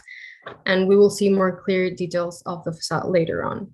In this facade assembly, we can also see the window openings, as well as the false ceiling in the building. Jumping to environmental strategies, what is proposed for the building for stormwater is a rooftop garden that allows water to be retained on the roof, that would go down through gutters to planter boxes, which then allows water to stay up the street longer. As for shading, trees on the plaza will allow shading, as well as the existing buildings will allow shades on the to the building. For airflow, the multiple windows located on the facade building will allow air to come in and out of the building as it's needed. So my technical drawings. In here we can see the ground floor, and we can see more clearly the circulation of the building, as well as the circular shapes with its public spaces connected to the plaza. The second floor plan shows more clear the program distribution. As we can see, the closed office spaces and open spaces, as well as the back of house uses, and the meeting rooms and lounges on the plan. And then the second floor plan, which shows kind of the same, but then the uses on the circular shapes are reversed. And then on this floor, we can see that the second circular shaping here is cut short, creating a balcony space to look over the plaza, as well as the streets surrounding Poydras. And then on the last floor plan, we can see the rooftop gardens, as well as the extra lounging space for the building. In here, we can see a section looking to South Lampert Street. It's cut through one of the vertical circular shapes. We can also see the facade and the egress stairs. In this second section, we can see more of the building and how the circular shapes are populated. And here we can see meeting rooms and lounge spaces, as well as office spaces and common areas on the first floor. Here's the first elevation. We can see more clearly how the building is designed. We can see the difference in height that the circular shapes have, as well as some of the main entrances to the building. Then here we see it from O'Keefe to South Lampert Street. We can see the plaza and the circular shapes, as well as the balcony on the second circular shape. And looking from South Lampert to O'Keefe Street. Here I have my section perspective, which gives us a look into what the circular shapes have and how they're populated. And then we can see closed office spaces, as well as open office spaces on the more structural part of the building. Here I have my first building view, which we can see the plaza space, as well as the rooftop gardens and balcony space on the circular shape. And here we have it too. And then for the facade system, here's a section plan and elevation, and we can see more detailed how the glass is attached to the structure through this section right here, and its system. We can also see more clearly the circular shapes of the building. Then to the other side of the building, we can see the window systems, as well as the common spaces on the orthogonal part of the building.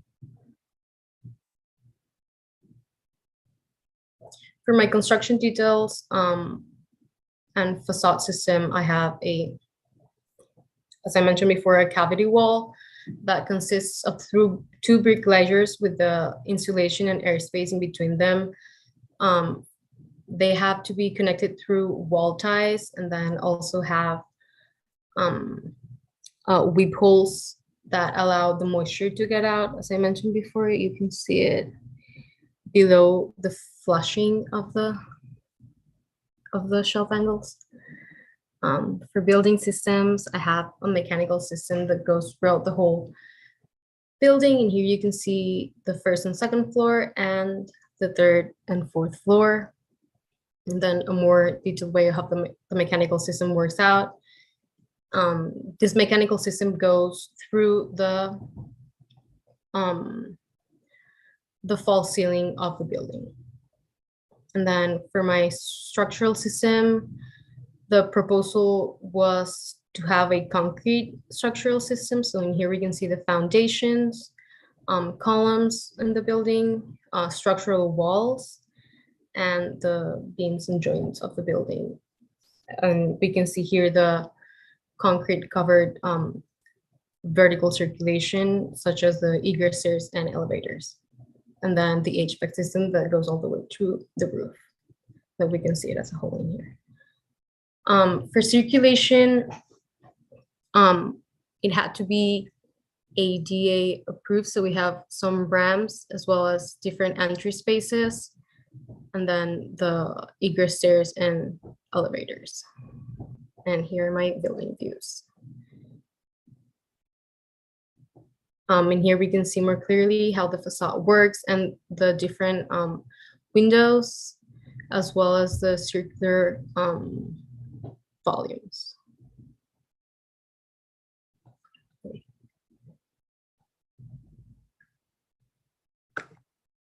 Okay, thank you so much.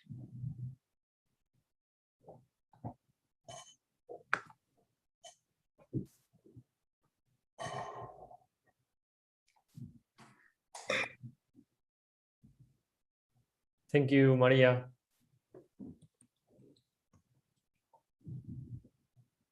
Should I start, or I don't know how how we're doing Let's this? switch it up. Yeah, let's I switch it up. think, yeah, external first, I guess. Okay, so I start. Choice. Okay, perfect. Maria, I think your presentation was pretty clear. You managed to show like all of the different features of your building. Maybe in general terms, can you go to the ground floor plan? Yes. So it's gonna be a little slow because Yeah, it's okay. it's taking.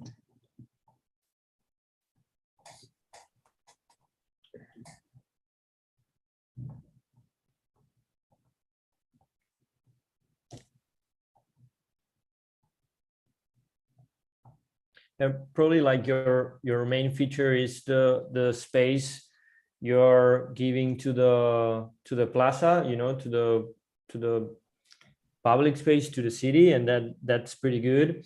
On the other hand, maybe in that with that strategy, you're kind of how can I say, maybe you're coming like too close to your neighbors, and so I think like in the general layout, maybe you would need a little more like air or space at some point. And probably because I feel like there's a little bit of I don't want to say like contradiction, but like you're pretty like generous in giving like all this space to the city, you know, to the having like this big huge plaza, but at the same time I feel like especially on the ground floor, for example, when we look at the, let me just draw pretty quick, like for example this facade, it's like pretty close to the city, like to the exterior, you know, to the people at some point, and or you have like this little entrance here, you know. I would imagine that you would have like at ground floor plan maybe like a more like open or say like porous building somehow. I know you're also playing like with these two different figures, like with the with an interaction between the like these cylinders and this kind of a more square figures. But I would say like it feels like a little strange that you're having like the same response, for example, in the facade of the second floor that in the ground floor. You know what I mean? So I think that maybe you have to think that like another way of of responding like on the ground floor, because your strategy is pretty generous, you know, it's pretty open, but you have like these different points in these different like areas in your building that are pretty close, you know, to the exterior. Okay.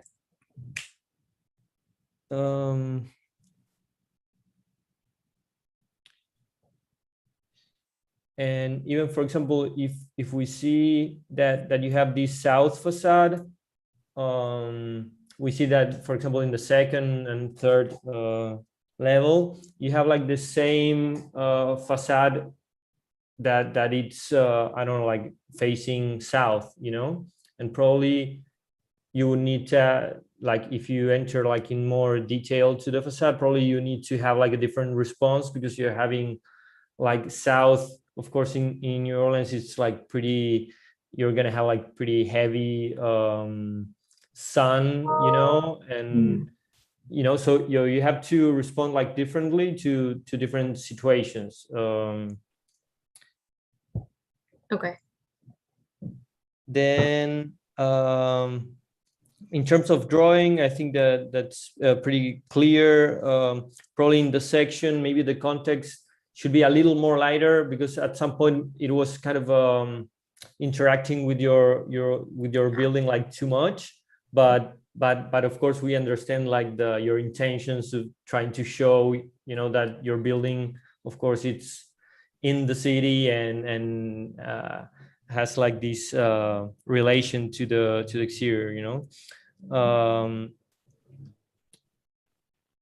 And yeah, like in general terms, I think like probably you have like this idea, you know, to have this plaza, and it's a pretty generous one. I think that's a good like move, you know, and making like some changes. You can like add more. You can show that your project is more radical that now that we can see now, you know. So and I don't know, I was just wondering while you were making the presentation, if at some point you could have like be separated somehow, like from the neighbors, to have like, I don't know, like cross ventilation, and to have, you know, and not to have like a enclosed facade to the neighbors, you know.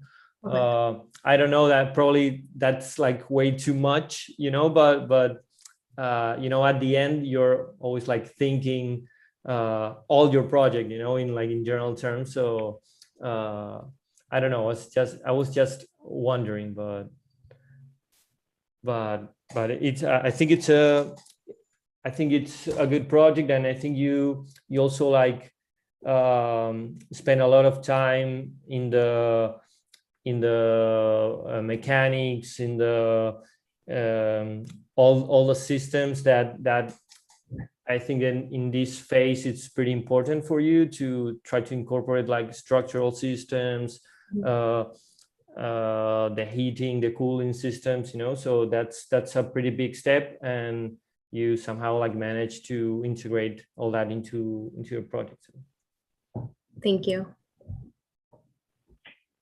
I have I have three general categories of comments. One of them is on notation. I think the styles jump a little bit too much. I think I would try to concentrate maybe less on showing the textures. For example, here the floor pops out much more than anything else, and what you want is, you know, for people to read the architecture immediately, and all the other things to kind of mute behind. So I would spend a little bit of time just working on line work. I would just, as an exercise, just tune out all the textures, and, you know, make all the walls pop, and make everything, you know, a solid thing, really readable. I have another question. What's the entry sequence in this ground floor, if you can take me through it? So for office spaces, the entry is this one that you can see in here. In my like principal floor, like main fairway that I did a long time ago proposal, the elevator that you can see in here was located over here. So that entrance would take you directly to that elevator. But then it changed a little and I forgot to move the entrance. And then this entrance is for public plaza users or like people who use these public spaces. And then here is a more private entrance for the people who actually work on the building, like the back of house kind of spaces. And yeah. And then we'll have two here for like loading spaces as well as fire pump and trash room. Yeah, I mean, I guess what I'm hearing is, where can I draw? Let's see. I think what I hear is like people coming through the plaza are using that entry. Is that right? Yes, correct. So I mean, I would say try to use maybe the landscape as Guillermo was saying, like you have this generous landscape, and I was really excited to see how this sort of circles create like ripples throughout the landscape. I think it would have been nice to see that come into the building, maybe change the materials, changing the patterning, so maybe the carpet changes color, something like that as a way of even wayfinding where like these two circles meet, and then you have, something, maybe the architecture follows, those hidden lines that you've drawn. Mm-hmm. And, you could take that as an opportunity to, remove some of these elements that are kind of foreign to this form, this ramps.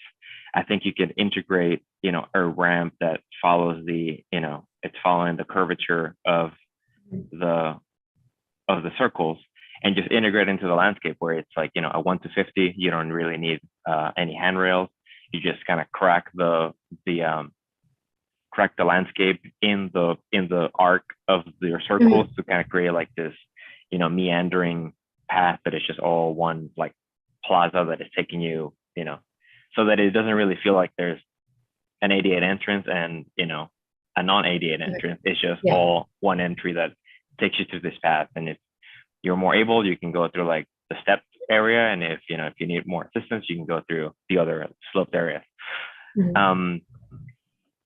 Can you go a couple of slides when you're going through like the plans further? Yeah, sorry, here, it's good. Oh, the other thing on notation, please always add a north arrow. Always important, huge. maybe that's just a comment for the whole class. But I was sort of transfixed with like, if I draw a square right here,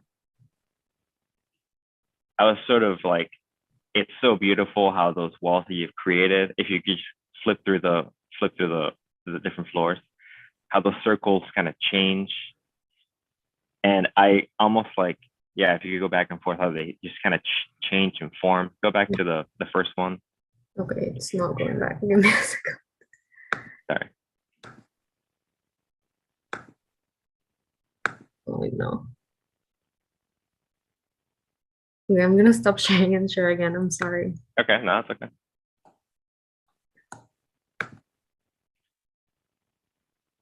Just this PDF has been so mean.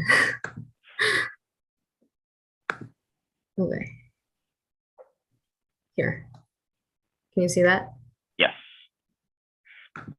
So, I mean, this is just beautiful how you're kind of creating the systems of walls that are like changing the way in which you read the circles. I think that's really masterful in the way that you've set that up. And I almost wish that was kind of like what happened everywhere in the building. I was just like so obsessed about those things that I'm almost forgetting what's happening over here and over here, right? Like you're kind of setting up this beautiful way in which the circles, it makes sense, right? Like this wall, it's kind of like on axis with that, this is on axis with that, and then those two transitions start to change the architecture and the way that you experience it, and change the materials. It looks like this is all coplanar, so you go from one corridor to the meeting rooms.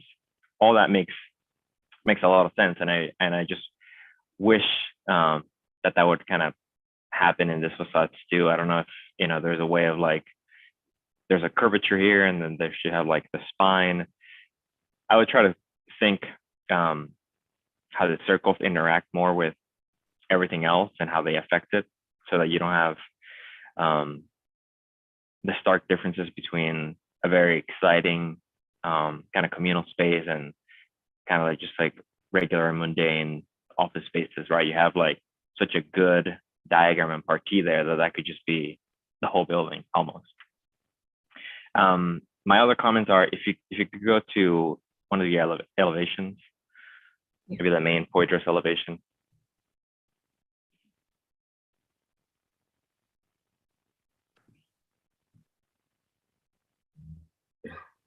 Here. I would try to spend some time with the line work here again. You know, if you know line work or line weight is your friend, you know, things that are closer to you should be thicker so you read. You know, there's a lot of stepping, right? And if I can understand this correctly, this is the furthest plane from us, and this is the closest one. So those things should read in this drawing. It kind of just all looks like it's all in one the same elevation. And you know, also adding, you know, perhaps some shadowing, or you know, the notion that these things are rotating would help the drawing significantly, right? But more importantly, in this drawing, it kind of highlights the difference in scale, both in plan and in elevation. I wish that either the scale of the glass kind of related to, you know, maybe the patterning of the brick, or that you set up a, you know, something that was at some point given, you know, rigidity to the whole system. So like if you hit here, you hit the middle of this one. Okay. So I would try to use, I mean, there's a beautiful example. It's the Gio Ponti Museum of Art in Denver. He has this like beautiful like openings through a brick building, or like I think it's a terracotta building actually. Look that one up and you see how he's setting up like this really complex shapes with like these beautiful incisions through his facade. He even has, I think he has circles like you have here, and it's just an interesting way of like changing the scale of something that is like very massive with like very ornamental but very functional openings. Okay. And the other thing that another precedent that I would call to you is to call my alma mater the addition of the architect school by Stephen Hall. He has inserted a glass box between two brick buildings, and I think this idea of these two cilindros, as you call them, sort of become beacons of light. I think it would be beautiful if they could become, you know, fritted or in some way transparent, translucent. Maybe you play with that so that at night it really becomes like this two lanterns that are standing behind like this mass. Beautiful work. Great, thank you. Yeah, just to add up, I agree with the comments made in relation to the drawing, the line work being more refined. I have a question in relation to these circular mini windows that you have here. It wasn't clear to me, why do you need that, or for the ventilation, or how is that working, and why it has this form? So I basically put them into the building for like lighting reasons. For ventilation is mostly the square windows you see throughout the building. And the reason why I made them circular was to relate to this circular volumes that I had before. But so is that the wall is in brick, right? Yes. So there's a precedent, I didn't include it here. It's called the Gohan Ceramic Building Office Center, I think it's called. It's by Human, double O. And they also have like a similar facade to what I have. they included the square-shaped windows with the circular. So then it's like a metal frame that perforates the brick, and then you have like a glass, a fixed glass. Yes. Okay. So the diameter of that is something like a foot or less, or yeah, like it's like a foot, a little less maybe, but yeah. Okay. It's not super big. But it's not operable, is it? No. It's good. Mm-hmm. Yeah, I mean, my again, so I think it's clear presentation. You have matched all the requirements, I guess, of integrating systems, no, which is the most difficult part at this stage of your career, the third year undergrad, to have all the AC and structure and the construction detail integrated. So I think first of all, congratulations for that. So and now with all that achievement, I think you yourself and in conversation with others, you can go and of course reflect on the building as we're doing now, no? Which is perhaps the tip of the iceberg of what you have done, no? But to me, what stands out the most is that because the requirement of the studio, if I understand well, it has this base of the ground floor plan that is related to the market and to the public plaza and all of that. And then upper levels are corporate offices, no? In a way. So I think this premise perhaps needs to be more easily read in your proposal, because you can read it in plan with the adoption of the orthogonal shape and the circular, no? As a strong intention, but it's not translating into the fluidity of people inside out, in a way, because you when you see the axon, you almost don't know where to enter, in a way, and the plaza is a little, so the building feels really corporate in its whole, entirely corporate. It's almost, because with this glass wall that ends as a glass wall at the end, at the ground floor, it's almost like a glass mirror, no? That it prevents you from entering unless you find your way through a door, no? So I think architecturally, maybe it will be I guess, to think about this first, like, ground as a materially and as a more in and out type of materiality that allow that. Plus, I'm curious why you need these steps here. Is that a regulation that you need to start this level here? 3 feet off the ground. You need that, right? Because you need it to be 3 feet off the ground because of flooding. Yeah. So that's where the plaza, I would call it more plaza than landscape, because I on the comment of Javier, that the landscape outside the building is really corporate. So I think it's the idea of tying, if you can go to the ground floor plan, if you were able, to me, that's a part of the project that really needs development, which is following your premise across the street, no? That yeah. So all these can have a triangulated slope. Yeah, sorry, in the previous one, a triangulated slope that makes the egress naturally integrated into the public space. So having slopes at 4%, 2%, and having a design of a plaza that is continuous, that allow you to enter in any point, especially here with large aperture, not only a door, like something more generous. And I think, of course, you don't have to design the plaza because you're doing integrated building. No? That's outside, but maybe that for the proposal of the market, the way you have started, I think you should draw, even for your portfolio, across the street, the boulevard and the market, and the other side of the street.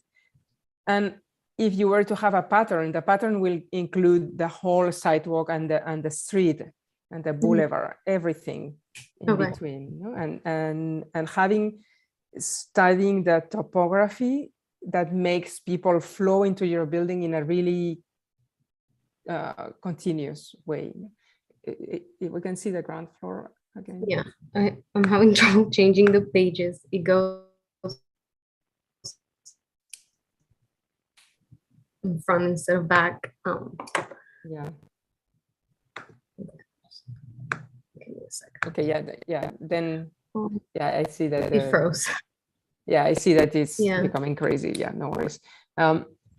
Yeah, I think big achievement for the technical aspects of it. And I think that, to me, the inconsistency becomes between the idea of permeability at the ground floor and the upper level being corporate. I think your building is it's too hermetic at the ground floor level. It keeps the character of a. Okay.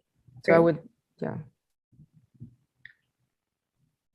Thank you so much for your comments. Thank you, Maria. Thank you, Maria. Okay, let's move to Ian, just in time. Who told me that he was on Zoom?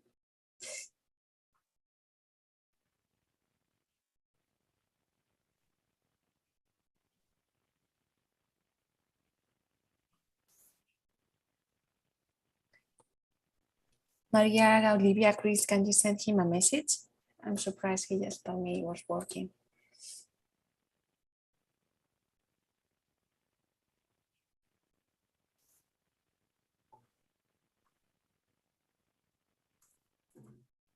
I can try and text him. Okay, thank you.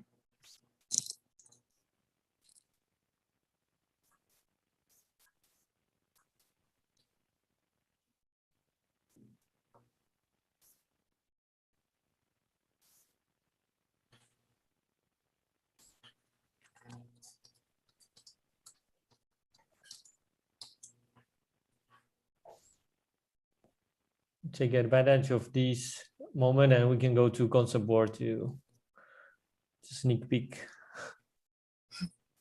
work.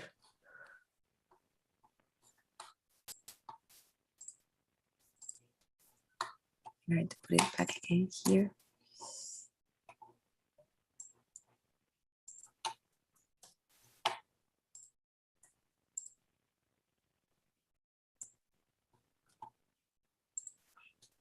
Olivia, would you be ready if not to go? Yes, I can go. Okay, let's give a third chance to Ian, hopefully. Okay, thank you, Olivia. Okay. You can go ahead if that's fine. Oh, yes, then. Oh, I'll wait a second. Okay.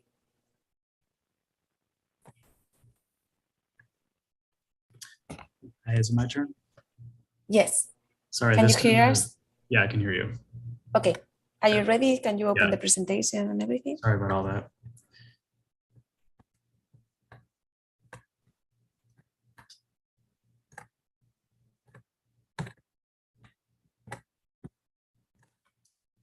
Okay. Let's see. So hello, my name is Ian Shaw, and today I'll be showing you the proposed office building at 1000 Poydras Street. The site for the office building is located in New Orleans. Given the environmental features of this context, special attention to the influence of sunlight and rainwater on the building was encouraged throughout the design process. In its immediate downtown context, the office building is in a dense setting surrounded by a mix of smaller two-story buildings as well as tall skyscrapers, with functions ranging from offices to apartments to restaurants. The site is located on a major thoroughfare that transverses downtown New Orleans called Poydras Street. Beginning from the morning and into the night, Poydras is consistently busy with traffic from cars, buses, bicyclists, and pedestrians. A stark contrast between the edge of the property facing Poydras and the two edges along the side exists because of the difference in activity level. The office building is located at a transition zone between two material contexts. To the east, older buildings closer to the river primarily utilize brick and stucco, while steel and cast iron galleries at their facades. Many of these brick and stucco buildings here are shorter in both height and width than buildings found to the west of the site. Sorry, here are the brick and stucco buildings, and then that contrasts with the buildings to the west of the site, which are usually skyscrapers and often take up the entire perimeter of the city block. These larger buildings are newer given their distance from the river and are often composed of materials such as concrete, granite, and steel and glass curtain walls. So the conceptual development for the building massing began with 4 primary steps. First, the building assumes the shape of the property in which it's situated. Next, 2 plazas are inserted into the massing. Next, these plazas are connected to each other and to their context by a passageway on the ground floor. This connection has 2 primary consequences. Firstly, the location where office workers enter the building and the location where visitors and the public enter are on opposite sides of the building from each other. Secondly, each of the plazas now have 2 distinct functions, where the northern plaza becomes more public because of its proximity to Poydras Street and the building's visitor entrance, and the other plaza is more quiet and closely tied with the employee's entrance. Lastly, the perimeter is shattered with miniature courtyards to maximize lighting on the interior. So here on the ground floor, you can see more clearly the passage that travels through the building through the 2 courtyards. On the southern end, office workers are immersed in a more meditative, quiet sequence of spaces by utilizing the workers' entrance. They first approach the building from the low traffic Keefe Avenue. Then right as they enter the building, they can park their bikes in the bike storage room and drop their children off at the daycare. Then proceed past the library satellite building through the quiet meditative courtyard before they emerge into the public plaza, where they can socialize with coworkers and pedestrians from Poydras Street. A coffee service counter faces directly to the outdoor courtyard as well, so that drinking your morning coffee is placed at this point in the sequence and can become a social activity if desired. Here on the second floor is where you can see more closely the arrangement of the office space realm. Open office spaces for collaboration and private spaces for solo work are each positioned on opposite sides of a central corridor from each other. And there are 2 primary factors that determine which office type is found on which side, depending on where you are in the building. Firstly, private office spaces are positioned on facades that receive more sunlight, because workers will be able to maintain direct control of the louver systems along these facades, and therefore there will be more attention and care directed towards shielding the building from sunlight. Another factor that influenced the placement of private versus collaborative office spaces on the respective sides of the building is that the collaborative spaces are prioritized for having views of the public realm, whether it be the public courtyard or Poydras Street. And then the third floor maintains much of the same logic from the second floor, with a few minor changes to the programmatic arrangement, as well as the introduction of open double height spaces to allow for double height spaces on the floor below. And then the roof plan maintains the horizontal circulation strategy from the second and third floor. 1 fire egress stair and 1 monumental stair satisfy both the code and experience necessary for circulation vertically to the roof. Aside from the circulation boardwalks, the entire roof is green in order to collect rainwater to be used for systems within the building. While the circulation on the ground floor utilizes the voids and the massing to navigate from the employee's entrance to the public entrance and vice versa, the circulation on the upper floors, as well as the roof, have a circulation strategy that mimics the shape of the building and runs at its center line. The horizontal circulation on each floor is connected via 3 types of vertical circulation: enclosed fire egress stairs, open public stairs, and elevators. The number and positioning of fire egress stairs was determined by code requirements. 2 stairwells satisfy the proper distance from each room, the number needed for each floor square footage, and the need for egress to terminate into the exterior of the building. 2 open public stairwells and their accompanying elevators are added to offer a more pleasant method of navigating the building vertically. For its structural components, the building utilizes concrete, similar to many of the structures in its surrounding context. Concrete floor slabs are supported by 2 ribs of concrete columns that follow the outline of the building. The distance between these 2 ribs is 16 feet, and within this is where you can find the circulation. Outside this rib, on either side of the building, programmatic elements are intermittently cantilevered past the structural line. This allows for inset courtyards that appear along either side of the building's perimeters to not interfere with the column grid. And then, sorry, this was the ground floor, and here, sorry, second floor, here's the ground floor. And then the mechanical strategy assumes the same shape as the circulation strategy on the upper floors, because the circulation space is adjacent to every room in the building. Throughout the building, the inset courtyards create choke points at various locations along the horizontal circulation. This allows for variable air volume units to be placed in each of the zones between the choke points, and different areas of the building can experience different temperatures that suit the needs of each space. Programmatically, all of the office-related functions exist on these two floors. The ground floor acts independently from these two floors with respect to program, because it is guided by a different circulation strategy and because of its connection to the external environment. Retail, the cafe, a library, an event space, a lobby, a daycare, and a bike storage room are all housed on this floor. And then here's the second floor, again, where all the office-related functions are housed. And then this is a section cutting through the more intimate courtyard that's more closely connected with the employees' entrance.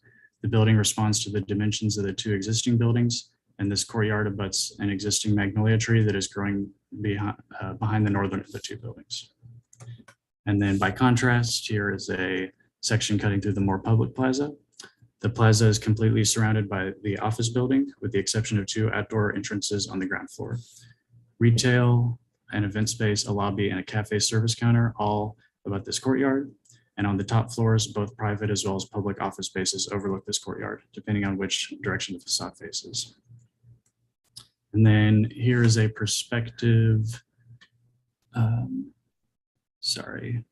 here's a perspective showing the experience of walking past the public entrance while on Poydras Street and being able to view the cafe as well as the activity occurring within the plaza from the sidewalk. Then this section perspective more closely shows the contrast between the two courtyards as well as the connection on the ground floor between the two. Here is the northern facade of the building along Poydras Street. On the bottom right, you can see the Poydras entrance. The facade utilizes a curtain wall system composed of glass and steel. This is appropriate because there's no direct light on the northern facade and because the collaborative office spaces and conference rooms along this facade are given a nice open view of the activity occurring on Poydras Street down below. On the southern facade, louvers and solid concrete walls protect the building from the southern sun. In the middle, a courtyard completely open to the south funnels employees from the parking lot south of the property into the experiential ground floor sequence. However, the parking lot has the potential to be redeveloped as a building, and so the experiential sequence is designed to shift once this takes place. Instead of serving as the employees' entrance, this courtyard will become enclosed by the potential building, and the entrances for employees will move to the eastern facade. And then here is a diagram showing more clearly the louver system that protects spaces on the west, east, and southern facades. And then moving into more the detailed drawings, this is a plan, section, and elevation of a typical facade along one of these sides that has more sunlight. Here's the section more closely where you can see the relationship between mechanical and structural systems within this, and the relationship between those and the spaces in the building. And then here's the plan more closely. The columns from the building are situated right in between the two modules hidden by the bookshelf. Modules are surrounded by concrete and glass on their exterior and wood on their interior. Adjustable windows and louvers work together to give the inhabitant the perfect lighting and temperature that suits their needs. And then here is one of the private office spaces shown in isometric view. In order to contrast with the concrete materiality of the building's structure and open spaces, the private offices have a completely different ambiance. Wood is used for the flooring, walls, ceiling, window mullions, and built-in wooden desks and bookshelves. Because the building is situated right at a point of transition in downtown between the older, smaller, more intimate buildings and the area with large concrete and granite buildings, the office takes elements from both. The building's materiality and its facades, construction system, and open spaces allude to the newer context, while the building's shorter height, as well as the intimacy experienced in these small office spaces, are examples of ways that the building takes from the older side. And that is all. Thank you for listening.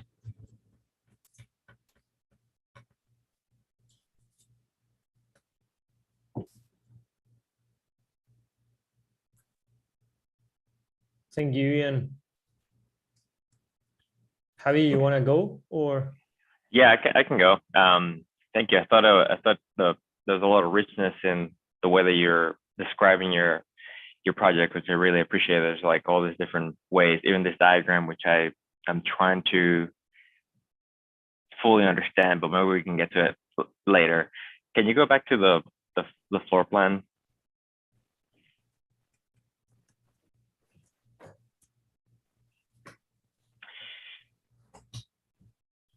First of all, I think it's a really good use of the site, a really smart use of the site and the way in which you're setting up. You know, I'd have to spend a lot of time just looking at all the different spaces, but just architecturally, I think it's a really strong concept, creating like 2 courtyards that, you know, you're able to create essentially 3 bays of usable space. You know, you kind of just wrapping around a band of usable floor plates and then creating courtyards around. It's, you know, it's always good to create a courtyard. It just creates, you know, I think the depth of the floor plate that you have will mean that everyone will get, you know, plenty of daylight. The experience of seeing all these different courtyards throughout the building is probably going to be really fascinating. I would say that the I don't know if you're calling it the service entry or courtyard seems a lot more developed than, you know, what seems to me your primary. You know, this is kind of secondary, this is the primary. So I would try to like spend more time to make it just as lush and just as interesting. As you see here, you know, you have like transition over here, you have a little bit of a pocket situation, you have another pocket over here. It's just a lot of like really well designed spaces, whereas this one you kind of just go into a big room. So maybe, you know, you could perhaps take the same strategy that you're using at the upper levels and create, you know, little, you know, ins and outs, you know, just wherever you can to create, you know, a little seating moment, a little planter, so that it does start to become more of a, you know, space that it's meandering and you're kind of discovering different little things rather than just making a big open room, which is, you know, it's going to be maybe not hard to use, but, you know, it's going to be way more used if you have scales of privacy and scales of publicness. You know, this is just one public outdoor room. You want to have similar to if you go to the plan above it, you kind of have like all this beautiful like transitions to spaces. You go into, you know, like smaller things, you know, medium, large. That's kind of like the way in which you're thinking about space interior. You should think about the space exterior. And even here, I wish I could see that shape, you know, reflected at the bottom floor, right? That's the shape of the courtyard. That would be just beautiful if you had like, you know, plants coming through the building in those areas.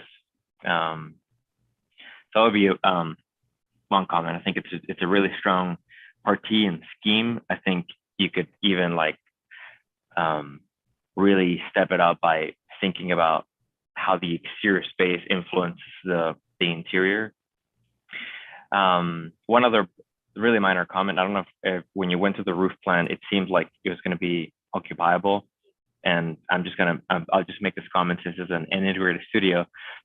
Typically, to make something like this happen, it's really challenging just because all this would be kind of assembly, and you know the size of this will surely bump you up to, you know, 1,000 occupants. So you might need, you know, to either like shield an area so that's, you know, this and that are a combined of, you know, less than 999 people.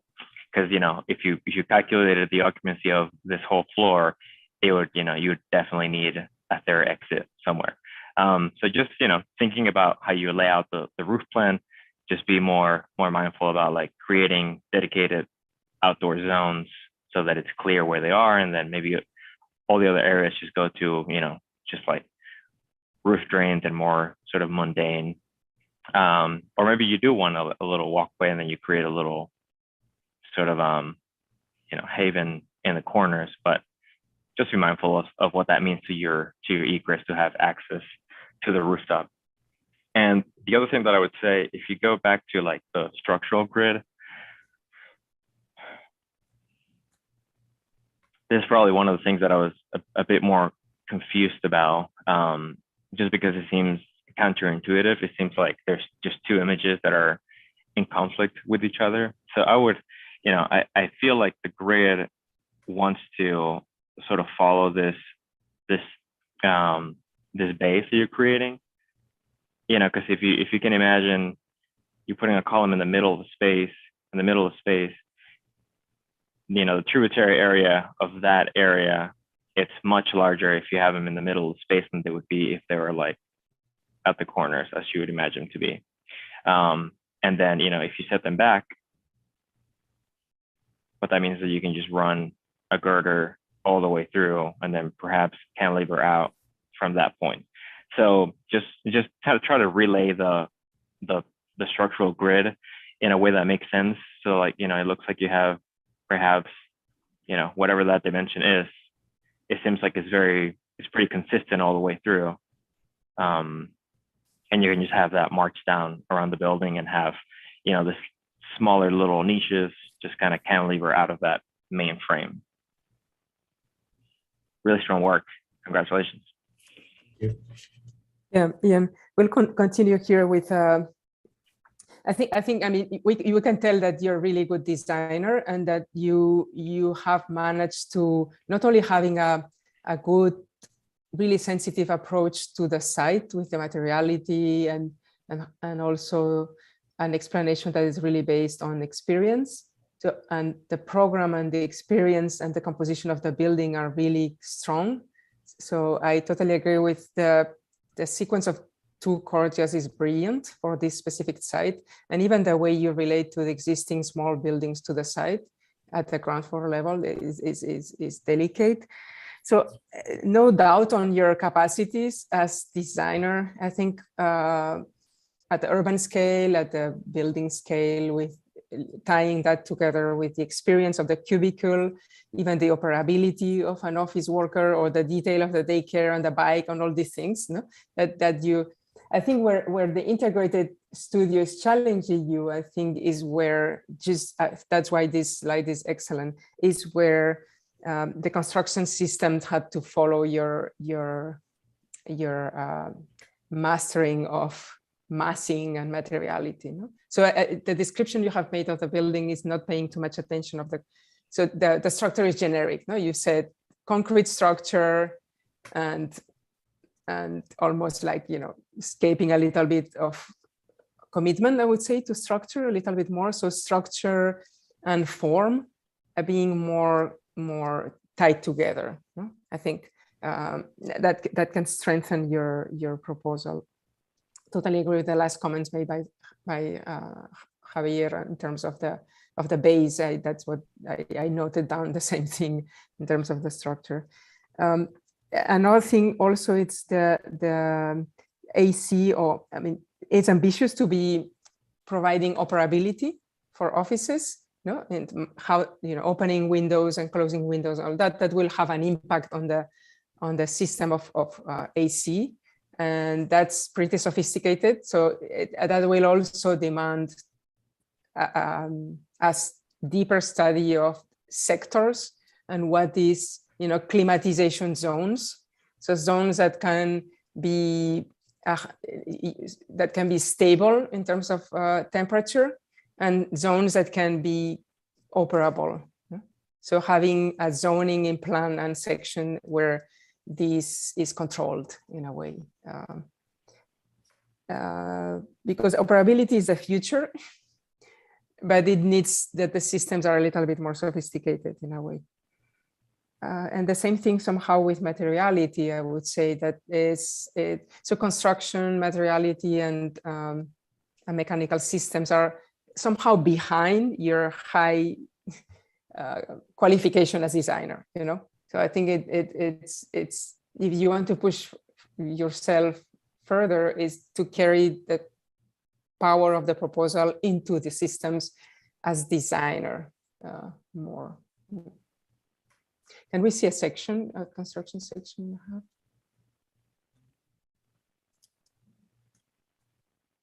This one or? Oh, inside the building. Yeah, that one is a good one. Yeah, again, I think have somehow fallen short of time, I suppose. So this kind of strong project could be strong also on, you have defined really well the cubicle, but let me see if I can annotate here. That has a lot of expression, but some parts are more generic, that in terms of construction definition, and it's just a matter of time.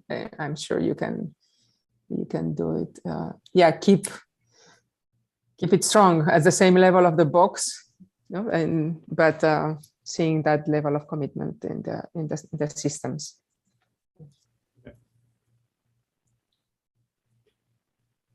Ian, can you go to the ground floor plan? I totally agree and had like the same comments that Margarita and Javi. Like, you have this great layout with the two courtyards, and you created like space, air, light through them. But at the same time, what you said in your presentation is much more valuable than some of your pieces. For example, your sections or your facades show like pretty few information. It seems that you have developed much more than what you are showing, so just a pretty quick comment here.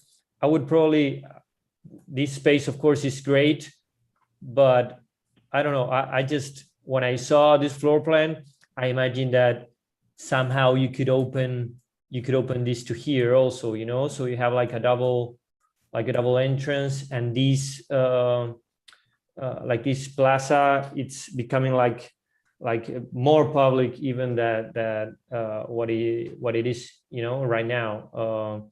I totally agree that you have like a really sensible like design here, and here we don't see much of what you're thinking of this space. And it's also in the renders and the images you show, it seems like you didn't have enough time to add like people, trees, that kind of thing. And but I think it more important than that is that like the objective of this course, that is to integrate structure and systems, and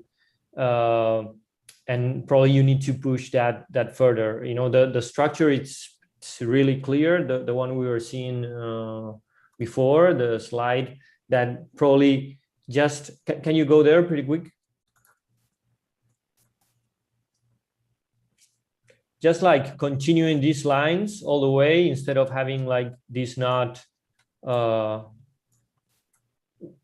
as Javi was saying, like this could be here, and then the gap could be, and that would give you like much more order to you, and probably it would somehow like the project would gain like some kind of a big order, you know what I mean? And the same when I saw the roof, I thought that Javi was going to say this, that you have the roof like it's all open to use, and probably, of course, it depends on the systems you have chosen or whatever, but usually the rooftop also has, probably some kind of mechanics room, storage services, that we see here, that kind of we have the stairs, the elevator, and the other space is just open to the users, and probably there you're gonna have like even like your classmates have like, I don't know, some kind of a water retention system. You can have like solar panels. You can have like, and probably you would need to add like more features to the rooftop. so I would say that just try to give the sections, the facade, the same treatment that you've used in the floor plans, and try to be more consistent at the time you need to add like the structure, the storage, the HVC,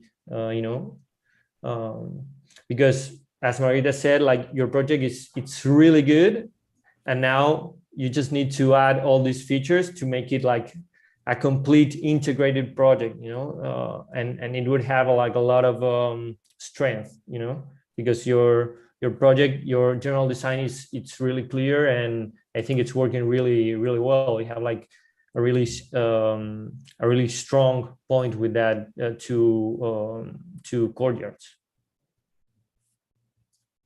Okay, but congratulations. I have two small comments. I actually one question first. What's the distance between what is that distance? Let's see.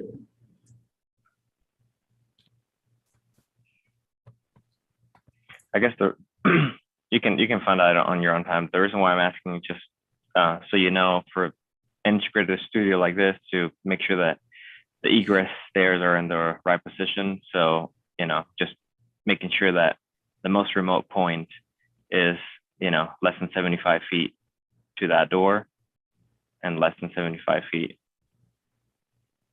to that door. That's assuming that the building is sprinklered. And the other thing that it's important here is the diagonal of the building. So from here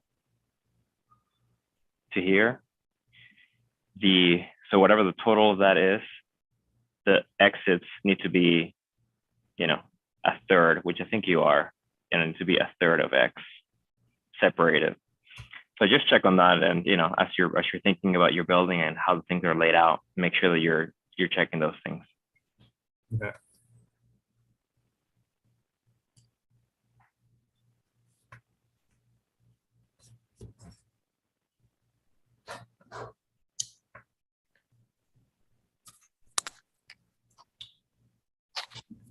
Okay, do you have any questions, Ian? We have a few minutes more if you want to ask something or. Yeah, I don't have anything right now, but. Okay, well, if there is any other comment, and if not, we can jump to Olivia. Okay, yeah, thank you. Thank you for the feedback, and I'll definitely keep working on this moving forward. So. I'll send you I'm gonna put in the chat a little precedent. There's the Pier 17 in New York. It has a very similar setup of spaces and materials. You should check it out to just something similar of like how the facade kind of like pushes and pulls and creates this interesting niches, and how the ground floor is like kind of segmented, reminding me of your project. Yeah, thank you.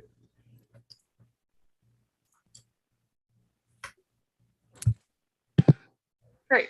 I'll share my screen.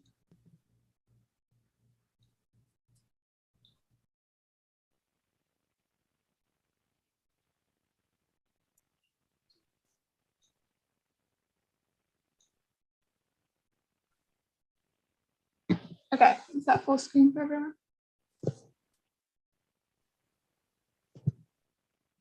Okay, can you hear me well too? Full screen. Yeah. Yeah, thank you. Hi, my name is Olivia, and this is a proposal for Poidra's office. To take on the challenge of the studio, I explored ways to interrupt a typical office strategy and devise a system that integrates building systems with both public and private space. I am interested in how KGDBX uses a map building typology to explore the dialogue between the everyday uses of an office building and the more cultural and public elements. The Citroën showroom is a business building, but it is also a cultural catalyst for Brussels through these stacked galleries and research space. The RTS campus uses a similar approach. The field of offices in the organic shape is supported by 4 volumes of public event space. Our site is located in the central business district on Poydras Street. And it's an interesting threshold between the highway nexus and the more pedestrian scale of the French Quarter and the Riverwalk.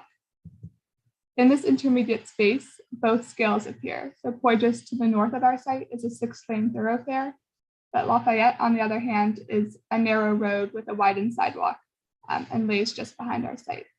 That's clear in these street perspectives.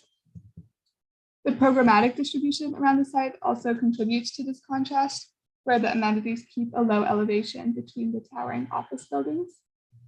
And to connect to this pedestrian scale, the massing takes advantage of the whole block, engaging all 3 edges. Along the more quiet sides, mass is removed to introduce the plazas. The volume is lifted to create a porous and public ground floor, and concrete masses are inserted to anchor the project. The concrete defines the organizational strategy on the ground and office levels, but is also the building's primary structure. The volume of offices float on these legs to create a visual and spatial distinction between cultural and business aspects.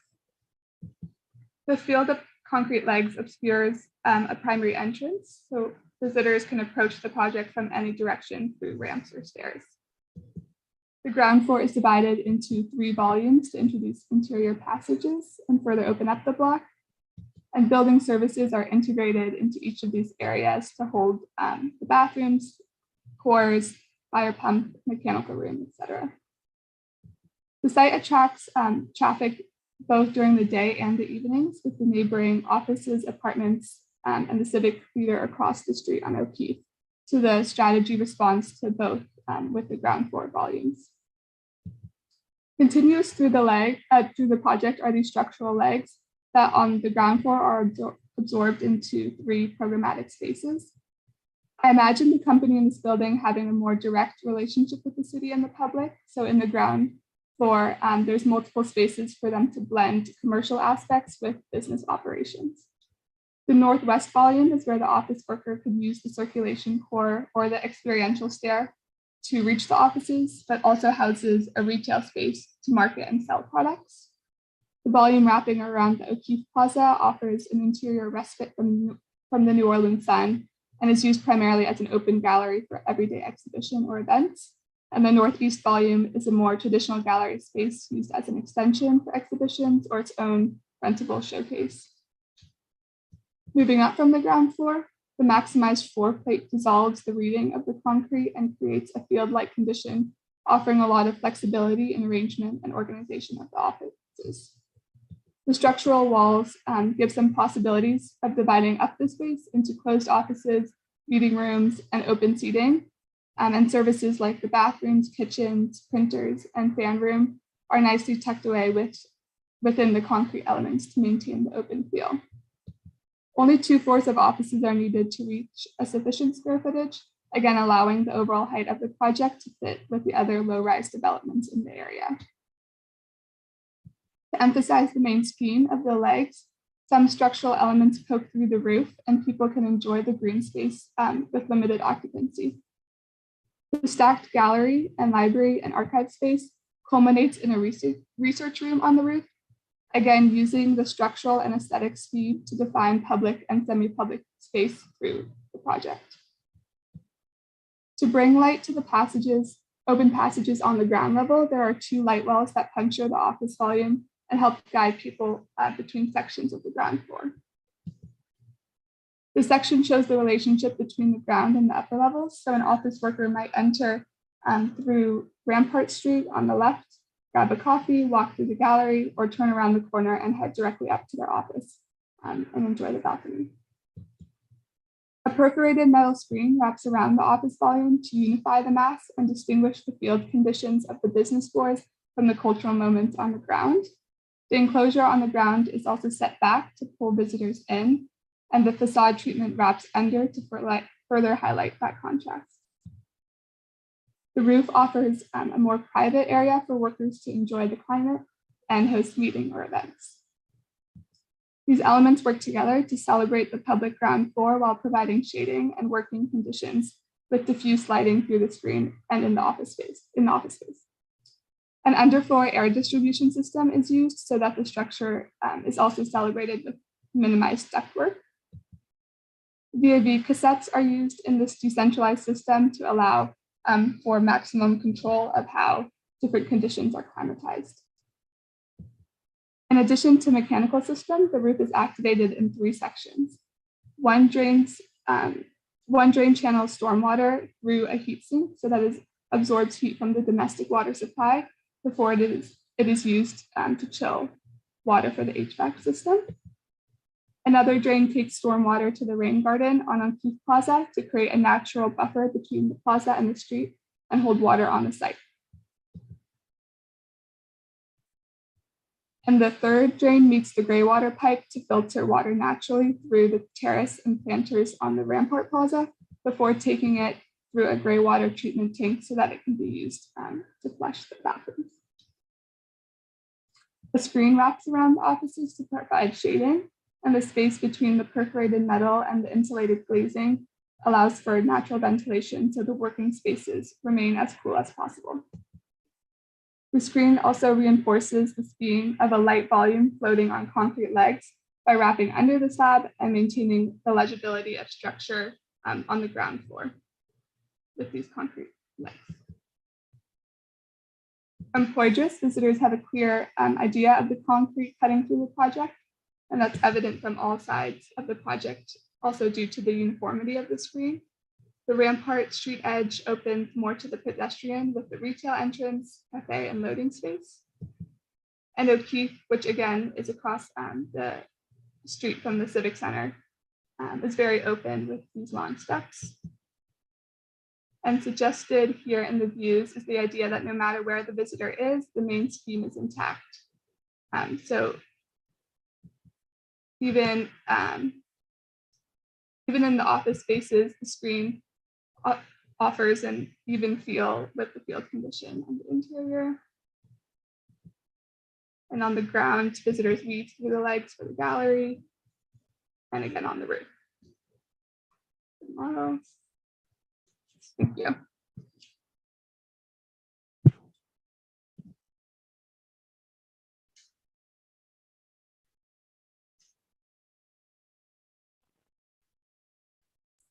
Thank you, Olivia. That was lovely. I don't know, Guillermo, do you wanna start, or Margarita? Go ahead, Javi, if you want.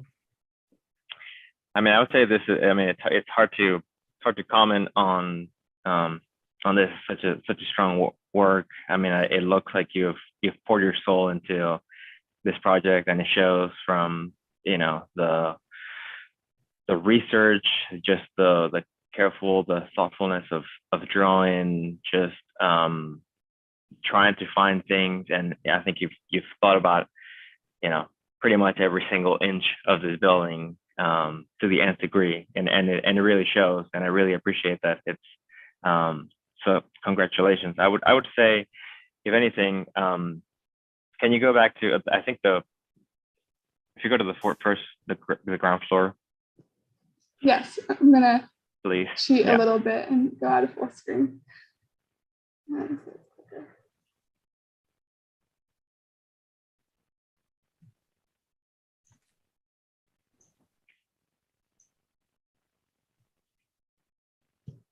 Great. So I think just from looking at this, let's see, what is this? What is the space over here? That is a small cafe space that functions through the. Sorry, say that again. It's a. Can you hear me? Yes. Okay, it's a cafe space. Yeah. The thing that I'm responding to is, the sort of location of the dock trot, and how that, what the experience would be to just hit the middle of, it's off center from this cafe, and it's kind of off center from your main T. And I don't know if there's a way of sort of telegraphing, I think you do a much better job upstairs of like telegraphing what that relationship is. I don't know what that gets you from shifting like a half bay, that entry. Maybe it does make sense, but just thinking about how people are going to enter and what are the cues that are they going to see and which way they should go? Perhaps if this is the main entry of the building, maybe that's sort of recessed in some way, there's a sitting area or something that lets you know that maybe I should turn over here. Because it'll be kind of jarring to just see like a sort of either a blank wall or, I don't know if that's or like, a door that it's off center that doesn't really take you anywhere. So just thinking about what that sequence starts to feel like, I think this T, makes a lot of sense to make that T. But if you think about people coming in from either side of any of this, they have, you have like a triple blind spot, right? And I think you could use the same language that you've used where you're kind of like rounding the corners so that it's a smoother transition in this kind of sort of sharp where people are like, probably going from one space to the other one to either get to this spaces, whichever way they're going. I think giving, some breathing room, kind of like if you've done this plaza, could help improve the way in which this probably it would be the heavily transitioned part of your project. How it just kind of goes from a T to something where you're kind of capturing that energy of like influxing a point of the project in three spaces. The other thing that I would say is I really like the fact that you've created this mass wall to go sort of all the way up. And I'm wondering if did you ever I'm thinking like it would be so beautiful if there was like skylight corresponding to them on the roof so that this wall is perhaps at the top floor or something. They got indirect light so that they either perhaps that opening goes all the way down, 2-3 floors or something like that, so that you have natural light in a way that it's reinforcing you're elevating the main parts and the main frame of the building, which is it's quite ornate and quite beautiful. And the last thing that I would say is that the same sort of complexity that you've achieved in this floor, which is just so dynamic and has a lot going on. I wish that it was repeated upstairs. Like if you go to a typical floor upstairs, even though it makes a lot of sense, it kind of just feels very massive. So I can imagine like, if I'm in this conference room, what would it feel like to, go over here? And it just kind of seems like, what would my experience be? I'm going to try to take the shortest path of least resistance, and I don't know what that is. So think about breaking up the spaces with courtyards, or maybe perhaps some of these rooms become exterior rooms. So this is just open to the exterior, but it's within the facade, right? And it's just you create different courtyards within. Just giving you examples, not that you have to do this, but areas in which you're bringing the outdoor in while keeping the same footprint of your building. I think you're doing the smart moves over here of creating some open areas to bring light all the way down. I think it would be nice to see that happen all the way through. Maybe there's one big skylight all the way over there, and things like that. But overall, really, really strong work. I appreciate all the effort you put into it. Thank you. Olivia, with that, it's really, I agree that it's really a strong project, especially because it really has an intense reading of the site, and not only reading of the site, but drawing the site. So the last axon, the site plan is exquisite, where you see people moving through, these dotted lines of movement. You can tell that through your drawing, you're capturing your understanding of the site beyond the scope of the building, which is really appreciated, especially because I teach site strategies, and I think and you're doing an integrated studio while also keeping the view of the whole surroundings in a really holistic way. So that is one. The drawing, the site plan is exquisite. Then when you go to the strategy of the matte building you mentioned at some point at the beginning, and I think really clever that the structure follows that intention. So the walls all the way from bottom to top are sustaining the building, that allow kind of the skirt of the building to be raised up, no? So people can flow through.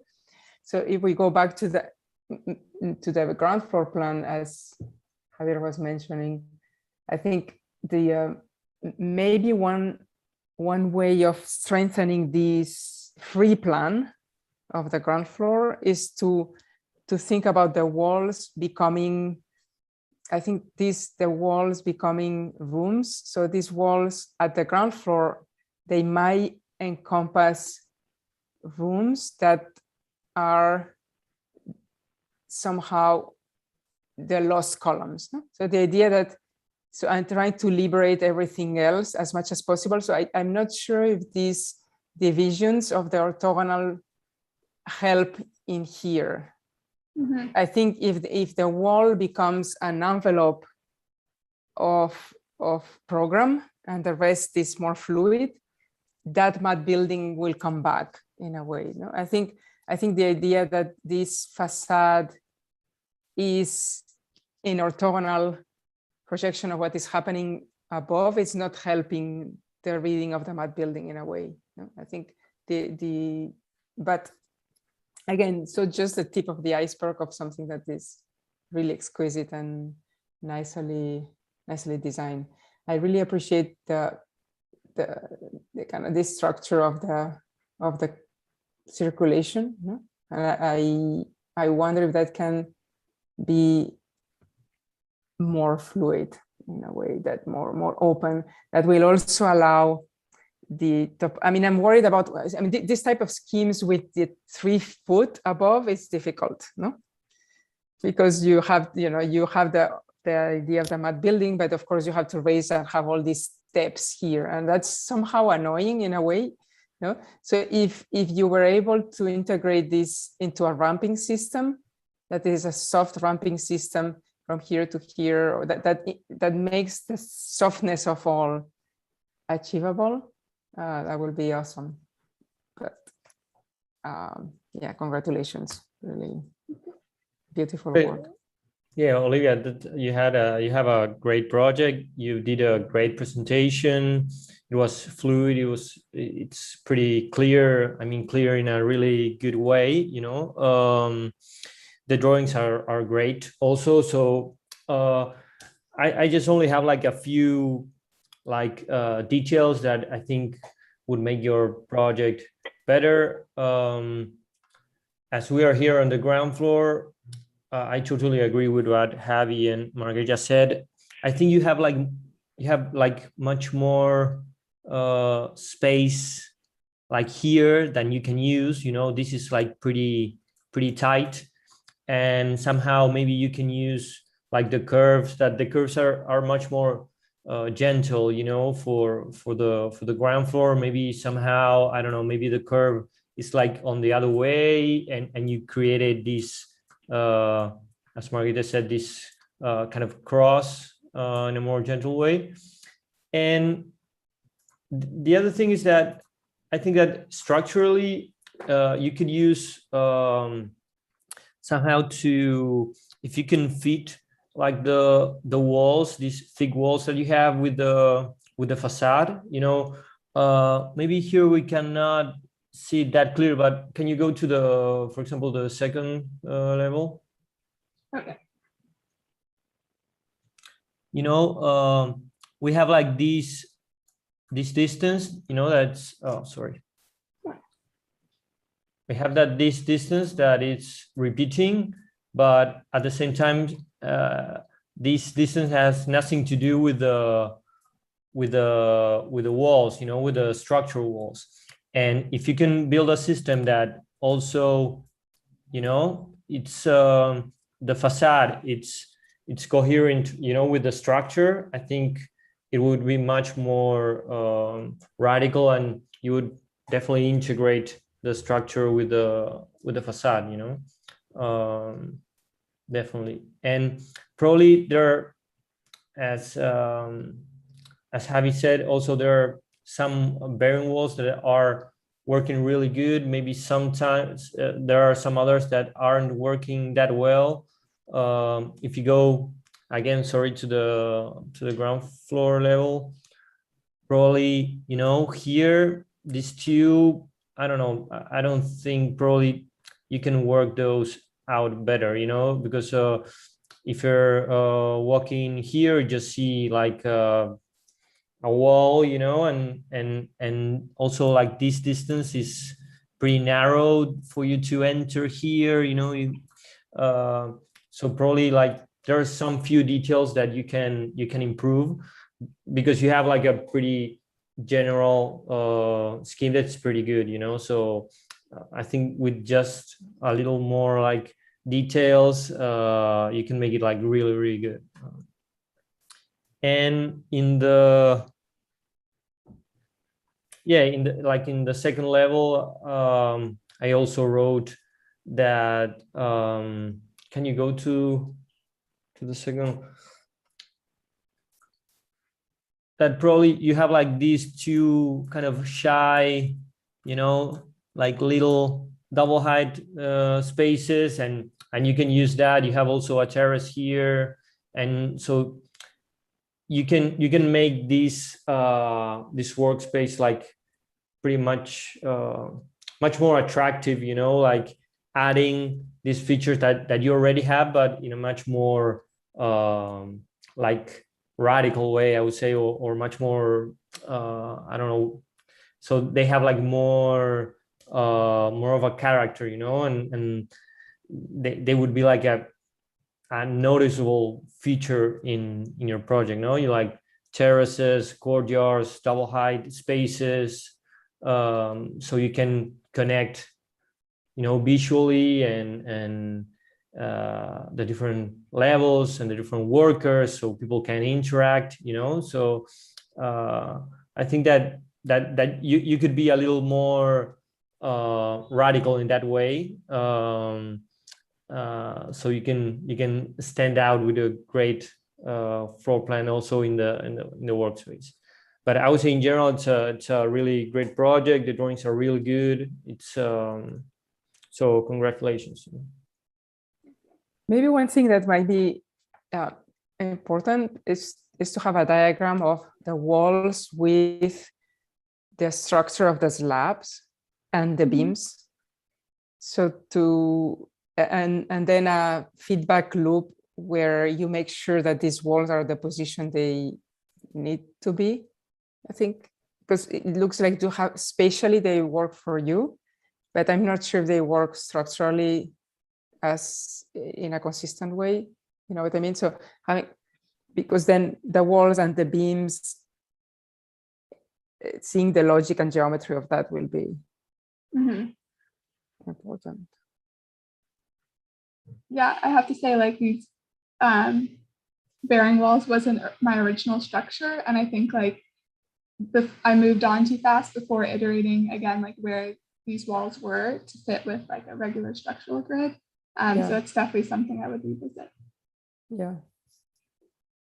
What I think would be beautiful is if you grab all your floor plans and overlay them on top of each other, and then started to, like, let's say there's a double height space in one floor, and then you have another different double height space that it's like this, so that eventually you create something that is like that in some floor, but it, you know, when you're standing in one, you're seeing, you know, different views, and you're seeing, you know, the experience is completely different every time you see it, even though it's like a very simple way of just like distributing how much open space you give just by rotating, you know, and shifting the amount of open space. The other thing that I would say is, can you go to an elevation of your, like on Poitras or something?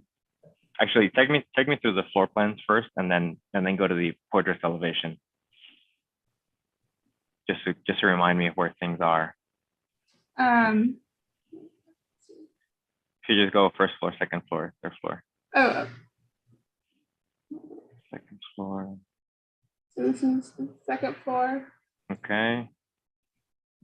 And then the third floor is the same without the terrace. Gotcha. Okay, go to your elevation 1 second.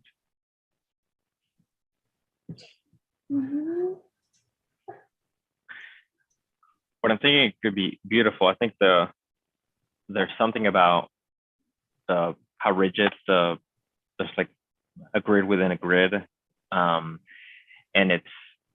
I'm thinking about this platform that you have. You kind of have like you talk about the matted building and the ground floor, which seems is very like Corbusian, right? Having like this length of like playfulness, and then having like an elevated building. I think I'm reading this whole thing. It wants to be sort of like a ribbon that is kind of like wrapped around all the way in this volume.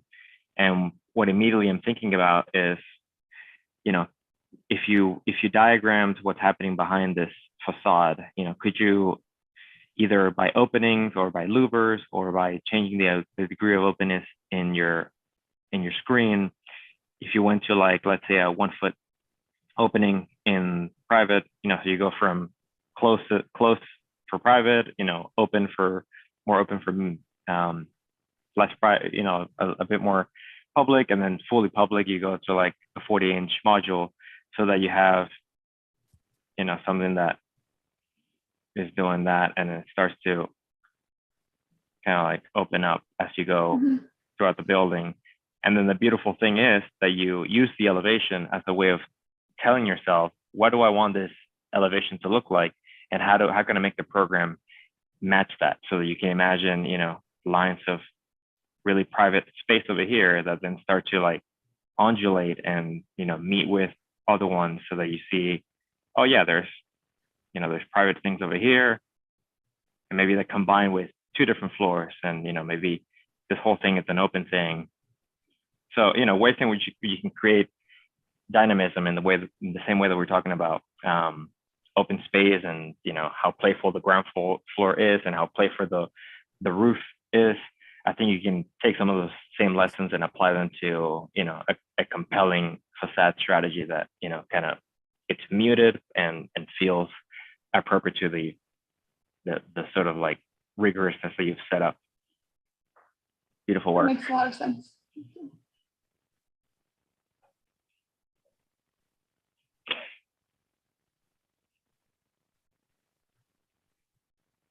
Great work, Olivia.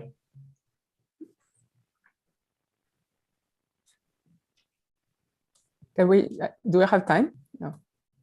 Yes, we do. We have still almost 10 minutes. Go to a typical floor plan. I think perhaps I'm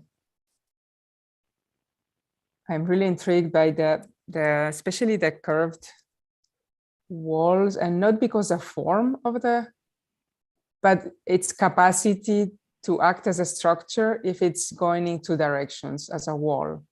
In a way, when a wall is just a line, it has less, I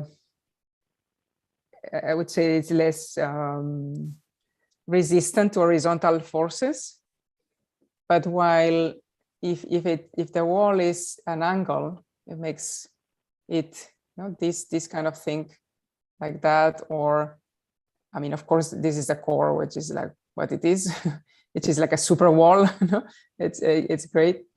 But I really like the potential of that element. And I wonder if you establish for yourself, I mean, you already have a grid, and then you try perhaps to have walls that have angles that takes into account the kind of cantilever condition and the column condition. So it's like a wall that makes like a couple of columns and then a cantilever, a beam. So thinking about the corners in a special, I don't know which way, but so it becomes an exercise of structure and mega walls, that are not only organized because of spatial conditions, but because their capacity to bearing loads. And then in elevation, they're not only this thing like that, so they become somehow like a tree, in a way. They are walls that are trees of slabs, and sometimes the beam is bigger because it has to support like longer overhang, and sometimes it's shorter, I would say. So having these trees in section, 3 walls that organize the whole bones of the building will be perhaps the next step. So from moving to like pure curtains to trees that are like trunks and branches. And so one example to me is the Bank of, I think it's in Buenos Aires by, I will put on the chat. I always say that there are 2 types of buildings. I mean, you can make different classification, but you have buildings that have exoskeleton, and which means the structure is totally visible. And like, you know, like shrimp, they have skeleton that is on the skin, no? Or you can have animals that have the skeleton inside, no? And yours, it looks like, because the structure is so powerful, it maybe have to have its way to be more visible, not only on top and the legs, but more across the building in every floor plan and etc. It's Clorindo Testa. Exactly. Bank. Yeah. Clorindo Testa. Yeah, you might. Wow. Despite my bad explanation, Guillermo, you're master. And it's a bank of what? It's bank of. Clorindo Testa is the architect. I will put it here, but I will check on that. It's one of my favorite buildings ever. So I've been there visiting. It's like I almost cry. It's so nice. It's a London bank. Yeah. Right. Anyway, great, super great work. Yeah. There's other good precedent you might want to look into. It's the Clifford Still Museum by Allied Works.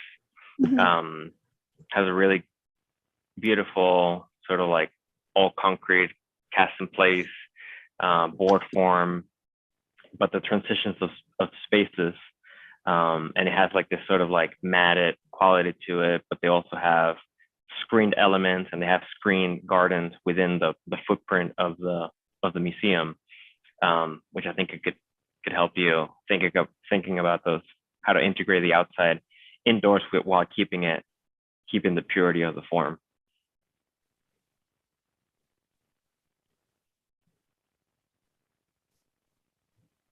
Yeah, I also wrote a reference.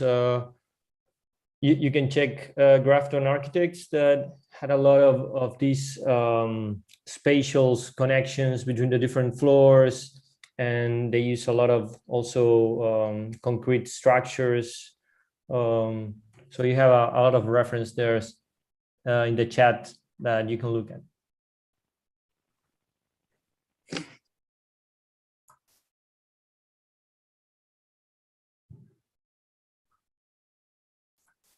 Okay, we have a couple more minutes, but if Olivia wants to ask something or any final comment. No, thank you. It was really nice to hear all your feedback, and it's like the perfect moment after a semester working on this project. So thank you. Thank you for being last too. It is always a little bit annoying waiting at the end, but great presentation, great work. Now we have like a little time. We have for wrapping up comments, anything about the course in general, any questions from, also it was really nice in the session in the morning, also hearing the students asking like how they have feel. So time for the reviewers to wrap up and for the students to ask whatever they want.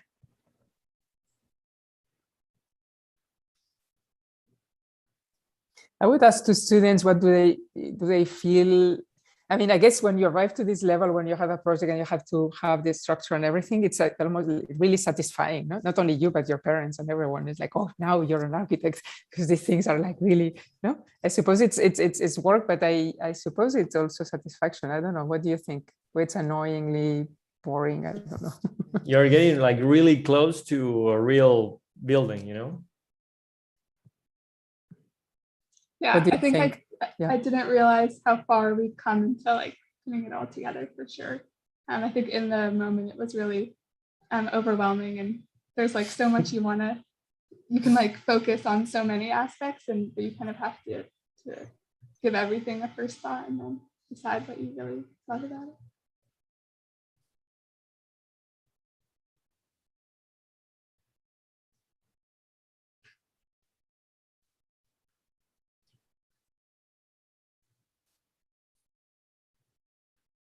Any other comments? Ian, Maria? So, oh, yeah, okay. No, go ahead. No, I would say that it's really satisfying to see good projects that are carrying on technical aspects but in a projectual way. So to see the plasticity in terms of idea, that of the structure that typically is left on the side, or AC, and I mean, not only evacuation and cores, but the way the building performs, it's also design.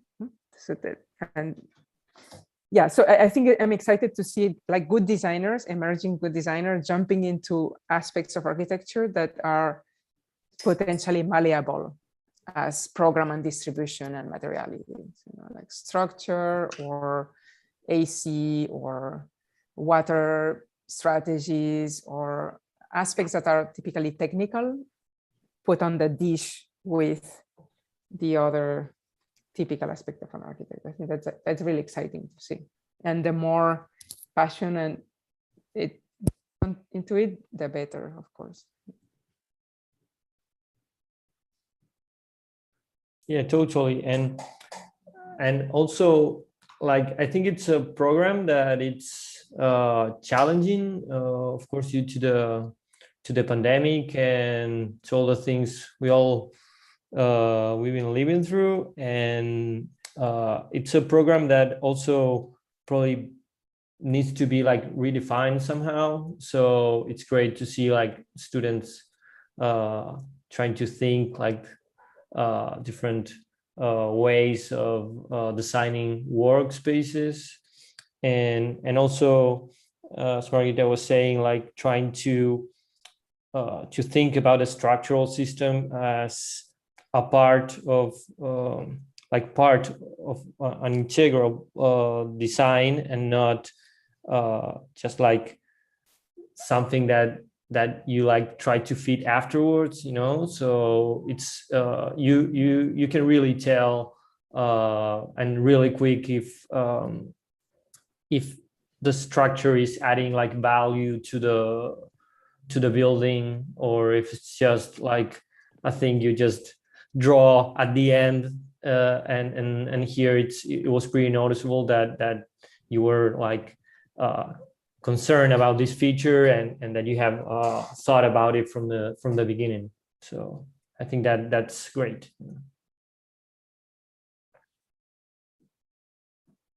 Yeah, what I think it's interesting is in this new era of working from home, and people realizing that perhaps they're reevaluating how they work, and why things are designed a certain way, and what spaces make them feel good and to be more productive.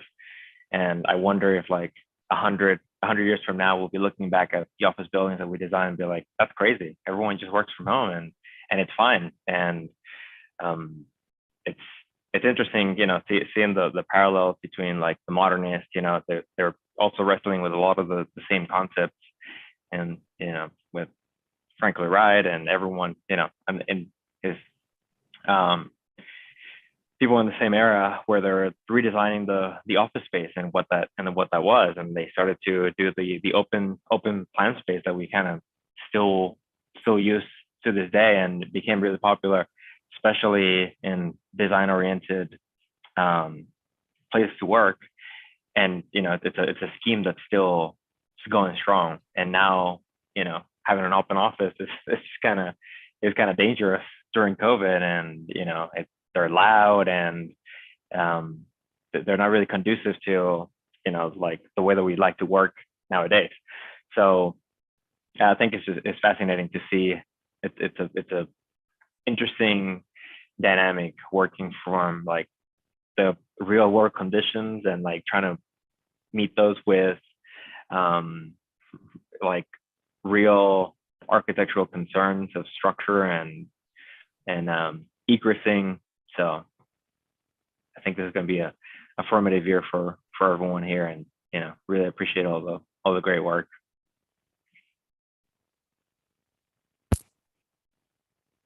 Also great to see how orthogonal projection and the drawing not only has been kept but increased in quality. I think that's good progression from second to third, to see that still there, really as the language of architects, I guess.